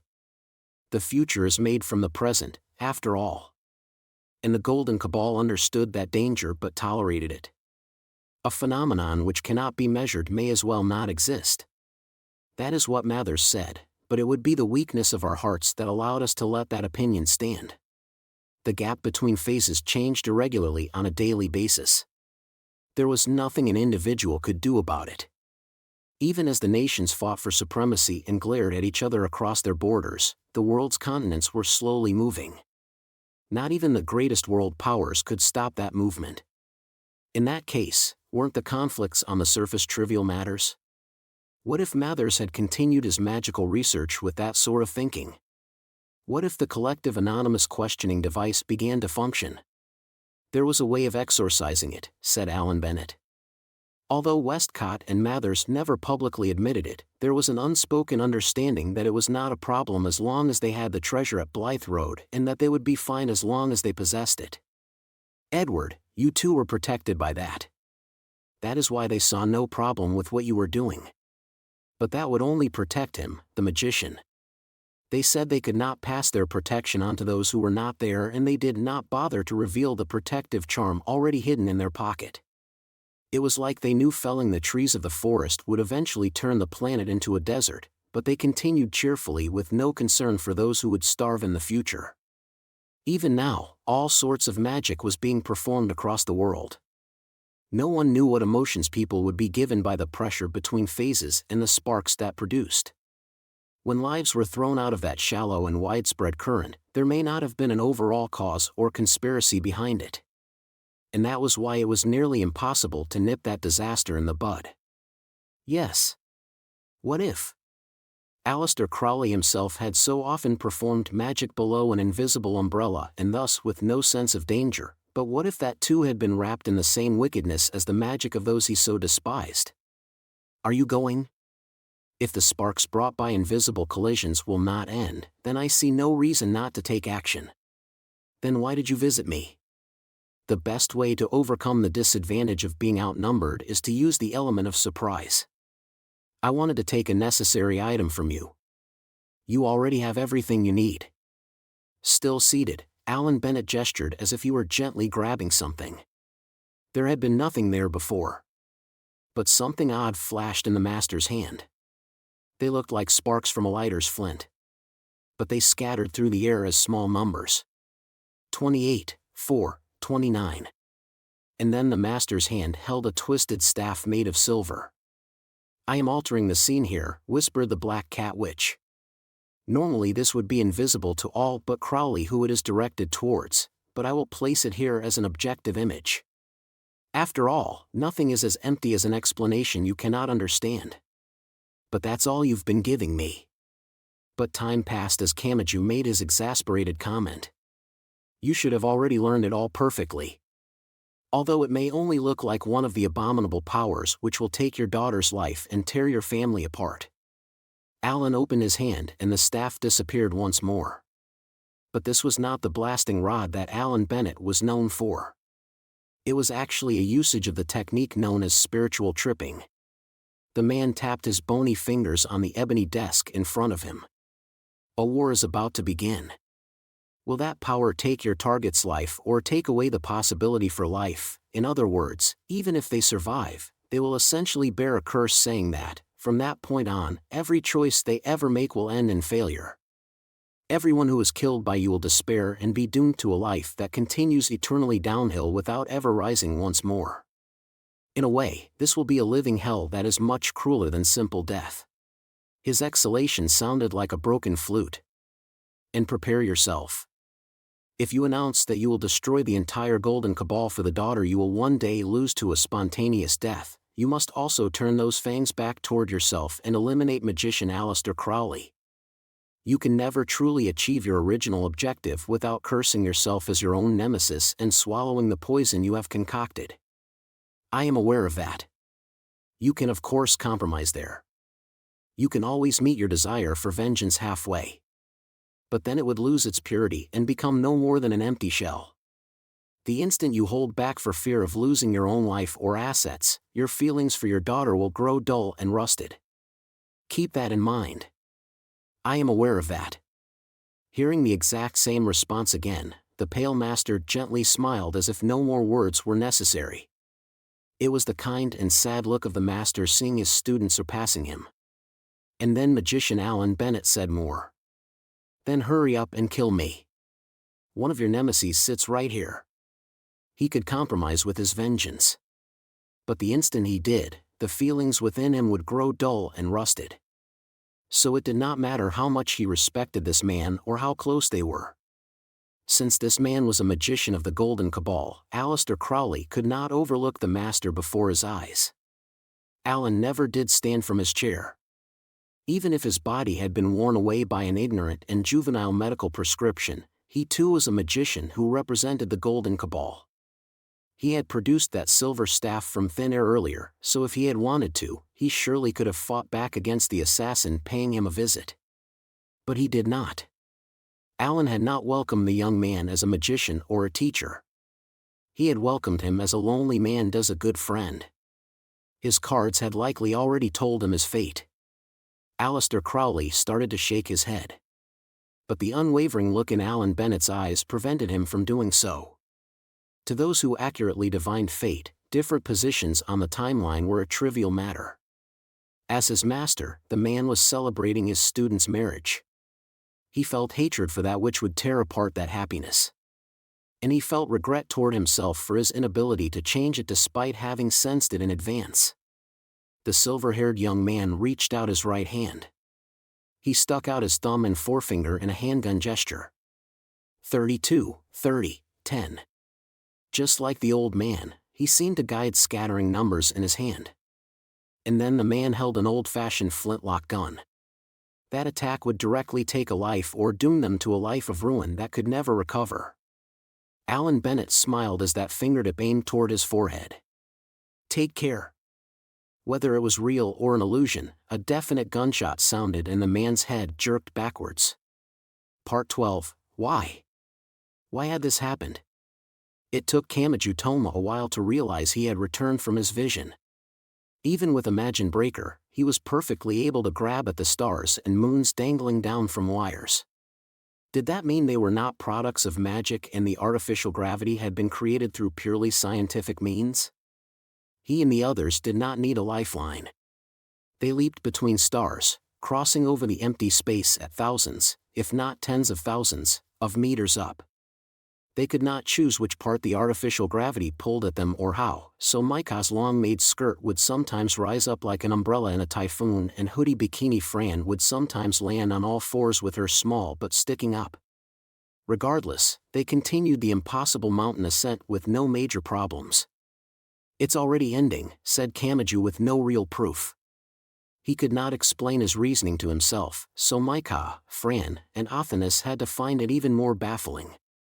But he repeated himself. We're approaching the end. There was no other way from the beginning. There was an end point in the starry sky. And a familiar face was clinging to the side of the large star dangling there. Index?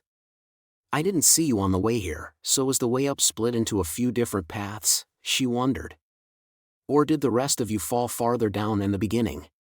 She had the calico cat with her. while in Index's arms, it threw cat punches toward Mina who the others could not see. Oh? It would seem I am no match for wild instincts. Does that mean it isn't that only I can see you? Are you actually preventing the others from seeing you? I am the Black Cat Witch. I seem to bring them under my control whether I intend to or not. And it was obvious why Index had stopped here. Kamachi looked straight up. A black hole, Athena sounded exasperated as she sat on his right shoulder. The scale here is as ridiculous as ever. Straight above, something like a black galaxy swirled around as if to indicate a presence on an even higher level. No human had directly seen a black hole, so they did not know if this was accurate, but with the artificial gravity produced by the previous stars and moons, it seemed likely this was a tunnel modeled after a black hole. I have a bad feeling about this, said Index. Why is this going so smoothly? If even a single ladder had been removed, we would have been stuck. It's almost like this is a form of training we have to complete and advance. If they jumped in there, it would take them somewhere. But Kamijutoma felt like there was something he had to do before that. He leaped from the final star toward the black hole, but his suspicions were confirmed. The black hole did not suck him in. He instead plummeted downwards. Part 13. This was the appropriate form for a magic battle. That was the whole of it. The foggy city's steam and smoke were sliced apart. Even the darkness of London's night was swept aside by the bright flashes of light. There were two magicians there. Those monsters had attempted to swallow up and take over the Golden Cabal, which was the world's greatest. Even the Jack who had terrified the public by attacking prostitutes in the dark of the night would have trembled and fled had he seen their clash. Magician Aleister Crowley. Magician Samuel Liddell McGregor Mathers. GHH. A rusty-smelling liquid dripped to the stone pavement. It could be a gun, a sword, a shield, or a bow. Aleister changed the shape of his fingertips, numbers scattered from his hand, and the corresponding type of illusionary attack power appeared there. It could be a fire wand, a water cup, a wind dagger, or an earth disc. Mathers controlled all things on the material level by sending those symbolic weapons floating around him. Their clash was never-ending. And if it would not end, it was obvious who had the advantage. You fool. If you had stuck with me, you could have received the scraps of my success. Your future daughter? Fighting for your not yet certain family? Isn't there a simple way of solving that without harming anyone? Just never have a child. If Aleister Crowley has no daughter, the fangs of death cannot close upon her. Then why did you marry, Mathers? It could not have just been a means of bringing a talented painter into the organization.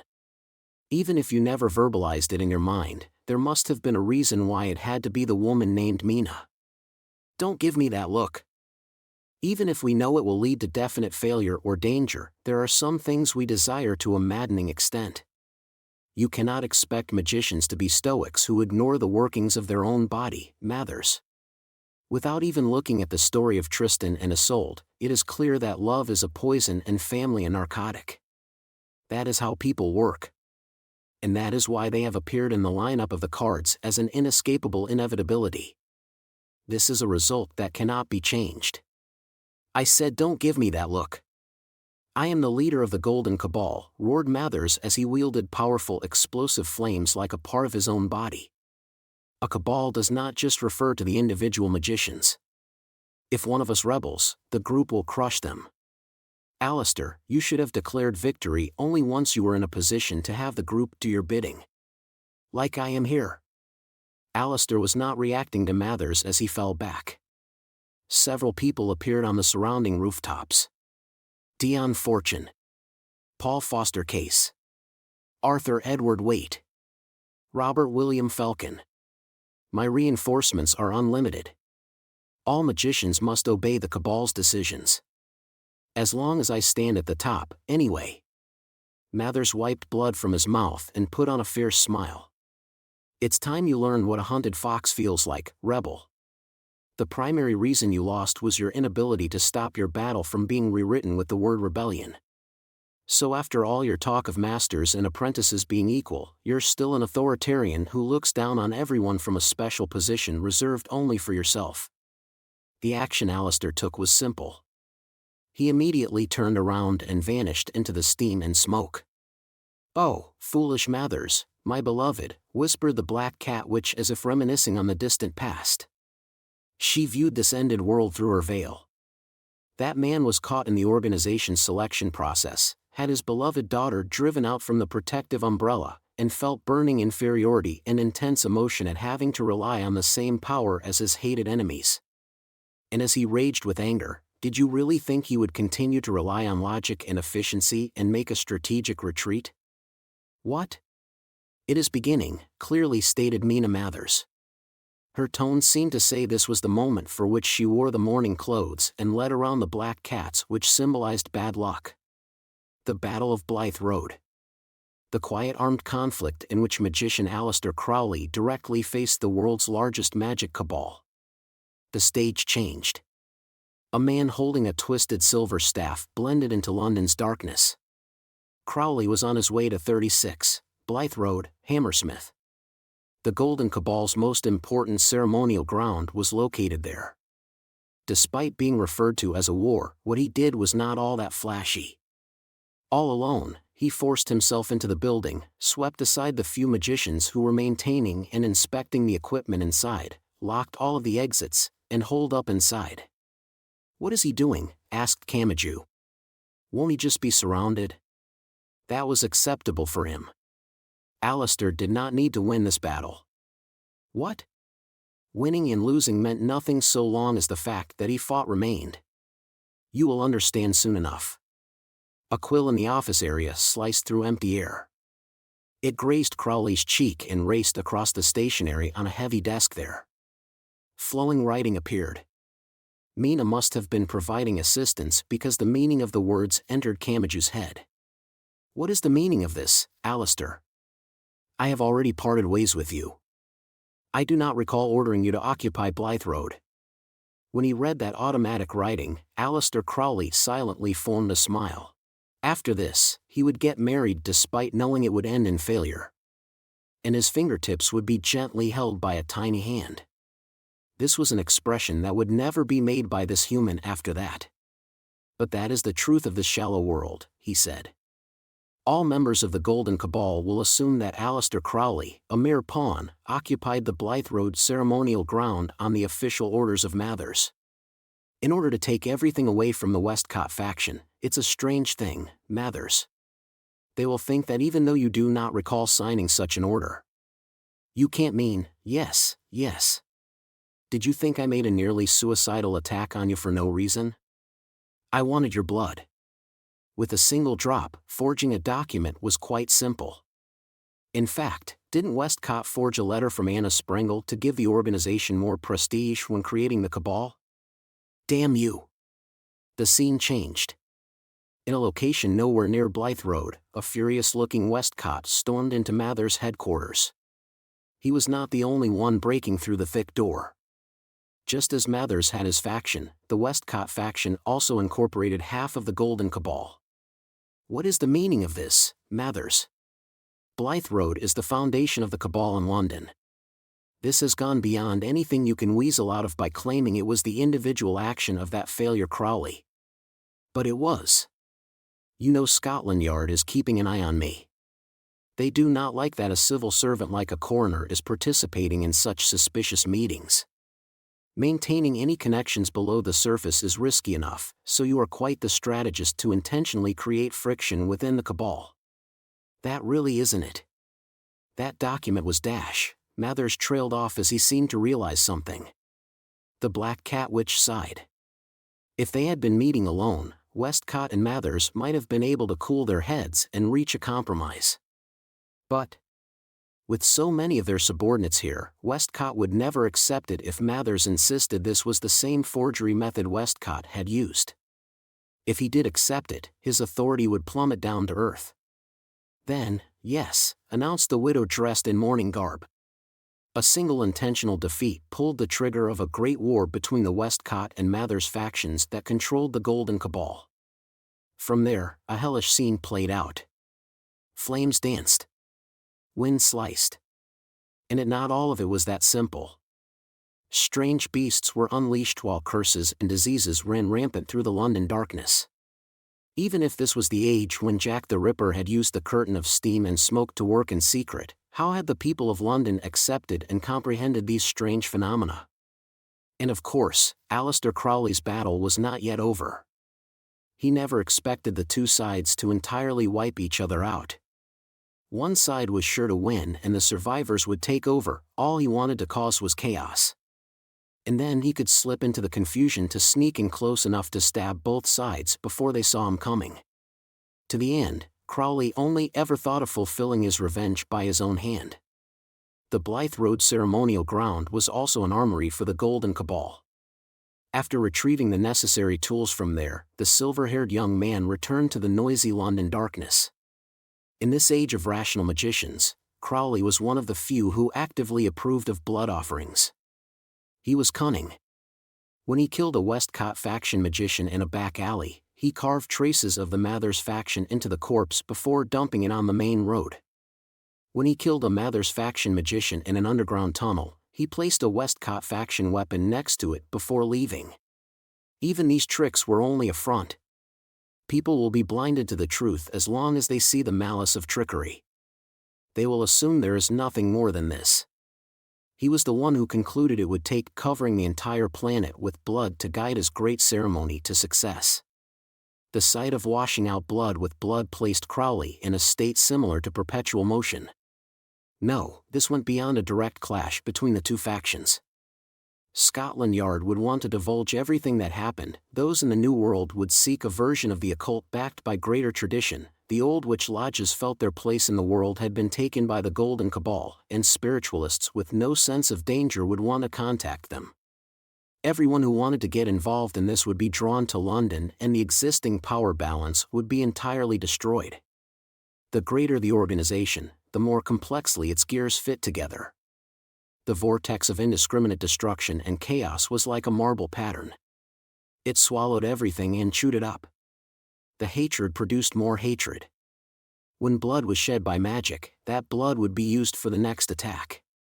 As the battle escalated further, it created larger openings. It produced an opportunity to secretly enter areas that would normally be unreachable.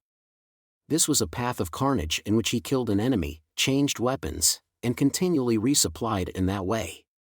And eventually, a dull sound burst out somewhere. BH?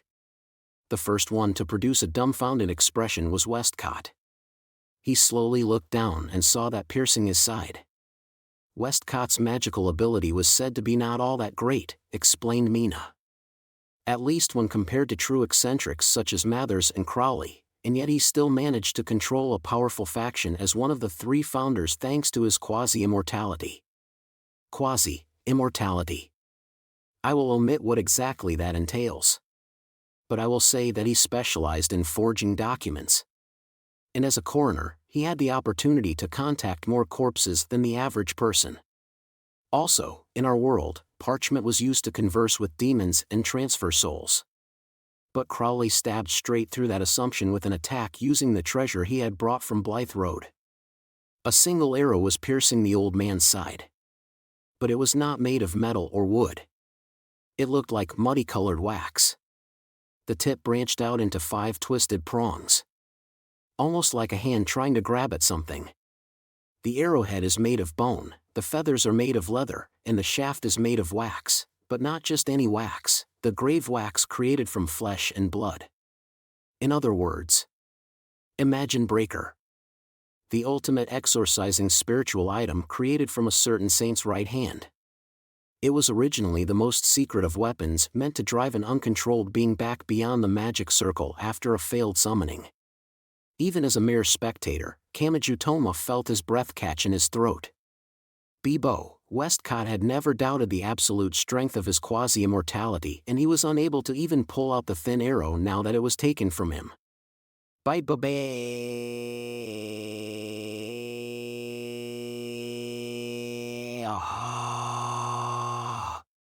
Aleister Crowley's eyes did not waver. With the arrow still in hand, he formed a handgun gesture with his other hand and several numbers danced from that hand like sparks, 32, 30, 10.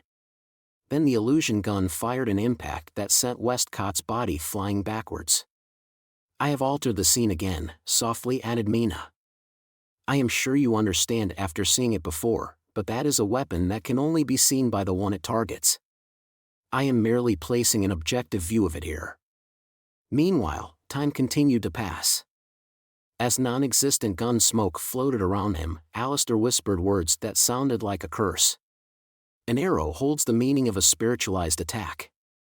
It should have thrown off the yoke of the physical once it was launched, but as it negates all supernatural powers, it ironically seeks the physical instead. Westcott. The 5 branches of the arrow's tip seemed to have torn into the old man's flesh and blood. Specifically, the container of his soul, the red mass at the center of his chest. The old man had been torn to pieces within the wound when that was forcibly ripped out, but Crowley ignored him and turned around with the bloody arrow still in hand. His nemesis stood there. Samuel Liddell McGregor Mathers. When Crowley stuck out his tongue and licked off the blood that had splattered onto his own face, the ruler of the Golden Cabal took a few steps back with a stiff expression on his face. The wand, cup, dagger, and disc symbolic weapons floating around him took a clearly defensive formation. Do you find it that hard to accept the death and ruin of a single person? All lives are born and vanish.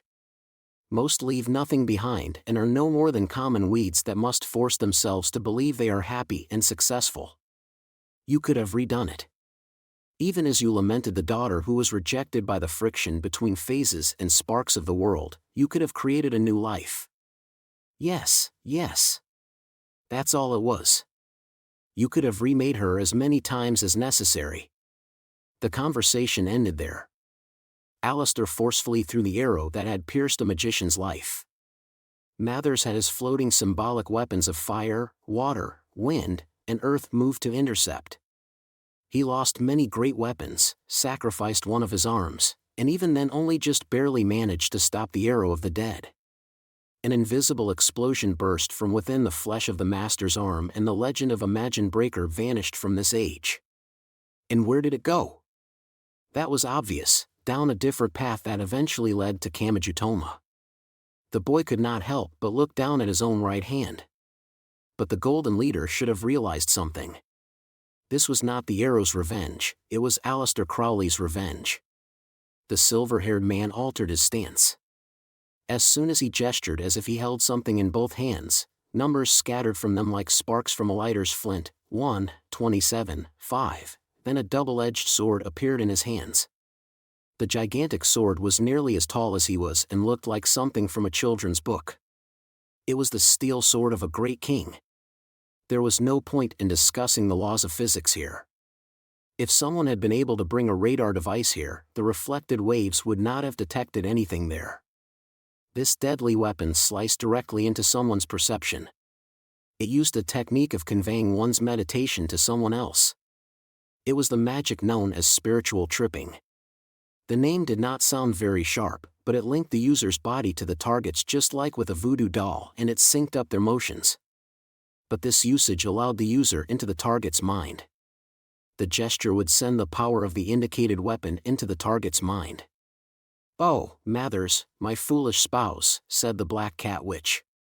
"If you had not been so obsessed with the details and if you had kept your eyes on your true enemy even if it let that arrow shatter your breastbone, you would have had a way out of this." Mathers was slow to react as the other man stepped forward. The man swung the giant sword diagonally down with both hands and the non-existent blade dug deep, deep down into Mathers' torso through his shoulder. "A clay, more. This is a tribute, so rejoice, self-styled Highlander. I finished you off with the sword you so loved." It did not matter here whether or not it physically existed. Either way, it tore through Mathers' body and dark red liquid erupted from within. Only one man remained standing. Alistair Crowley made a quiet announcement to the end of his ideal. "Now you will either die or have all possibility of success stripped from you as you live out the rest of your days in despair. It is time you withered away, sinner." Crow, lay. You see, Mathers, this is not a mere outburst of anger at being unable to stop the spontaneous death of a life that has yet to be born. Unable to swing it all the way through the man's body, the sword had stopped partway through, so Alistair whispered to him from close range. The world is filled with such tragedy. The sunny parts of this world are simply overflowing with tragedy. Everyone should be enraged and stand up against it, but they claim it can't be helped and they give up. That is where my sorrow lies. Alistair Crowley.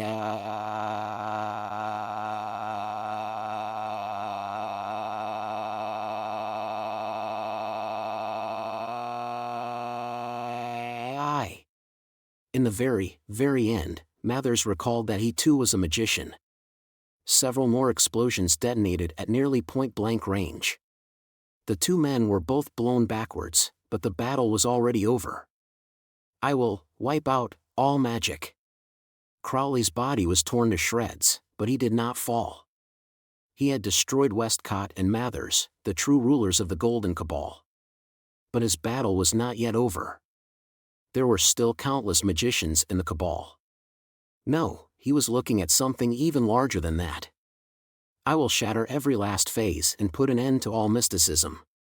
It can be helped, and we need not restrain our tears and bite our lip when faced with tragedy. I will bring back the pure world in which everyone can feel anger like normal and question it all like normal. He had to know the truth. Alistair Crowley was also a magician of the Golden Cabal. If he was to curse the entire Cabal, he could not disobey the rule saying he too must swallow the special poison he himself had concocted. That's why, asked Kamachi. Yes. Success and failure don't matter. No, he works under the assumption that nothing he attempts will go the way he wants it to. Is that because he too walks a path where all possibility has been taken from him? This was not a clear end to the Golden Cabal. Even after the large organization broke apart, it broke into smaller cabals claiming to be its successor. They tied on splints and spent a long, long time like a large tree rotting away. But as they declined, nothing remained of its former glory. Many people attempted to bring back the Golden Cabal. But as history shows, none of them succeeded in regathering the personnel and materials.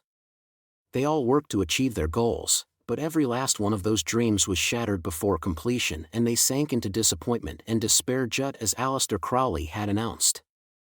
Kamachi knew Birdway's Cabal claimed to be of the golden variety, but would it be hard to say it was the pure form of the golden? And, added the Black Cat Witch. Alistair Crowley himself was deported a few times and was unable to maintain an environment for any major magical research. Finally, in 1947, his death was announced on British land. At the end of his quiet war, the Avenger who had hunted down every last one of the Cabal's magicians stayed true to his own rules and turned his blade on himself in the very end. His battle had not yet ended. That was why he was in Academy City and standing in Kamachi Toma's way. Which meant, even after conquering the Battle of Blythe Road and turning his blade on himself, he still could not overturn the common disease that took Lilith's life. That was more than enough for him to thoroughly give up on the laws of God that he had already cursed since childhood.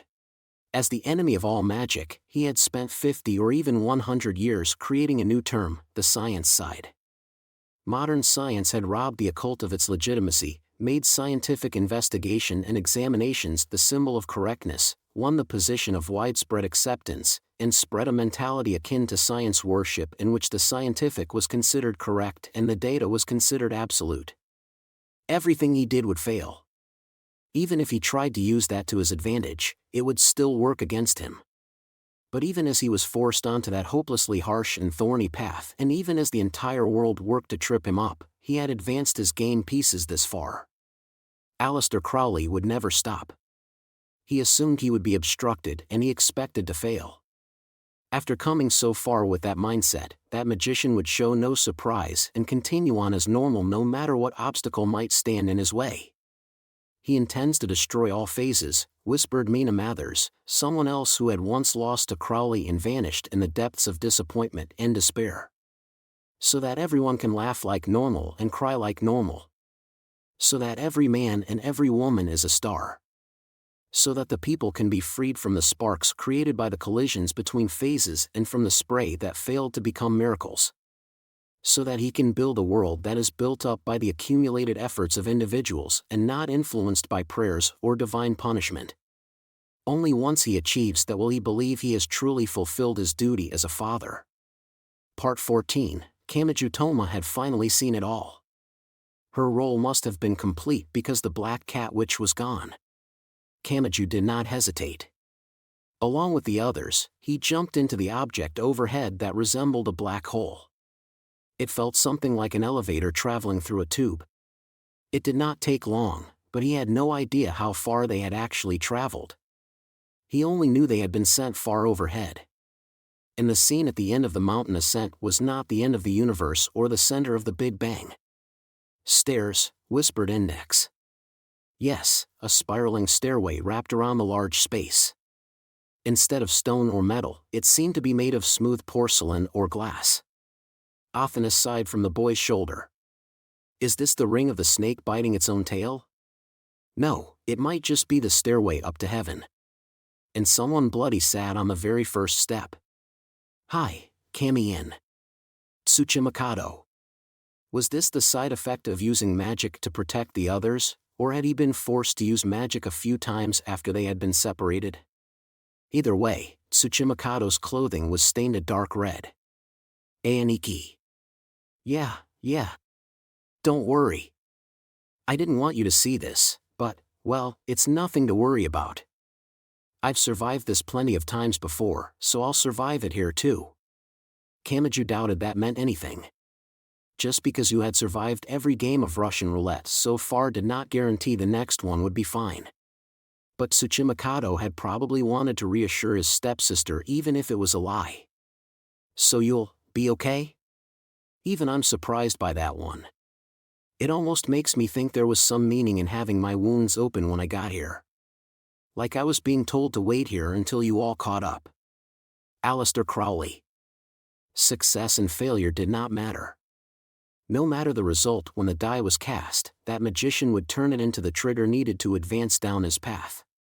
Deciding it was useless to think about it would only turn you into a puppet, but suspecting that everything had meaning would mean restricting yourself for no good reason. Let's go, Kami-in. It doesn't matter how much he toys with us. We win as long as we get the last laugh. Yeah. With that, Kamachi started thinking. Had the board chairman really laid some cunning trap up ahead? Was it truly logic and efficiency that ruled that magician? Kamachi had seen his war. He was like dry ice.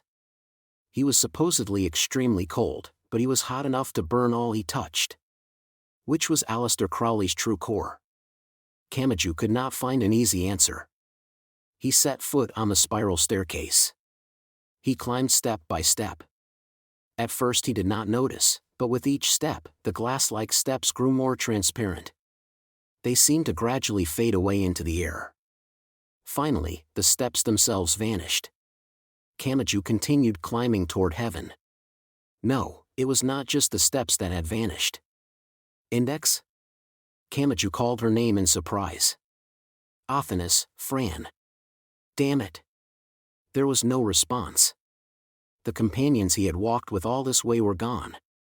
No, it may not have been them that had disappeared from the world. It may have been Kamachi Toma who had disappeared. And then he heard a voice from somewhere. Do you understand now? It was the same voice he had heard in the distance past. Nothing about this person had changed after more than a century of fighting. A silver and gray form stood there.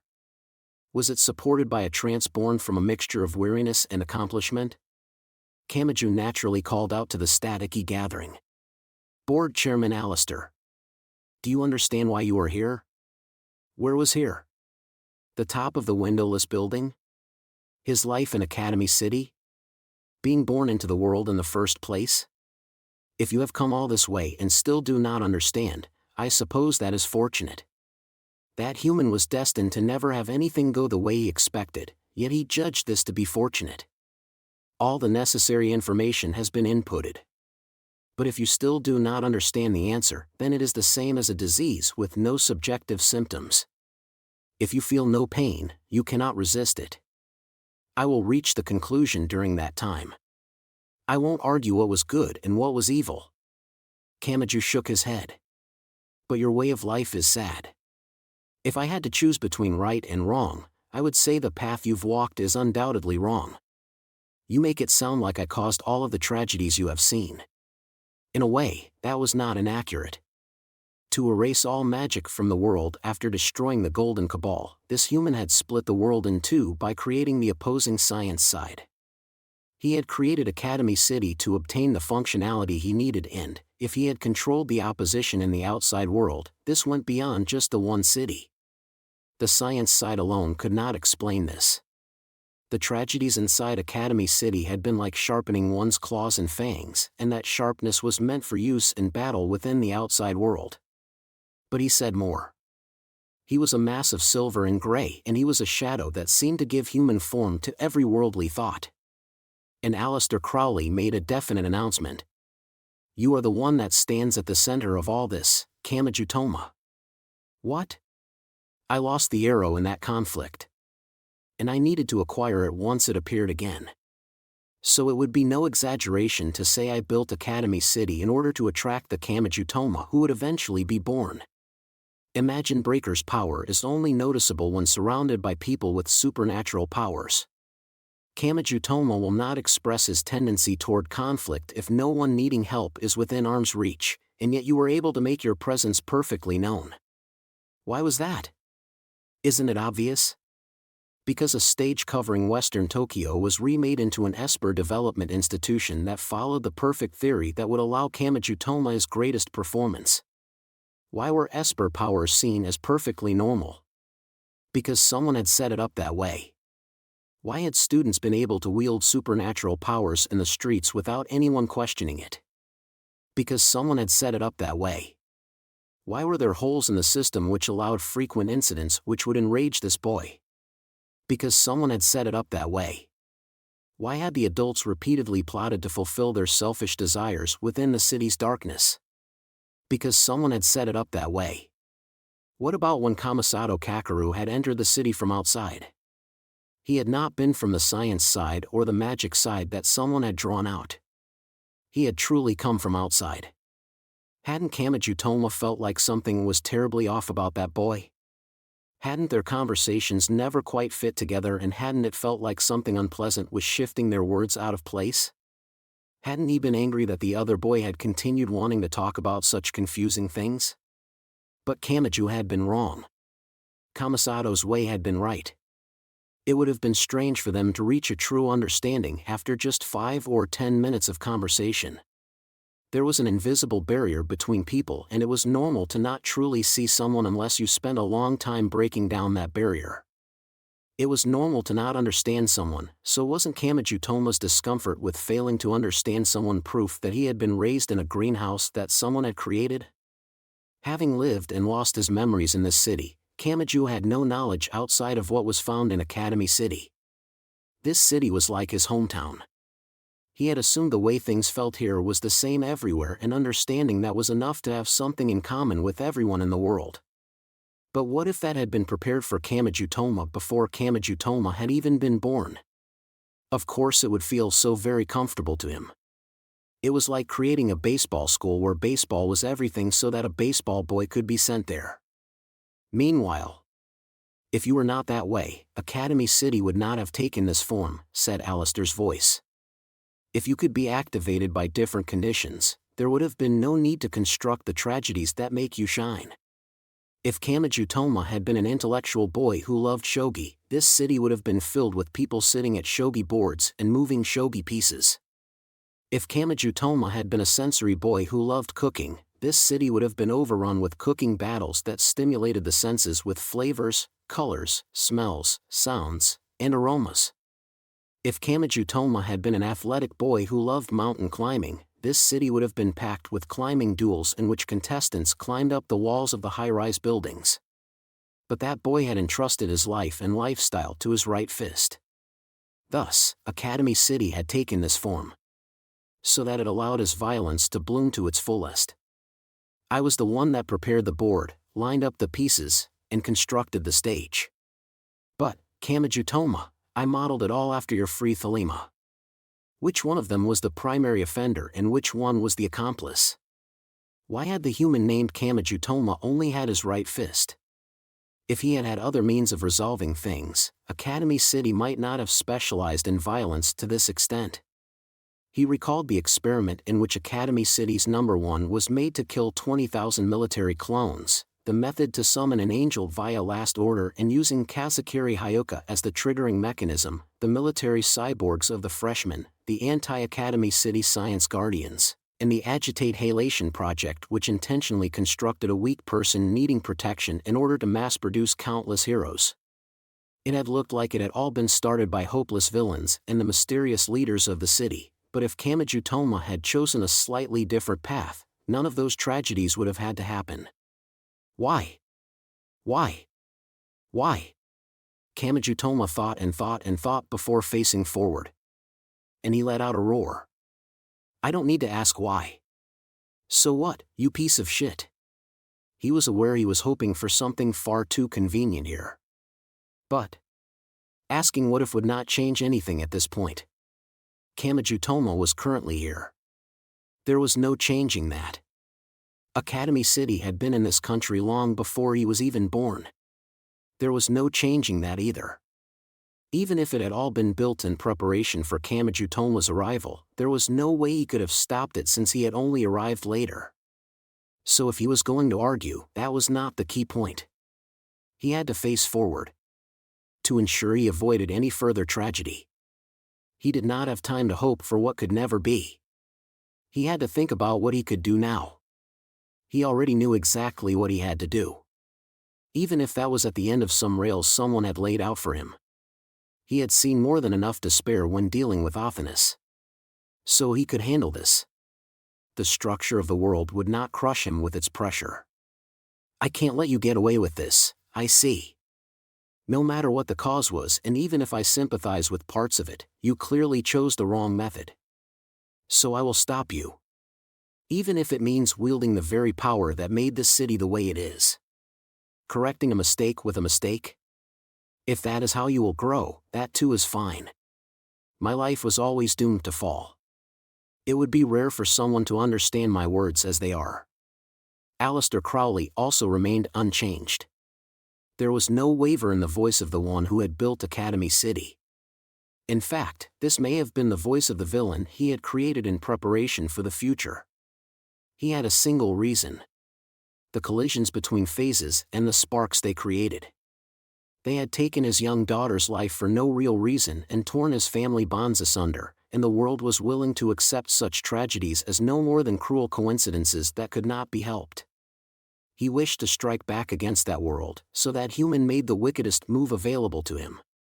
But perhaps you are too focused on yourself to reach the proper conclusion. You are the only one allowing yourself to do this. Your position here will never change. There was no more need to respond. He did not need to be an embodiment of justice. He only had to be a fighter who clenched his filthy fist. Even if it meant breaking some rules. Even if it meant bearing some bad karma. He had to stop this human. Even if no one in the world would accept him, he had to do this. And with that in mind, he continued up the invisible spiral staircase. As if charging into the depthless darkness. But a moment later, a deafening roar blew a giant hole in this dead end of a world and obliterated the silver and gray form. Part 15. The AAA. The machine's core was shaped like a strange magic circle, and that core linked it to someone. It was like looking at the sun through a telescope. The answer was right there, but carelessly looking directly at it would blind you. Only after intentionally using several thick filters to block your vision to restrict the amount of information being retrieved could she establish a normal link. Of course, the amount of information she received was limited.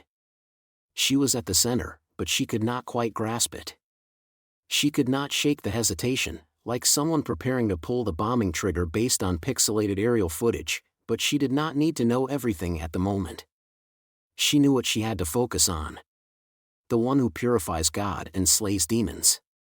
It was written with different characters, but that was a boy those girls knew well.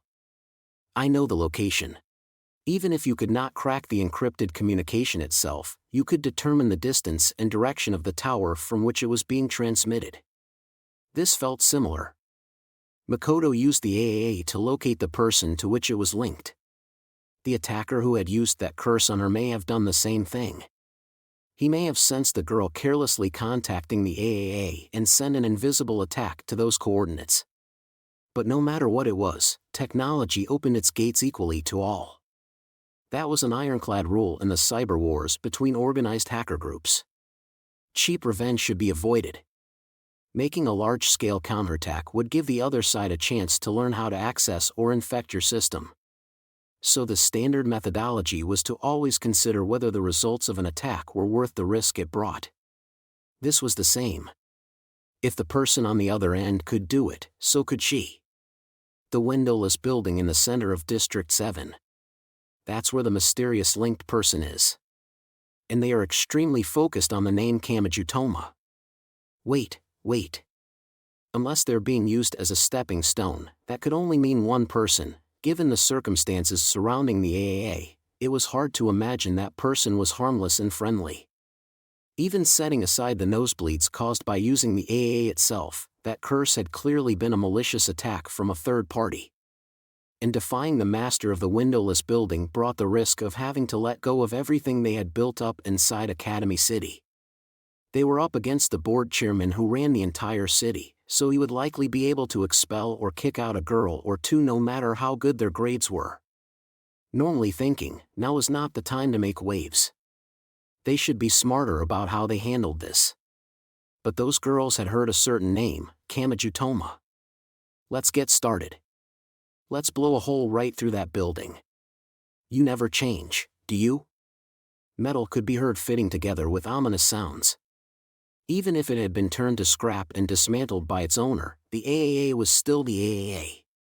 Once it had accepted someone as its owner, it would move like a living creature when they desired it, and it now attached all around the slender girl. It may have been designed to cause harm, but when it was disobedient, it actually felt quite admirable. Shokuhu Masaki breathed an exasperated sigh. But are you sure this is okay? You might have learned the AAA's core is something like an antenna, but you still don't know why you get the nosebleeds. We don't know how it's putting a burden on you, but it probably has something to do with your head.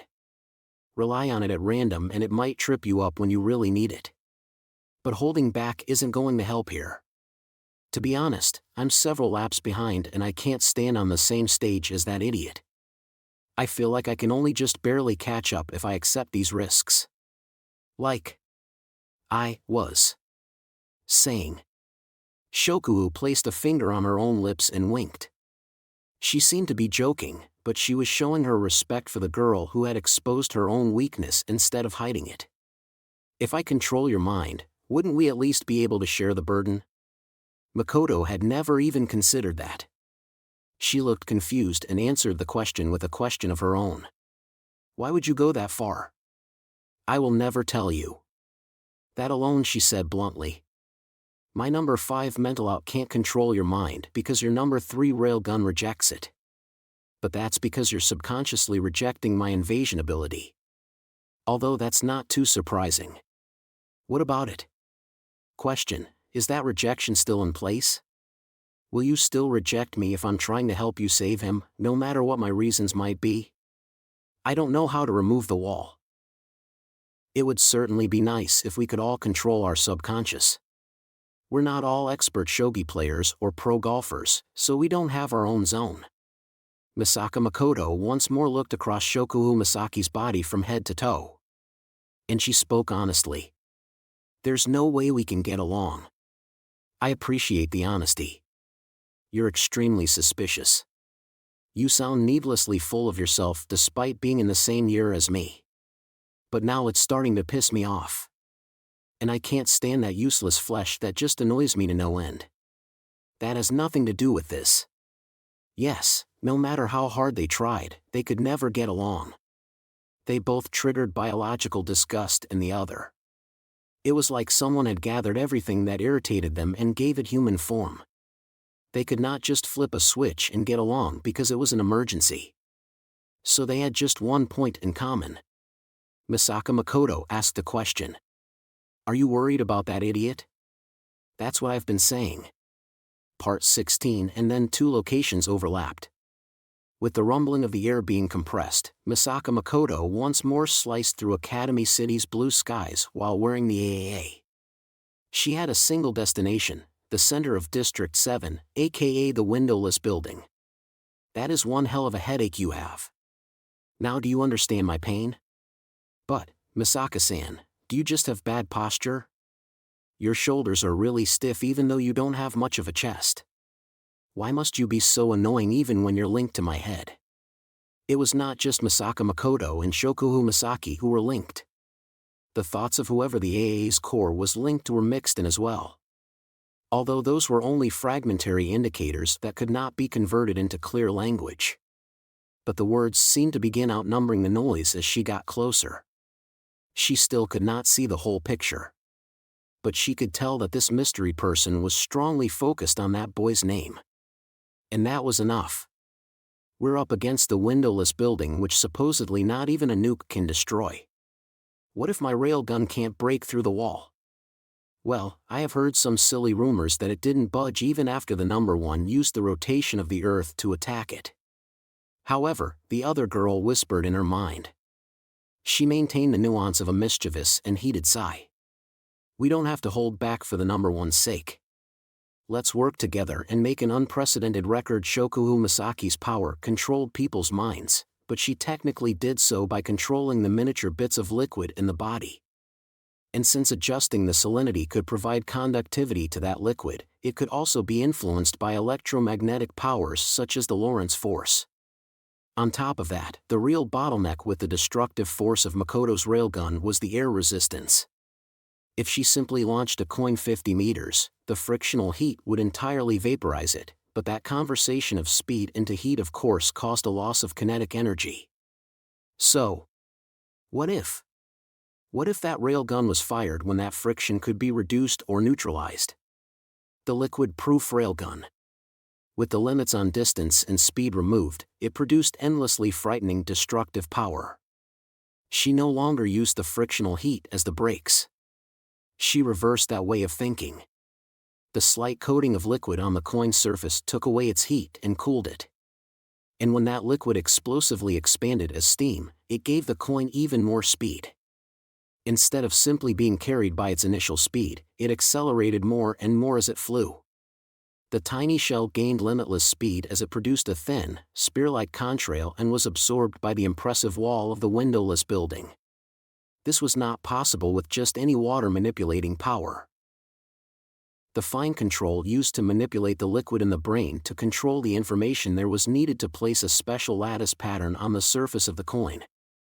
This required precision far greater than the ablation that protected a space shuttle from the atmosphere's heat by melting in just the right way despite being nothing more than a plastic lattice. The scenery grew distorted. The impregnable windowless building was mercilessly torn into as if the coin were breaking through the wall of space itself. She did not understand all the details. But she could myopically make some guesses about the problem right in front of her eyes. So that girl shouted the words that rose up from deep in her heart. There are lives that were saved just because you were here. There are people who were given courage just because you ran forward. So don't hesitate. I assure you that the path you walked was the right one and that it created a great many possibilities. If something about you is rejected as wrong, then I'll open it all up and explain this to you. So. No matter what anyone says and no matter what logic they use against you. Stay true to your own payoff.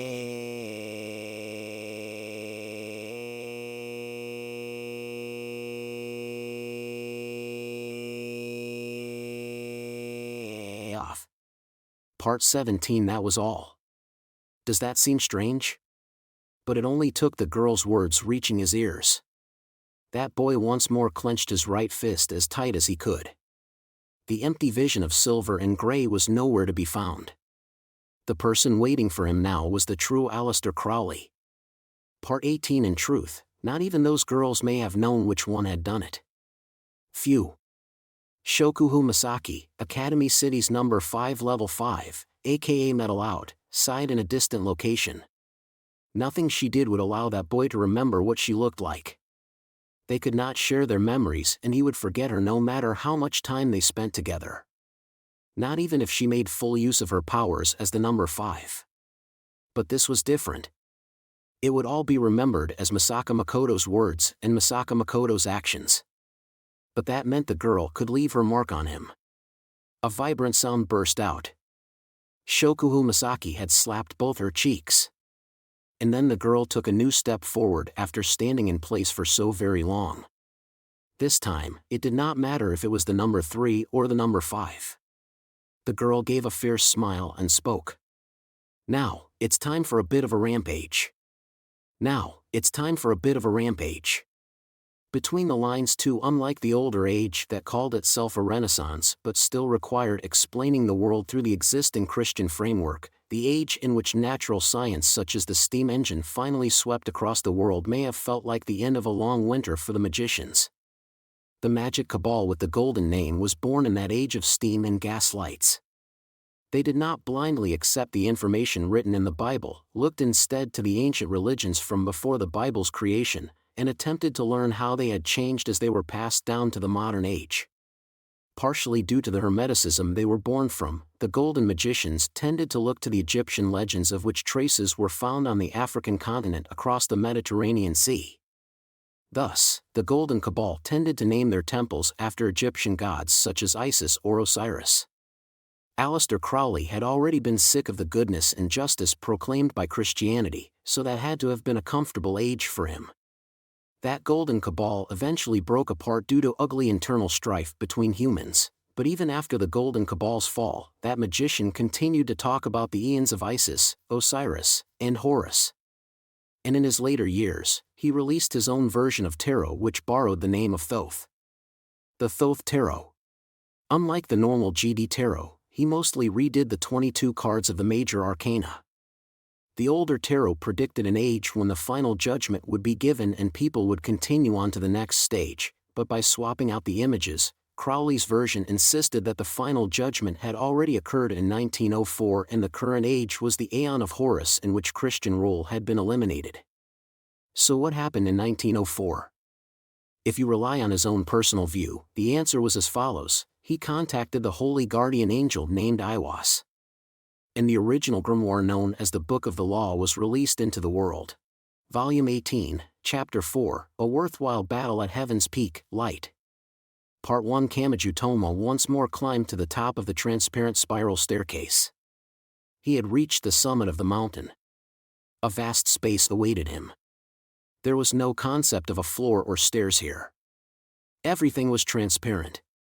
After taking just one step into it, he was unsure where the stairs he had climbed were. No, perhaps the exit really had disappeared once he arrived. And now that he had climbed the heavenly staircase, he was in outer space.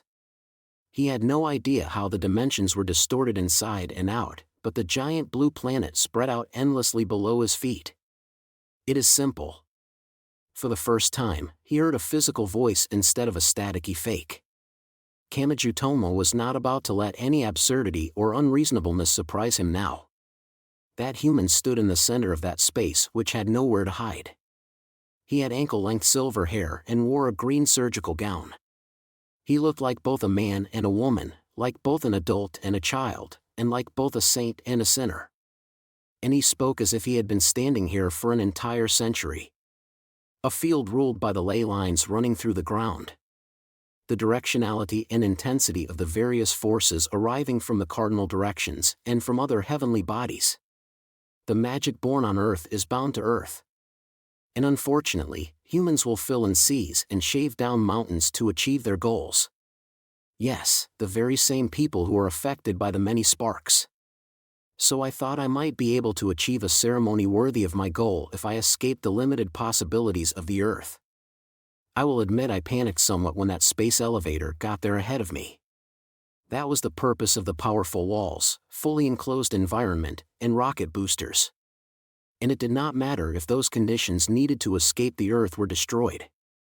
He had ignored Euclidean geometry to extend space, raise his tower in another dimension, and free himself from the bonds of the heavens. Is your battle still not over? It may never end. I used the life support system to prevent any traces of my life force from escaping into the outside world, but I also gave myself the difficult task of providing myself 1,700 years of extra time. In other words, it is all part of the plan. No matter how many failures, defeats, losses, and setbacks I face, I can redo it all. Can I say something kind of mean that tramples over all that? Such as, Lilith may have died before she could learn to speak, but I doubt it was this look on your face that she loved. There was nothing more than that. Kamachi never thought this was someone who could be stopped with words. He knew Alistair had invited him deep into the windowless building for some reason. Besides, this was Academy City, where everything was set up to be resolved with a fist. So clenching his right fist here was not leaving the rails prepared by the board chairman even by a millimeter. But he did not care. In the end, this was all Kamachi Toma had. No matter how much he might have wished for it, he could not become a shogi player or cook in this instant. So he had to master the path he did have. Instead of worrying about the details and slamming on the brakes, he had to floor it, throw out the plans of this schemer, and grasp the results for himself. That was the only way he could accomplish anything. Let's do this. No words are necessary. We know each other better than that. Oddly, that turn of phrase brought a smile to Kamachi's lips. This was truly his first time meeting this human. And yet Alistair's strange statement seemed so very appropriate. They must have been linked before he was born, and they must have been enemies from the moment he was born. No matter what explanation they gave each other, their relationship was an inseparable one. So, this time, words truly were not necessary. The two of them kicked off the ground and ran forward. Part 2. Kamachi had seen that magic battle. And that was why he did not have to worry about being taken by surprise and killed. The human named Alistair held his right hand forward. He extended his thumb and forefinger in a handgun gesture. He aimed the imaginary muzzle toward Kamachi's belly. And a few numbers scattered from his hand like sparks. 32, 30, 10. Several illusionary gunshots rang out in a row. It did not matter that the gun was flintlock. If these had been actual lead bullets, there would have been nothing Kamachi could do. But this was magic. That meant his surefire right hand would work against it. Having too perfect an image of something could be both a good thing and a bad thing. He deflected the bullets and moved right up to Alistair. Or he should have. Spray. What dash? Kamachi's confused voice did not actually leave his mouth as sound. Before it could, an unpleasant cracking sound stabbed into him from the side. He doubled over as an impact tore into his ribs. He had been running forward, but he was knocked sideways. Blood burst from his mouth as he breathed. Unable to cry out or scream, he rolled again and again across the invisible floor. Who are you looking at? The person standing here is the magician who has decided to live forever because he loathes the collisions between phases more than anyone else. Gah, bah. Are you saying you've constructed a way to gather together the unpredictable sparks and spray so you can target and fire it? Do not act so surprised by what is no more than a lightning rod. And it is limited to the magic that I launch myself. But if I had completed this spell 100 years earlier, I might have been able to show some kindness to an innocent baby. Kamachi could not just crawl around on the floor. Alistair had already changed his stance. He held out his right and gently grasped the empty air. The spark-like numbers scattered, 13, 5, 32. It was like inviting fire by scraping a lighter's flint. Kamachi had rarely ever seen the real thing, but for some reason the sharp point of a fencing sword appeared in the back of his mind. Spiritual tripping. This magic forcibly drove the desired image into the viewer's mind. This spell gave the value of the real object to the pantomime. I'm going to be stabbed. Kamachi immediately tried to roll away. But Alistair jabbed into empty air regardless. No. No. The blasting rod. With that short warning, a pleasant sound stabbed into Kamachi's right shoulder. A dark red hole as thick as his littler finger was open there. An invisible blade had stabbed him. Even without an explanation, his instincts and the intense pain told him the answer.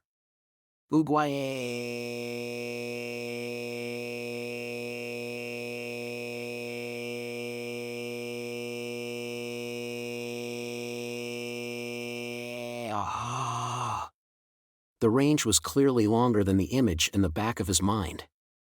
Could it change this much just because it had no physical form? That was Kamaju's guess, but something was not right. He had seen that conflict. Magic only appeared to have infinite possibilities to those who did not understand how it worked. He only had to recall the magicians from that golden age. They had always followed some kind of rules to produce a limited power that they then used to decorate the world as they saw fit. Say you wanted to extend the length because the attack could not reach. To do so, there had to be rules or a theory that allowed it. The blasting rod. Is that what did it? It amplifies the magic's power to 10 times what the target thinks it is. That is the surest and simplest symbol of power that my one absolute master, Alan Bennett, specialized in.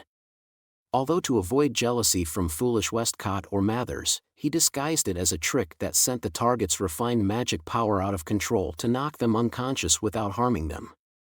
Kamaju did not have time to wonder if the initial attack that had hit him, Tsuchimikado, and the others had been amplified like that. 13:5:32. In other words, the sword again.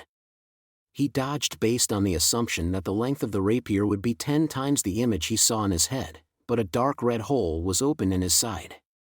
GBH. When you assume the length will be extended 10 times, the blasting rod uses that as the basis for the 10 times amplification. Thus, the blade is extended 100 times. At that length, the blade could slice across this entire space. He could not pull it out. To avoid being held in place by the imaginary blade skewering him, Kamaju grabbed it with his right hand. It shattered and vanished into the ether, and he regained his freedom in exchange for losing the plug keeping the wound closed. If Alistair had intended to eliminate all magic, he must have planned to fight the magic gods on his own. Had he had any realistic chance of that without an exception like Kamisato Kakeru's World Rejector? Kamaju had his doubts, but this seemed to be the trick. If he could not do it as a human, he would draw out the destructive power from the magic gods themselves. Drawing out the power of a god and defeating a god while remaining human was the way a summoner thought. Instead of becoming a god, he would control them and rule them. Nothing could have been more arrogant, but that just showed how much hatred he had in his heart. However, that methodology actually showed some promise of working against full-power Othinus. How to mentally cut down a magic god who had absolute confidence in their power was still a major question, but this still had far better odds than using any kind of human power against them. And do not think this is all there is. Alistair Crowley pointed toward the empty heavens. Why did I drive you on with the chain assassins and mountain devilishness which reaches for human karma and pushed you onward? Why did I have you climb the alternate dimensional mountain of the third tree? Why did I have you pursue my past? Why did I reveal the spiritual tripping and the blasting rod? All things have a reason. If you do not know what that reason is, then it means you have not studied enough. It is all a single ceremony, he announced. Then the spell user spoke a powerful name. Come forth, Iwas. Use the chains that bind thoughts as guidance and complete my objective. Immediately afterwards, that temporary universe was filled with an explosion brighter than the sun. Part 3. In that instant, an entire city pulsated. You. Still back in District 11, Shokuhu Masaki groaned at the eerie throbbing below her feet. Biological disgust ran down her back like the ground was covered in slugs, but the ground remained hard asphalt. If anything had changed, it was the girl herself. Her muscles relaxed, she could not gather any strength, and her feet grew unsteady. An unpleasant feeling different from pain rubbed at the organs inside her stomach like an invisible hand, so she doubled over and rubbed her inner thighs together. She held her head and worked to maintain her thoughts. What? My power. Some juvenile halls had systems installed that prevented espers from using their powers by obstructing their concentration with the stimuli of lights, sounds, and smells, but this was different. She could only describe it in an extremely abstract way. It's being sucked out of me. Shokuhu Masaki did have a guess about this. Not counting the chairman, the board of directors had only 12 members. One of those was Yukumi Isako. When she had enacted her agitate halation project, she had been served by Rensa, an Esper cyborg who could use any of the level 5S powers. What kind of technology had she used? Yes, she had not created the powers herself. Hadn't she made her physical features match those of the existing level 5S so she could remotely draw out their powers? So did the board chairman use his authority to place artificial nerves and blood vessels across the entirety of Academy City? Does that let him forcibly link to every Esper raised here and gather their powers in a single place? It was quite the trick, but it had to be an extreme gamble on Alistair's part. After all, the heat wave that had recently attacked Academy City had been caused by a large-scale microwave attack. He had won out in the end, but if things had gone just a little differently, the city's network of nerves might have been torn apart and failed to work. And it was obvious where the powers of 80% of the city's 2.3 million people were being gathered. The windowless building. Shokuhu felt incredible disgust as if she were being forced into a giant biological abdominal cavity. But, what for? Part 4. He descended. Did this being even know what it meant to alter himself for the benefit of others? So it was not that the sunlight had weakened. Kamaju's eyeballs must have been forced to adapt. Iwas. The holy guardian angel that Aleister Crowley summoned using his beloved wife's body. He had long, golden hair and radiant skin. But that skin was endlessly cold, so perhaps it should be described as a pale platinum. He seemed beautiful, but perhaps that was because he was such a distant being. He seemed like a jewel, but perhaps that was because he seemed so inorganic. A play at Thelema? You should have known from experience that someone would interfere even if you left England and built a temple. It can talk. That alone was worthy of surprise. Kamaju had seen angels before. For example, he had seen the one known as Gabriel a few times. But they had never made their presence known quite so smoothly. In fact, they had seemed more like machines the closer he got to them. I see. So my voice can reach you without distortion this time. That may mean the world had recalled the truth to some extent. Iwasa's shoulders shook in laughter, but no emotion was visible on his face. And is it that strange, boy? What? Fuse Kazakiri was used as a model for me, but she managed to maintain her mind even in her final angelic form. He had been created from the ground up by human hands. From the earliest stages, he was different from a normal angel. So, what? Was that the correct answer? And this is no time to be concerned with such trivial matters. Something impossible happened. The angel smiled. This was the look of someone who had stumbled across a new hobby while bored out of their mind.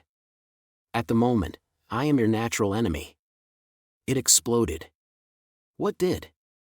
Before Kamaju's mind could catch up, he swung his fist forward and his right arm was bent at an odd angle from the shoulder. Not even the intense pain could keep up. Then something invisible burst from his shoulder and Iwas grabbed it in his hand while still smiling. Haha. It seems to have grown some, but it still has a long way to go. And its purity leaves much to be desired. Alistair, you've been making detours, haven't you? You talk too much. Very well. It happened in the span of a breath. It was just like with Magic God Othinus back in Baggage City. Iwas squeezed his hand and easily crushed whatever it was to death. Ah, gah. The pain finally caught up. Kamaju staggered back while holding his wobbling right shoulder. Ignorance truly is a frightening thing, said Iwas. Are you really entrusting your life to three-dimensional distance in a miniature garden where Euclid never applied in the first place? Something was coming. Kamaju clenched his teeth, grabbed his destroyed shoulder, and mustered all of his strength to force the dislocated joint back into place.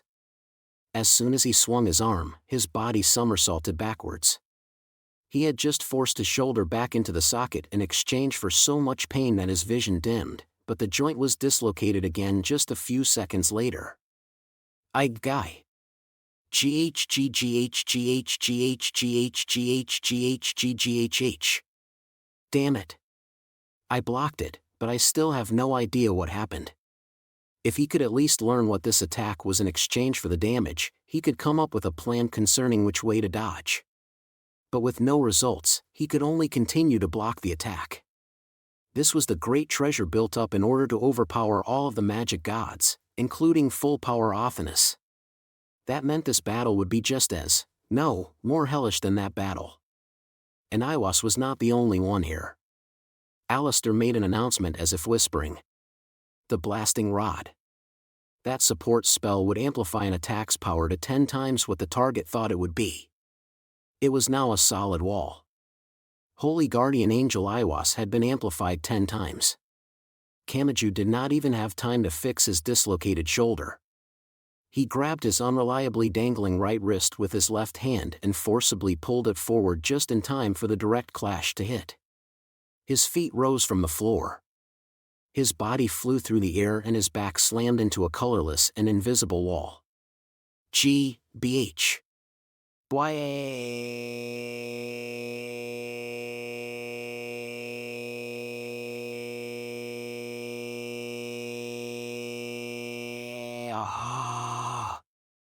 A dull sound he had never heard before burst from within his body. To be clear, this was what happened after Imagine Breaker negated everything it could. Even if the limits of what a human could imagine had been extended 10 times, this destructive power could only be described as unbelievably great. It gave credibility to Alistair's arrogant intent to declare war on the magic gods while remaining human. Pant, was it a hand or a wing? It was too large to imagine the overall form. And even after it moved away, Kamachi could not move for a while. He was pinned to the wall and could not even collapse to the floor. No, he even considered the possibility that he was squished to the wall like a crushed frog. That's just like a transformation, said Iwas. How childish. If I was not, I would not have continued falling for more than a century. True enough, I suppose. If you had any sense, you would have given up long ago and your soul would have withered away. What could he do? How could he punch them? Even when Kamachi turned his thoughts inward to escape the pain before his eyes, he could not find an answer. So when he moved, it was mostly on reflex. He grabbed his right shoulder with his left hand and forced the joint back in place. Having returned to his normal scale, Iwas scoffed at the intent to continue fighting. And the angel almost seemed to be enjoying himself. You're quite the hero, aren't you? Are you that intent on refusing to let Alistair Crowley fall on his own? Yes, I can see why you were chosen. Imagine Breaker chose you. Because no matter how much this man longed for it, he only ever met failure and setbacks. Kamachi did not have time to search for the true meaning of those words. The sun attacked him once more. Part 5. In that moment, a horrible chill ran down the back of 15 centimeters Fairy Athanas, who had lost her usual spot. Toma. Where are you? She looked in an odd direction as she listened to the white nun continue to shout the boy's name after he vanished into thin air while partway up the large spiral staircase. Iwas. That name is appearing here. What? Asked Fran, who picked Athanas up so she would not be trampled underfoot. The sole surviving magic god breathed from her nose. TCH. The spiral staircase provided much greater footing. That eliminated the risk of falling, but it also allowed the gear and handcuff rings to become a threat once more as they appeared around Maika. Thanks to that, Tsuchimikado was forced to constantly fight back. The rainbow chain skeleton and transparent flesh and blood could not be defeated without Imagine Breaker, so he was continually beating them back barehanded. Fran seemed to move slowly, but she had joined the fight as the only one who could voluntarily use magic without any risk. Alistair had always used the term scientific in a positive way. He would say anything, be it spiritual or physical, was scientific as long as it was beautifully ordered and could be explained causally. Athenis was a big deal herself for continuing to speak with no change of tone with all this going on. And the peak of that theory was Iwas. That name doesn't come from anywhere. It doesn't belong to any religious category, and this world is formed from the multiple magic side phases that have been placed on top of the physical laws. She put her hands on her hips and looked to the mountain devilishness. Iwas is the angel of the bottommost layer, that is, of the world of pure physical laws. That is why he is Alistair's greatest treasure. If he establishes a means of controlling Iwas and uses that tremendous power to destroy all of the filters other than Iwas, only a magicless world will remain. The hoodie bikini girl was part of the magic side, but not even she seemed to understand. The one who came to a stop was Index. Iwas? But if that appears here while living up to the theoretical values, yes, this would have been constructed in order to oppose magic gods such as myself. That human doesn't stand a chance of winning in a straight fight. Someone gulped. But surprisingly, the understander did not look all that frightened. Athenis continued, every man and every woman is a star. Aleister Crowley? Yes. It's really only explaining that nothing in this world is meaningless and all things are intertwined. Although it adds that the individual people have not awoken to what is right, so the current gears are rusted and jammed.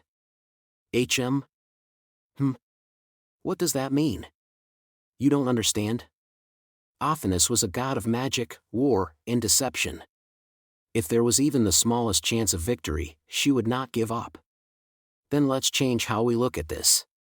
What happens if we think about it in reverse? Part 6. Misaka Makoto flew around the windowless building with the AAA attached all across her body.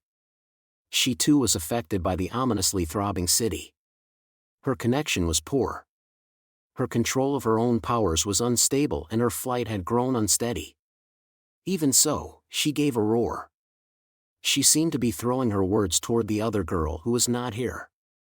Bear with it. Shokuo. I'm trying. What they had to do had not changed. They did not have any details about what the master of the windowless building was plotting. The noise was so bad that she could not read the thoughts of the person she was supposedly linked to through the AAA. But she only had to think about it. What was the most obvious choice that would cause his pre-established harmony to crumble away? He was holed up in the world's strongest fortress. So if she was to do anything, shouldn't she tear away that armor and strip him bare? She did not have to know how it ended. She only had to stand on that stage and play a role in influencing the situation. So, here goes. Here goes. Sound was blown away. The extraordinary attack of the liquid-proof railgun was released and stabbed randomly into the side of the windowless building. It was all to tear down that stronghold and push things even a millimeter away from the ideal envisioned in the board chairman's head. This would not defeat him. Even after using every last ounce of effort and shedding tears of blood, this would not deliver a finishing blow. So what? I'm sick of waiting. If I was going to lose heart and give up here, I wouldn't have stood up in the first place. Part 7. No matter what. There was simply no way that Kamijutoma could dodge the attack launched by Holy Guardian Angel Iwas. This was a wide-open space with nothing to hide behind. The blue planet was visible below and it was the ultimate away game prepared by Alistair. But the boy did not die. He reflexively squeezed his eyes shut when a deafening roar exploded nearby, but the pain and impact never arrived. Once he slowly pried his convulsing eyelids back open, Kamiju regained his sense of sight. And he saw something in front of him. It was Mina Mathers. With her mourning clothes, cat ears, and tail, the black cat witch looked horribly out of place as she stood in the way. What? The first one to voice surprise was Aleister Crowley, who had supposedly prepared all of this. The witch held a silver palette knife. It looked useless as far as attack power was concerned, but it was the ultimate source which had drawn, colored, and constructed the many cards and ceremonial tools used by the Golden Cabal. Mina Mathers' weapon was art. Perhaps that made her like Prometheus, who had given fire to humanity. Her skill had given concrete form to the uncertain inspiration held by so many magicians. The rainbow line drawn in space by the palette knife was her everything. Was this really so far beyond your expectations? The palette knife gradually distorted, bent, and lost its form, but it still continued to hold back Iwas's attack. Out of everyone from the Golden Age, you chose me as your host. You could have chosen your wife Rose or your daughter Lilith, but you chose me, Mina Mathers.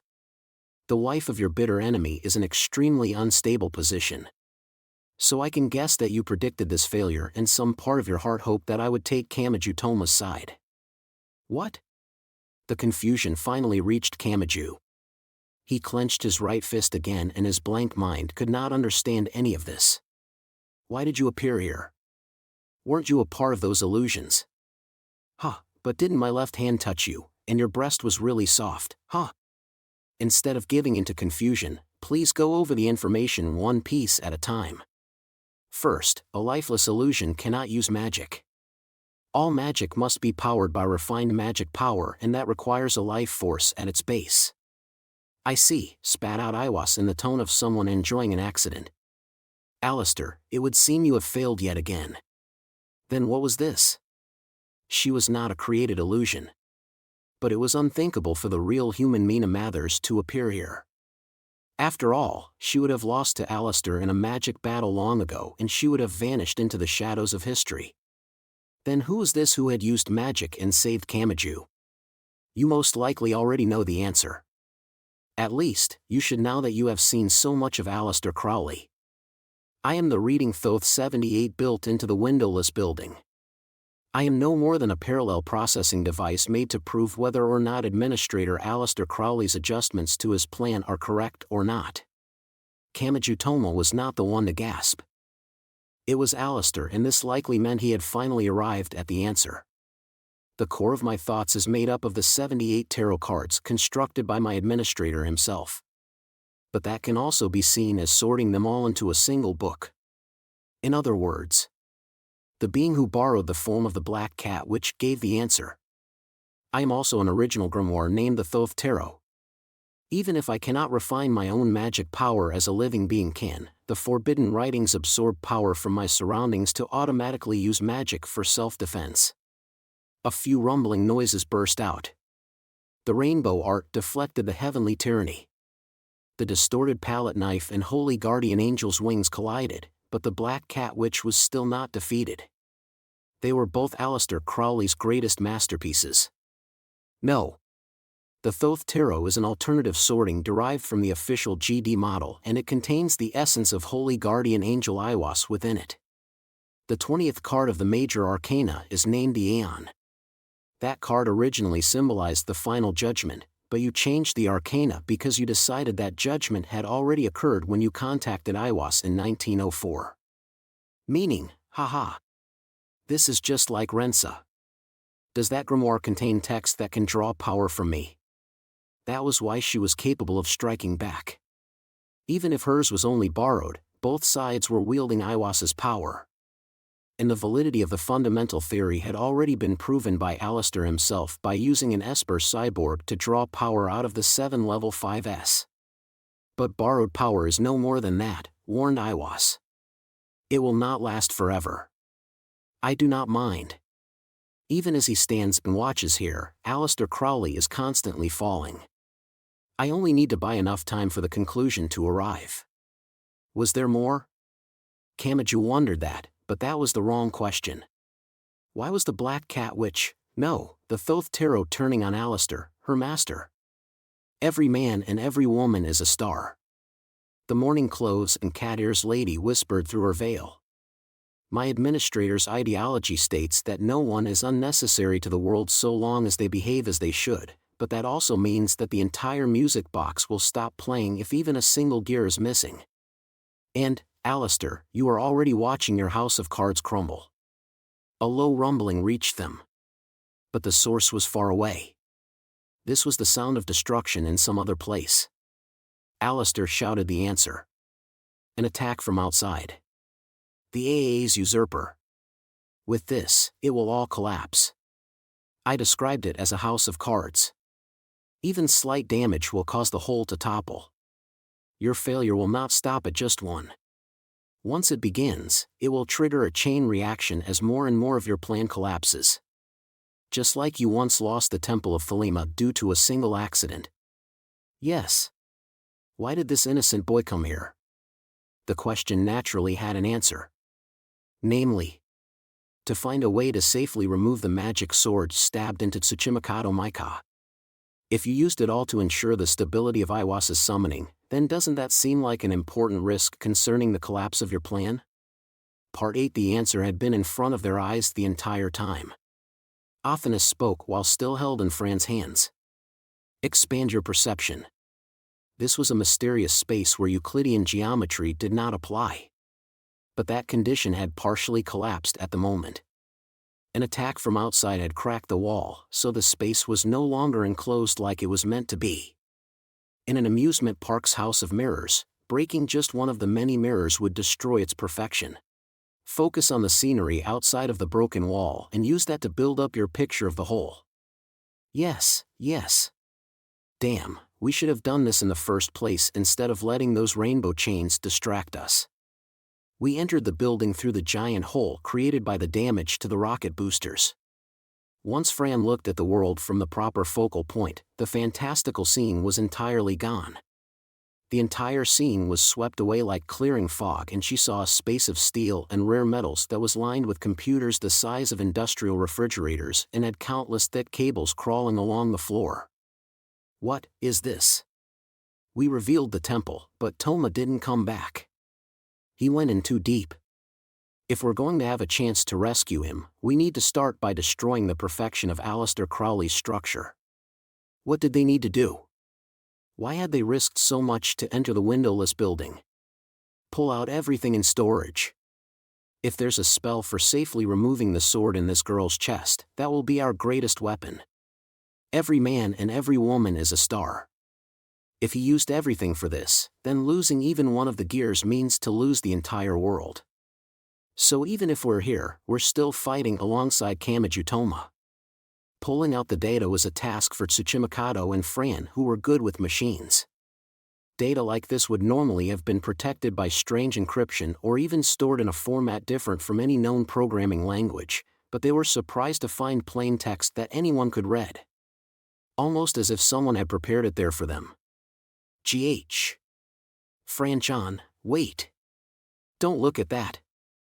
The hoodie bikini girl groaned and Tsuchimikado wrinkled his brow behind his sunglasses. This was the infection of an original grimoire's toxin. Only one of them could fight that.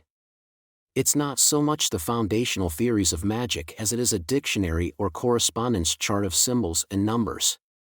Hermeticism, Rosicrucianism, the Golden Cabal, no, this goes beyond that. The manuscript before Liber 777 was released into the world. Is it just scribbled out notes? The 7 Stars of Olympus, a conversion between the Eastern I Ching and the Western 4 Great Elements, unique tarot cards, Egyptian gods, how to create symbolic weapons. Oh, I see. A virginal magic sword. Yes, this should work. But who was it that had drawn out all that knowledge? Grimoire Library Index. But he would have known that she lived in Academy City and had entered the windowless building. Which meant, it wasn't Aleister, said Athanas. He does not care if he succeeds or fails. So he will cast the die for real. It isn't like him to intentionally self-destruct by showing off how to defeat him. Then who? The information at hand was not enough to find the answer, but there was one thing they could say. This too must have been something Aleister Crowley had not expected. And Athanas spoke calmly to Tsuchimikado as he dealt with the rainbow chain beasts that glowed like LED suits or mountain devilishness that drew out human karma. Hey, bloody Onmyuji. You're up. Seriously? You don't hold back. There's a girl right there who can use magic without any side effects. You're trading roles. Fran can handle the chain beasts. Yes, don't whine even if the coloration change will cause your magic to go out of control. If we fail, that sword made from a combination of multiple meanings will shatter and a life will be lost. Well, I should be able to fight just fine as long as I use spells that don't involve a coloration. The hoodie bikini girl and Tsuchimikado Motoharu stood back to back and then spun around. They changed which way they were facing as if they were passing each other in a revolving door. I have no reason to feel concerned for any human besides my understander. The 15 centimeters God side. It may not be logical or efficient, but don't give someone else the job of saving your family.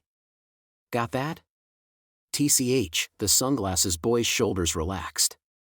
And he spoke. Fine then. It's time for Oniai-chan to show off just how cool he is. Part 9. Holy Guardian Angel Iwas had looked so perfect, but an impurity had clearly entered him. Something ran through him like static and his outline wavered unpredictably. A small triangular prism could be seen in the center of his head. Heh. But he seemed to be enjoying it. Something in this world could still harm him. That should have been a bad thing for him, but he seemed to celebrate it. So it ends in failure this time too. Honestly, the world looks so simple, but it is a surprisingly large place. Isn't that right, Alistair? That was as far as he got. Like an unreliable candle being blown out, the supposedly strongest Iwas entirely vanished. At the same time, the Thoth Tarot, which was using the Black Cat Witch's appearance, lost her greatest power since she had been borrowing it from him. Too great an attraction can distort even the flow of one's life force. But that ends now. A bullet or even a fist can reach you now. And hadn't Mina Mathers said she only had to buy enough time for the conclusion to arrive? Go get him, innocent boy. So, the one who stepped forward in the very, very end was the kind of normal high school boy one could find anywhere. The human here had sworn he would strike back against God in the very, very beginning, and he had even betrayed the magic he believed in and relied on, but now his lips clearly moved. I will wipe clean this false scenery covered by the countless colored glasses of the phases. Aleister Crowley had experienced failure countless times. Even if he faced a crisis, his stance would never change. I will destroy all of the phases and correct this world that manipulates people without their knowledge. This goes beyond Lilith's death. I will remake this world which buries those tragedies by saying they can't be helped. And to do that, I will. Did you never stop to think that all that formless stuff might sometimes protect people's happiness? This may not have been something Kamachi Toma was meant to say. He was a resident of the science side, and this city tended to interpret legends and religions from a scientific perspective, so this argument may have been out of place coming from him. But who was it that had placed the division between the magic side and science side? And what had he been trying to accomplish by dividing the world in two? That was obvious. Aleister Crowley had intentionally restricted people's freedom of thought for his own ends. Without any of them noticing, he had set up the entire world to criticize the thing he hated. Academy City's way of thinking was formed by the rules that Aleister had decided on, so Kamachi was not obligated to follow them. He needed to spread the wings of imagination further than that. The collisions between phases bring about both meetings and partings, right? It can also become a power that supports your back when you need it most, right? Can't you think of it as the thing that lets you regain your strength and stand back up that one last time? Nonsense. Are you going to applaud the meaninglessly biased world for giving you bits of fortune that do not even amount to scraps? Even when you know there are some who are trampled underfoot by it. Then, Kamachi Toma had no idea what was right. So he asked a question of the person who believed he was 100% right. What if I said innocent Lilith's soul arrived safely in heaven and she's smiling there now? Are you going to trample on and unconditionally reject that belief? There was a definite gasp. He had lost his absolute correctness. So Kamachi Toma continued while stepping forward. Tell me, rejecter of the mystical. What happened to Lilith afterwards? Do you just plug in all the scientific equations and say she rotted below the dirt as a mass of protein that's life functions had stopped? Declining times when you have nothing to rely on and an age of equal misfortune can't be easy. But is it equal and fair to tell a dying child to crawl back up on her own? Even if fortune and misfortune are being manipulated by an outside force, Can't we fill that gap if everyone shares their good fortune with those in need? Well, this was what the Avenger had lacked. He could be cold-hearted. He did not need to have great courage. But if he had believed that the vanished life was smiling in heaven, he most likely would not have had to resort to revenge. He would not have had to destroy the Golden Cabal. He would not have had to kill his former friends and teachers. He may have seen no reason for those dreadful acts and been forgiven at some point. That's all make-believe. Perhaps, admitted Kamachi. My thoughts are not so narrow that they can be shaken by something so uncertain. But I have to believe it's true. I have to believe that your daughter went to heaven. I have to believe that it's wrong if people aren't rewarded in the afterlife if they didn't do anything bad. I don't know what a soul is. I can't explain where exactly heaven is.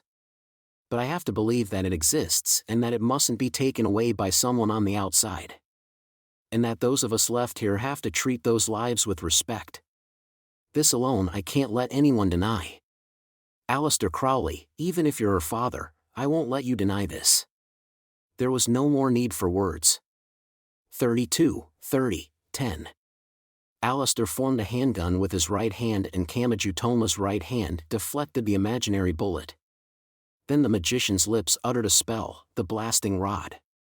But before its power could take effect, the black cat witch lightly threw her palette knife. It stabbed into something in the empty air and a twisted silver staff fell to the invisible floor. Here we have someone who cast aside his own beliefs to show concern for Lilith while he stays true to himself using only his fist. So why is the father fleeing to petty tricks out of fear of the answer? Kamachi Toma finally arrived right in front of Aleister. But the board chairman was not out of ammunition yet. While it was limited to the magic he used, he could wield a power similar to the sparks or spray created from the colliding phases and he could direct it toward a target. This was the same sort of power that had driven his beloved daughter to her death. It was a contradictory hidden technique covered in the same sin as those he so hated. What did it feel like to have that as his only option for a final trump card? Aleister Crowley was constantly failing. That was already well established, but Kamachi could not help but sense the irony of fate here. And Kamachi Toma never did think about dodging. This was nothing as clean as a cross counter. Both of their attacks stabbed mercilessly into the other's body. Kamachi Toma's ribs cried out in protest. The invisible attack that dug into his side worked at destroying his flesh. Meanwhile, his fist definitely buried itself in the board chairman's face. He could feel something small breaking in that face. Did it last an instant or an eternity? After a short silence, movement returned. Why? First, a voice was heard. This magician supposedly knew everything there was to know about the world, yet he asked a simple question. It was so simple that it was hard to know what he meant by it.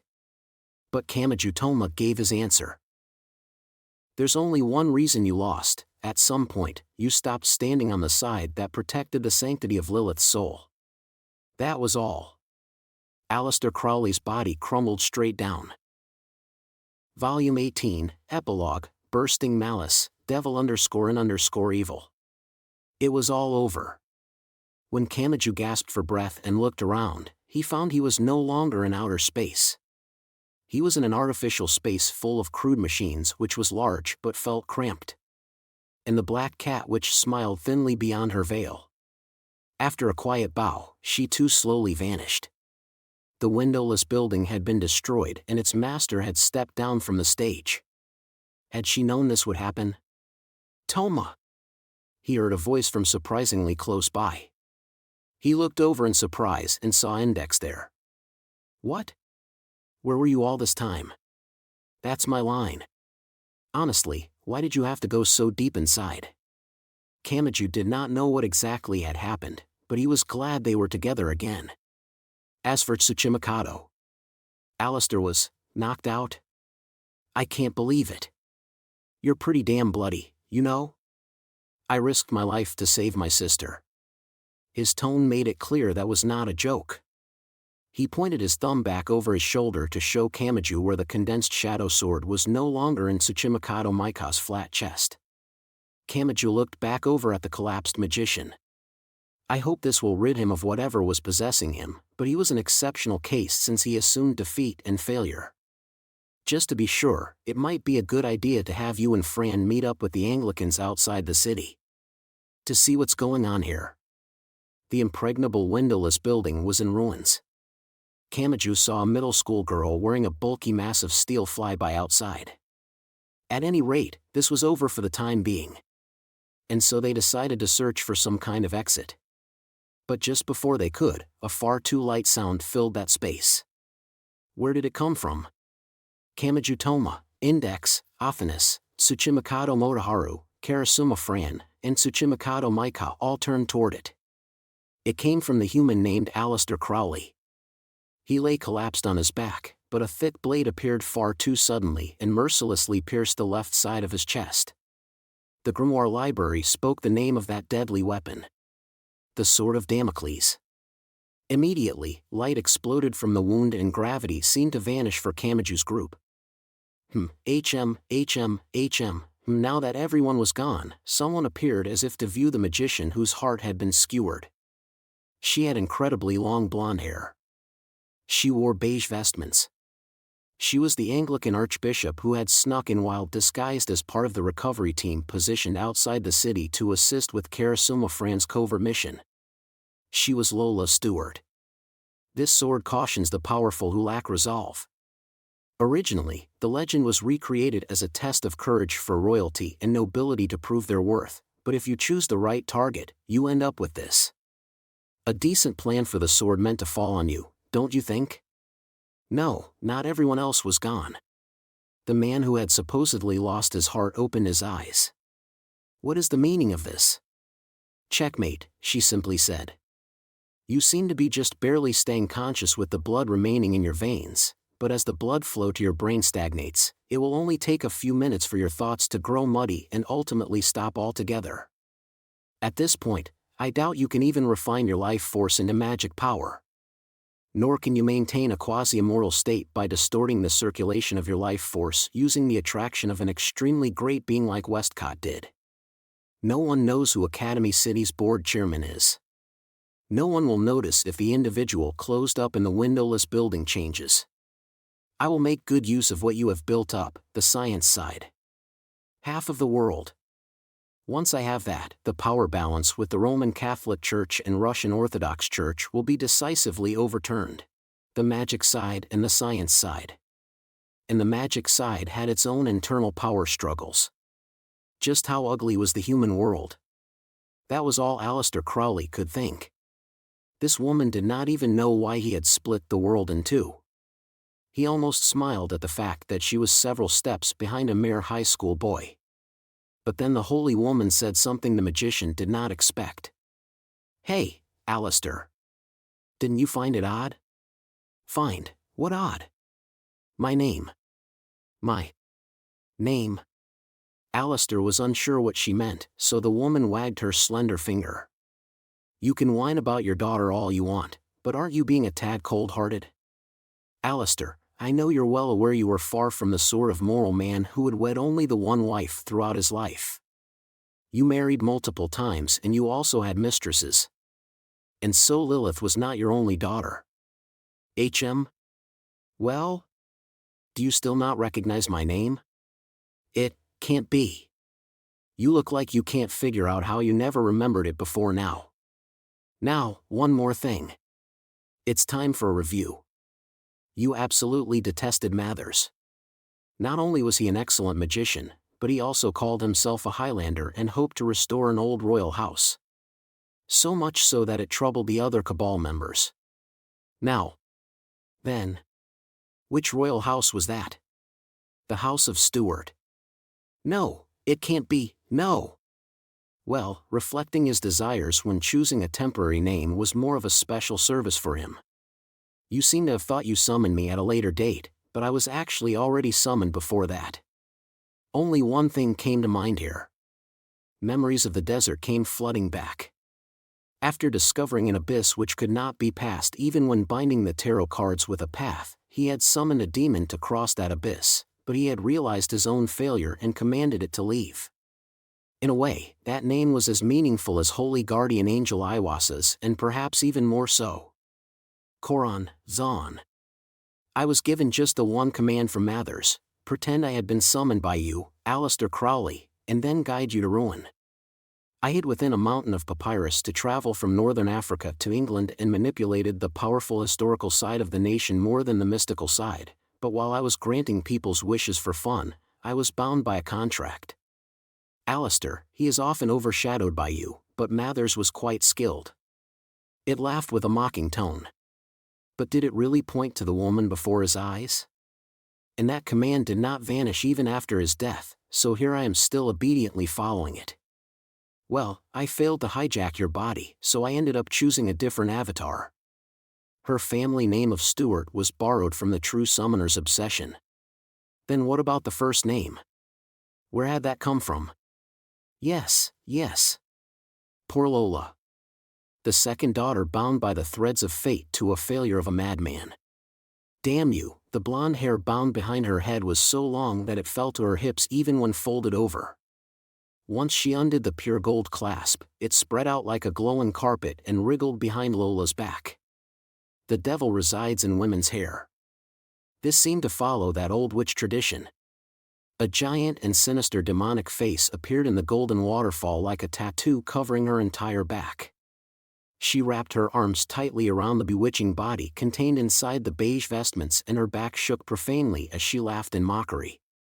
This was the face a father least wanted to see. It was also the face that a beloved daughter would least have wanted him to see. And as if to divulge it all, she normally insulted you constantly, but in the end she was tearfully pleading for you, Father. Father! Help me, Father! Damn you. Reality showed no mercy. From the beginning, Aleister Crowley's wish would never be granted. Because he had condemned himself to that fate. A sticky sound rang out. The sound moved inside the stabbed magician, and the being known as Karanzan had a new avatar. The hole in the chest did not vanish, but that was a convenient location. As long as no one touched it from above the clothing, no one would notice it was there. And he stayed holed up in his fortress anyway, so there was little chance of that happening. He remained on his back and his sprawled-out silver hair began moving on its own. It was not visible because he was lying on top of it, but there was likely a demonic face in that hair. Heh. And this time, there truly was no one else in this cold space, so the demon contained in a beautiful woman laughed. Heh. Ha ha. Hee. Ha ha ha ha ha.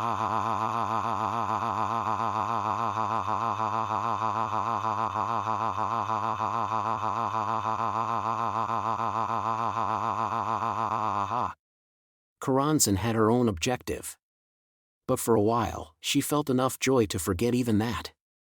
She simply could not help but savor the delight of having carved out a father's dignity using the hand of his beloved daughter. Now, I've finally cut my ties to that piece of shit Mathers. I no longer need to keep my good deeds and bad deeds in tune. And just as I hoped, Aleister raised an interesting toy. It was worth waiting this long. Lola Stewart had always been known as someone who kept her good deeds and bad deeds balanced as if to keep the scales level. But that restriction had only been to provide an explanation and to calm the waves when she took an action that seemed out of character. But now that she had fulfilled her contract with Mathers, that restriction was gone. And a summoned being would not just disappear on its own. They would only leave once the spell user took responsibility and exorcised them. At that moment, a communication spell chirped and a voice reached Lola's ears from a remote location. Archbishop, it's an emergency. The giant face disappeared into the golden waterfall on her back and its roaring ceased. The beautiful leader picked up the gold hair accessory from the floor and almost seemed to be humming as she asked the question. What kind of emergency? After today, I wouldn't even be surprised to hear London had fallen. She made a joke on a whim. But the very next moment. You knew. Word really does reach you fast. Huh. A large-scale attack is underway in Canada, Australia, and the other British Commonwealth nations. Britain itself has taken some damage. The Knights are currently holding it back, but the outskirts of London have already fallen. They say if the enemy constructs a base here, it could become a long-term battle. Wait, what? Hold on. What exactly is happening over here? I repeat, simultaneous large-scale attacks are underway in the British Commonwealth Bayou. The transmission ended. No, someone else began speaking over the communication spell. Do you still not understand? It was an impossible voice. But Lola Stewart did not look toward the communication spell or toward the empty shell of an avatar pinned to the floor. She looked in a different direction. Someone stood where no one had been before. Her long blonde hair began to wickedly writhe once more. The Thoth Tarot? A grimoire that borrows people's forms? Is that what you think, or what you hope? There was not just one person there. There was a man. There was a woman. There was an adult. There was a child. There was a saint. There was a sinner. Alistair's generic appearance had left those who saw him with a variety of impressions, but this very strange scene looked like each of those different faces had been isolated and brought to life. My soul shined with many colors. What was this? Lola Stewart's cheeks twitched as she made some guesses. That is because I had always sealed many different possibilities within my single body. But once I released multiple versions of myself into the world, it became apparent they would only clash and I could not expect them to work together. That is why I had to bind myself and contain every version of myself to a single coordinate. So as usual, I did not think it through and regretted my actions. The group spoke. Although when I punished Fiamma of the Right and other such times, a momentarily branched-off alternative version of myself would have been observable. I appear in an instant and disappear in an instant. And not through the use of teleportation. Yes, did you never think it could be explained using the obsolete concept of faxing? Wait a second. You mean? This was bound to happen from the moment I left the life support device to resolve the Karasuma Fran and Kiharu Uetsu problems. Even if Kamachi Toma and Lola Stewart had not appeared, I would have branched out almost endlessly. This will create every version of me born from the various ifs. Smiles surrounded her. And they undoubtedly belonged to the human named Aleister Crowley. If the number calculated out by the Fulmer tree diagram and proven by the reading Thoth 78 is accurate, the number of options available to me and the number of branches to which those would lead are 1,083,092,867. In other words, that many Aleister Crowleys exist as those many possibilities. You have witnessed that moment. Yes, no matter what you do now, you have only witnessed it. As if you were watching fireworks being launched from this single spot. Now. How many times does it have to be said? Aleister Crowley does not care if he succeeds or fails. If I succeed, that's wonderful. If I fail, I use that to continue forward. That is the plan based on my philema. So why did you relax just because you had one? It is true I did not arrive at the truth of Lola and Karanzan. You can even say I failed from the moment I had to once more dirty my hands with that loathsome magic.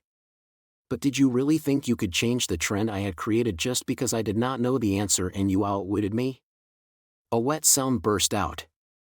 But even though one of them was crushed and killed, the writhing whole declared war all the same. My plan has failed again. I will give you the alternatively shaped temple known as Academy City. My plan has failed again. I will give you the alternatively shaped temple known as Academy City. My plan has failed again. I will give you the alternatively shaped temple known as Academy City. He said it far too readily. And he overturned everything. And instead, I believe I will take your toy, all of the nations belonging to the British Commonwealth, including the United Kingdom itself. And instead, I believe I will take your toy, all of the nations belonging to the British Commonwealth, including the United Kingdom itself. And instead, I believe I will take your toy, all of the nations belonging to the British Commonwealth, including the United Kingdom itself. Kamachi Toma was thrown out into the empty air. It took him a while to realize he had been tossed out through the damaged portion of the windowless building's wall. Even after he began to fall, he did not immediately slam into the ground. Makoto was flying through the air in the AAA and collecting a few people from the air. But she could not arrive in time for the very last one, Kamachi. He did not even have time to scream. But his life was not crushed and lost. Even though Makoto's hand did not reach him, something did suddenly interrupt his fall. Gwei! He felt intense resistance in his neck. Only a little later did he realize the tip of some kind of stick had caught on the back of his collar at several dozen meters above the ground. He heard a voice like a small bell. Do not swing your right hand at random. Destroy the broom now and I will have trouble ensuring either of our lives. Wadash! The voice was not at all similar. This one definitely belonged to a girl of middle or high school age. The city's core functions have been taken, but your Imagine Breaker and the number 1 accelerator are needed to contact Iwasa's core. We will also receive backup from Anri, the version of the Reading Thoth 78, aka Mina Mathers, which I had spread throughout the city after lowering it to a consumer level. Lola, no, Karanzan seems to think she has reached checkmate, but there are plenty of holes in her encirclement. However, a completely different name appeared in the back of Kamachi Toma's mind. Yes, the name of that magician. Allow me to introduce myself again. The girl smiled. And that nemesis spoke like they were old acquaintances. I am Aleister Crowley. Or, one of his many possibilities. Volume 18, Afterword. If you've been buying one volume at a time, welcome back. If you bought them all at once, welcome. This is Kamachi Kazuma. This will be the 18th volume since New Testament began. After biding his time, it's Aleister Crowley's time to shine. But instead of the straightforward power of a magic god, I focused on the strength he had built up as a human. After all, he's the leader of Academy City, so of course he'll have some large-scale gimmicks, and I wanted to build up the one large stage that has been present throughout the series. Crowley is treated very differently depending on the book you are reading, and some of them highlighted the more mischievous, can you really call it that, stories introduced in this novel. People having a variety of facets depending on what part of them you look at is an important pillar of thought in this series, but I think Crowley is the greatest example of that. Whether he succeeds or fails, the result is always pointed in a single direction. Without letting his surface emotions get the better of him, he is always looking to his thelema, the will hidden deep in his soul. Simply put, whether he wins or loses, his emotions remain unmoved and he continues calmly toward his goal at the exact same speed. That makes him a truly cruel enemy for a battle series, and I also wanted to show the strength that symbolizes his life of setbacks. But what did you think? The Battle of Blythe Road that appeared in this book was an internal conflict in which the leaders of the world's largest magic cabal fought for supremacy in the foggy city of London. It sounds full of romance when you look at that explanation, but the actual events and result were apparently a complete mess, so I changed things a bit to push it more toward the fictional side. Not to mention that the real magic they used was not the kind that let them shoot fire or fly around on a broom. I thought it would be best to shift the timeline and make the daughter the cause. If you're interested, it might be fun to look into the details for yourself, but I will say you might feel disillusioned after learning about that struggle for power. I give my thanks to my illustrator Himura-san, to my editors Miki-san and Ainen-san, and to Ida Tatiki, who I had work hard creating the overall image of the stage this time. With the stage and the enemies, I think there were a lot of fairly amorphous things in this one. That must have been extremely difficult to illustrate. Thank you for sticking with me. And I give my thanks to the readers. In a way, this volume returned to the basics and I tried to give it a structure that summed everything up with a battle in the end. I hope you enjoyed it. As reference material for the magic in this volume, Magic in Theory and Practice, by Aleister Crowley, translated by Shima Hiroyuki, Umatsu Yasuo, and Iguchi Koritaka, and Liber 777, by Aleister Crowley, translated by Iguchi Koritaka, were very useful. Thank you for the excellent reference material. It is time to close the pages for now while praying that the pages of the next book will be opened. And I lay my pen down for now. I've taken a liking to the double high-class ladies. Combining is the romance of men. Learn to appreciate it. Kamachi Kazuma.